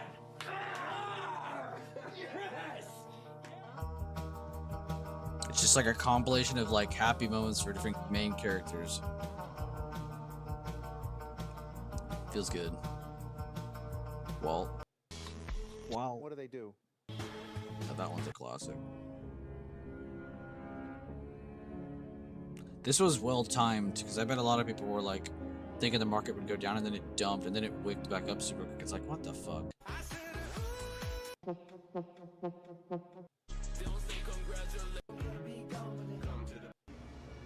When Giga Chad coin drops on Solana. This was a good one I too. wouldn't do this if I even could do it. I'd need a guarantee. How do I know you can deliver? You don't. But I can. But I can. 6 hours of charting, 1 losing trade. That was fun to make. Goku locking in.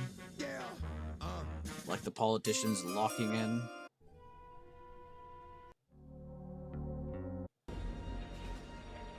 Bro, look at this comment. Where'd it go? Here it is. What's with the blocking of the aircraft? Huh? He's asking why I put a candlestick over the aircraft. Is this person real? Christopher Morris, are you real?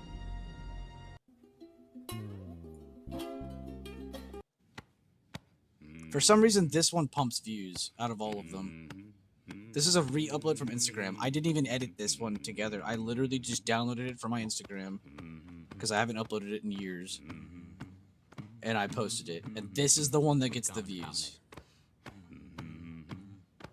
The one I did no effort on. To be fair, though, this is like one of the best stock market clips ever.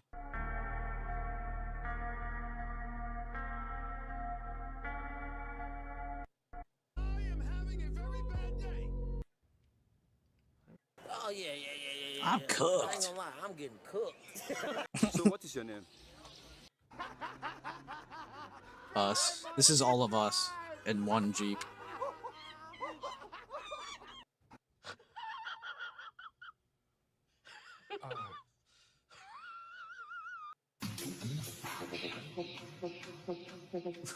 This was funny. Okay, this meme, some of you might not get because you might not have been here. Maybe you were.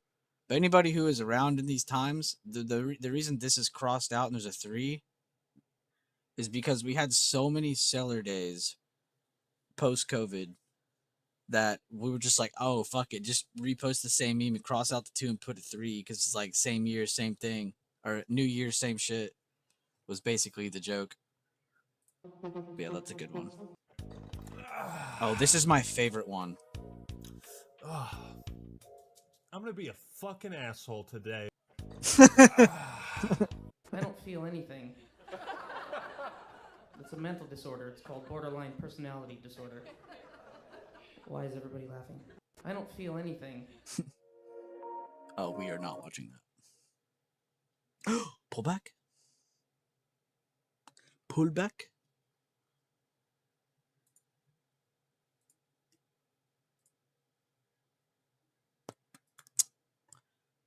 Pullback in banks, discretionary and tech slowed down. Pullback already happened on comms. Healthcare also slowing down. Staples also slowing down. So we have a market-wide slowdown. Hence why it looks like we're just dumping, but we're not. It's just everything doing the same thing at the same time. It's actually a really nice size move in that amount of time. That's on the 15-minute. That's really good. But again, like I shared earlier, it's just because everything's doing the same thing at the same time. So when that happens, a lot of the time you get just really aggressive movement in SPY because it's, yeah, the compilation of it all. Like I said, picture a pie in your head. Did I ever tell y'all can open y'all's eyes at the end of my example? Have any of you just been sitting there with your eyes shut the entire time? You can open them. If you haven't.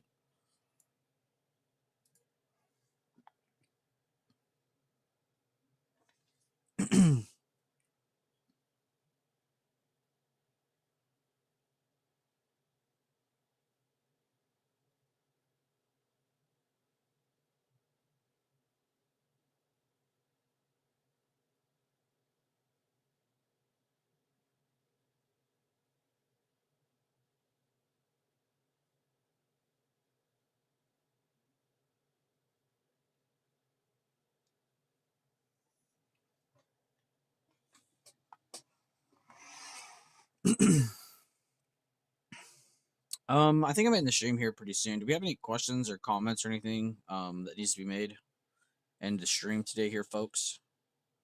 Like I said, probably not going to be calling out swings till like Friday, if that, just because there are a lot of earnings this week again. I guess I could pull up the image. Do you guys want to see that? Of what earnings are even happening this week?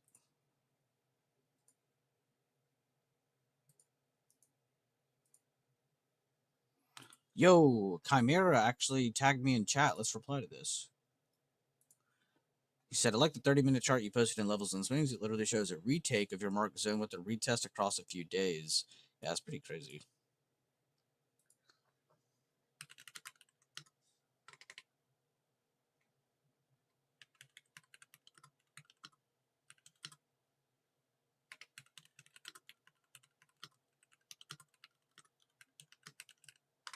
I always say insane, but I really do mean that. Whenever we see like clean price action, like it's so cool just seeing clean price action, or even if you don't understand something at first, and then maybe like the next day you get on, you're like, oh wait, like it clicks. You're like, oh wow, like I like those moments. Wait, Maddie, I'm about to watch this. This is a clip or just a picture? Oh, everything. Wait, what? Update. They found the kid who rugged Quant and found his mom's Instagram. He dumped his tokens for $30,000, but now would be worth over $2 million. Wait. He's flicking off the cameras.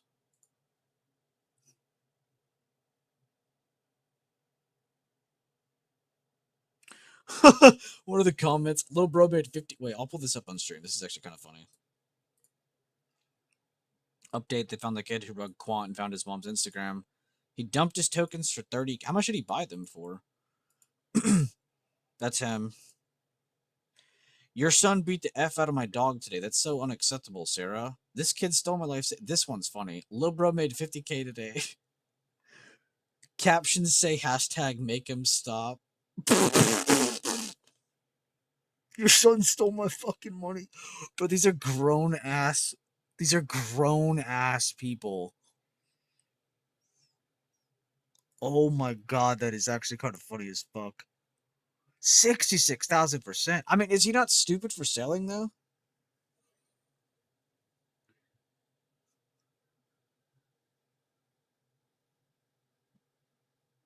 Or I guess he is stupid because now there's a paper trail.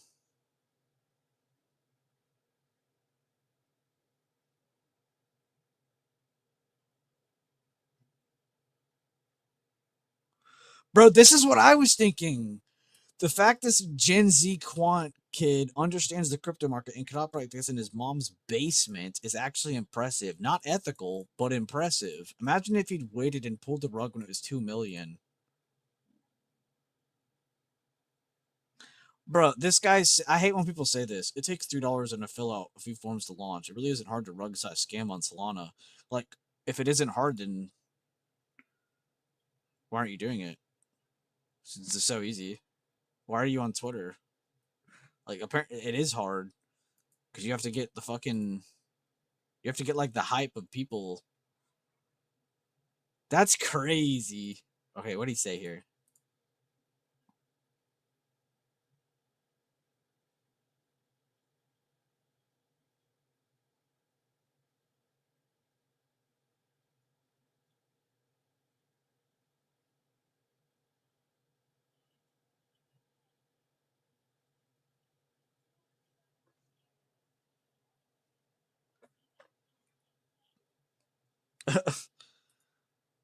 I'm glad I didn't play the audio for that.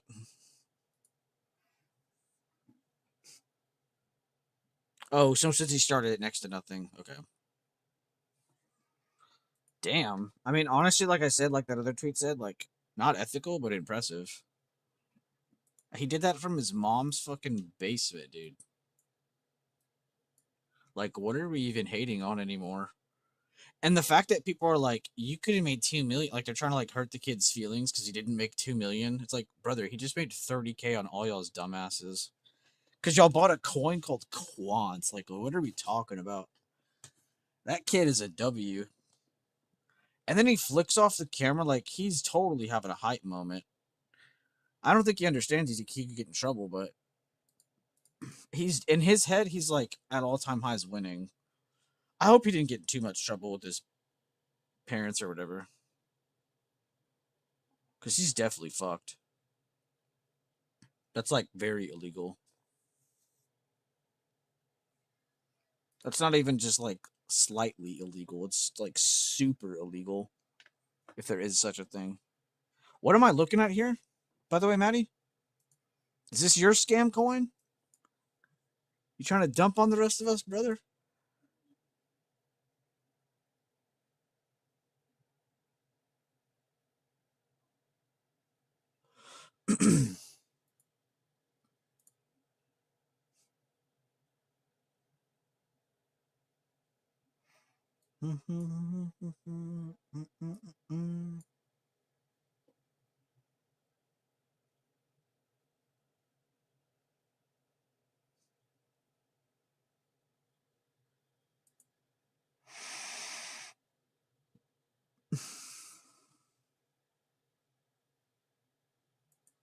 Isn't this the smaller UNH or whatever?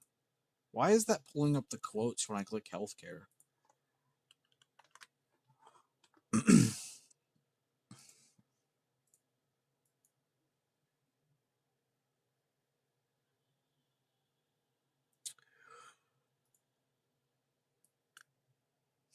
I think that's it. I think that's right. So yeah, not a bad pick, but I don't know. Just this is the conversations you're gonna have when a stock chart looks like that. You're always gonna say, "Well, looks like shit." Ah, this and that. Oh, this and that. You know. But I know you know the other side of the coin because you've done it enough times now, where you've bought pretty good numbers of dips now, and done pretty well. You know the other side of the coin. Oh, I trust it because, well, of course it's gonna look like shit now. It's in the middle of the ocean. It's down here in nowhere land. I don't know why it died, but if you higher lows, it's probably out of. Yeah, it definitely needs to build base. That's for sure. I think it's just that sector. I don't think it's anything Humana's individually doing. Like I said, that's why I looked at UNH because I was like, it has to be doing the same thing UNH is doing then.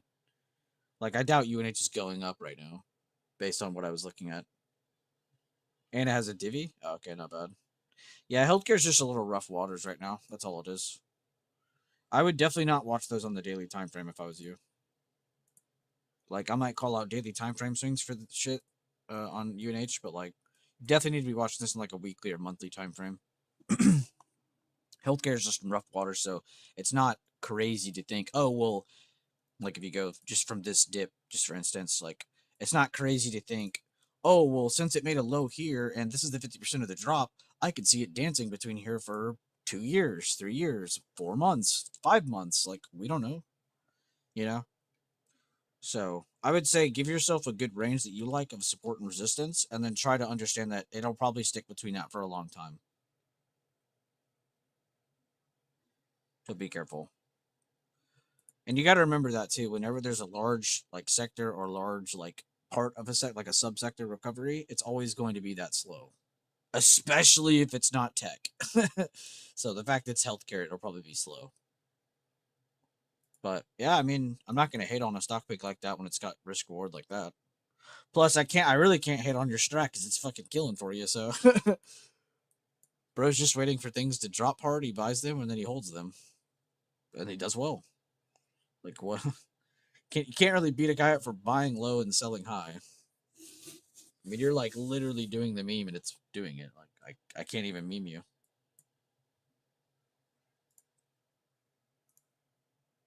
You wanted T at 22. Bro, T is definitely one of those as well. Like exactly the conversation I just said to you about healthcare is the same thing for T. There's a lot of stocks like this. I call them boring stocks because they find a range and they stick between it. Like your only chance of making money is when you either DCA over a long term and you collect divvies, or you are actually buying a valued part of the chart, which you're not going to get that every year. As you can see on this chart, it doesn't happen every year. So I feel you on that one. 22 looked like it would have been a pretty decent buy though. a little bit higher than the lower part of the range. It's not bad. That's what it's about, though. You got to remember, you're not buying, oh, I like this hammer on the daily. Like, no, you got to remember, you're like, oh, I like this because it's a valuable part of the chart. I like 22 because 22 is a value buy. If it ever bounces and I'm in the 35s, you know, you'll be dancing because you're up over 13 a share and you're not even at the top of the range yet. You might be at for the most part of the chart, but you know what I mean? Like, sometimes it's just that, finding a value buy. You got to kind of break apart what kind of trade you're taking. That's why I say always find your templates and then stick to the templates. Our 40%, our 80%, your value buys, your DCA type trades. Like, they're all templates at the end of the day. And yeah, today's nuts, guys. Especially on that daily time frame chart. Basically, the only TA I gave for this chart going into this week was just, as long as we hold this, we should see more green days. This area here. We got a higher open from the low of yesterday, but we got a lower open from yesterday's close. So that was definitely a little eh. I could see why some people would definitely be worried up until we got to this level here, the previous day's close. Or previous day's open. Previous day close is just slightly above that. So anybody who's like buying above that, I completely understand why you like that from the daily time frame perspective. Like I said earlier, I definitely liked it for longs after we had the hold above a good midterm retest since we had that slowdown. So from the low to the high of the breakout from our level in this time frame, from here to here, you get this fib, and it was perfectly holding on the 1 minute when you zoom down more. You could even look at the 2 or 3 if you want. I just like the 1. And it did hit our initial target. I said going up to here was definitely reasonable and healthy. I've said multiple times, getting above this area for the day would impress me. Getting above this and then holding and moving higher would impress me. We've done a lot of that already. It still looks good. Still looks like it wants to work towards 698s. But yeah, basically focused on control of this area for right now. So as long as we're above it, buyers are definitely favored. We end up getting weakness that breaks the top of it, maybe even falls out of the bottom of it. It definitely starting to favor the sellers more, but only towards recent levels because we know that we're up from today. We know we're up from here, right? So if we're ever to fall from here, we have a couple of important targets to maybe look at, but we know that we're still overall probably still more bullish than bearish as long as we're still holding this area down here. So we're really just a cherry on top today. What time do you guys eat lunch and why? I don't eat. I drink water. I photosynthesize.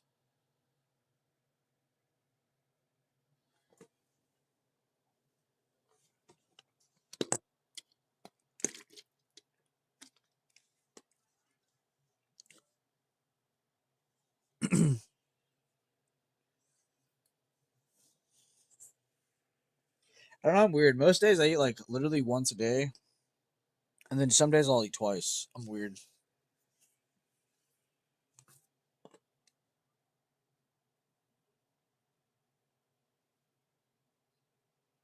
It's pretty much whenever I just feel like letting my leaves eat, man, you know?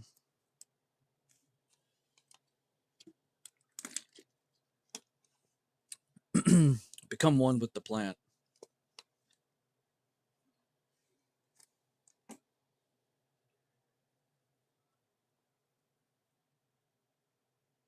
All right, well, I went a little bit longer than as much as more than I wanted to when I was saying I think I'm gonna end soon. Last chance. If you have any questions or comments, feel free to drop them. If not, I think I'll end it here. Let me know though. Thank you guys again for all the thumbs up on the stream. I do appreciate it. It helps out the channel a ton.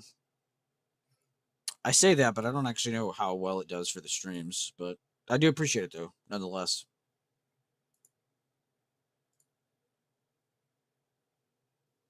And yeah, thank you guys again. Make sure to tune into the Discord as well.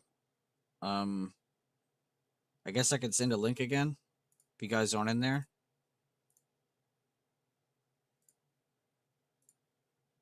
If you guys want to have an extra place to talk to us when I'm not live, it's a great place to go to. You don't have to be a paying member. I actually heavily ask everybody in here, if you're going to join us, to not just instantly sign up for a bunch of shit. I actually never understand why people do that, but some people are just nice and like to support, but some people are genuinely trying to get money out of it as soon as they sign up, and it's like, I don't understand that. Because I've never given the impression that you should sign up and get rich, like, ever. That's why I call it the support role. You know, if you're ever in here and you're supporting the channel, like that's what it is. Like, you're not here to pay me to make money. That's not what this is. But I do appreciate everybody for being here, supporting the channel, supporting with likes or whatever. Like I said, I sent the Discord link if you guys want to join and have another place to talk to in case you want to have an extra place to talk when I'm not live. And yeah, make sure to post your trade results and reviews. Holy shit, Letterbuck.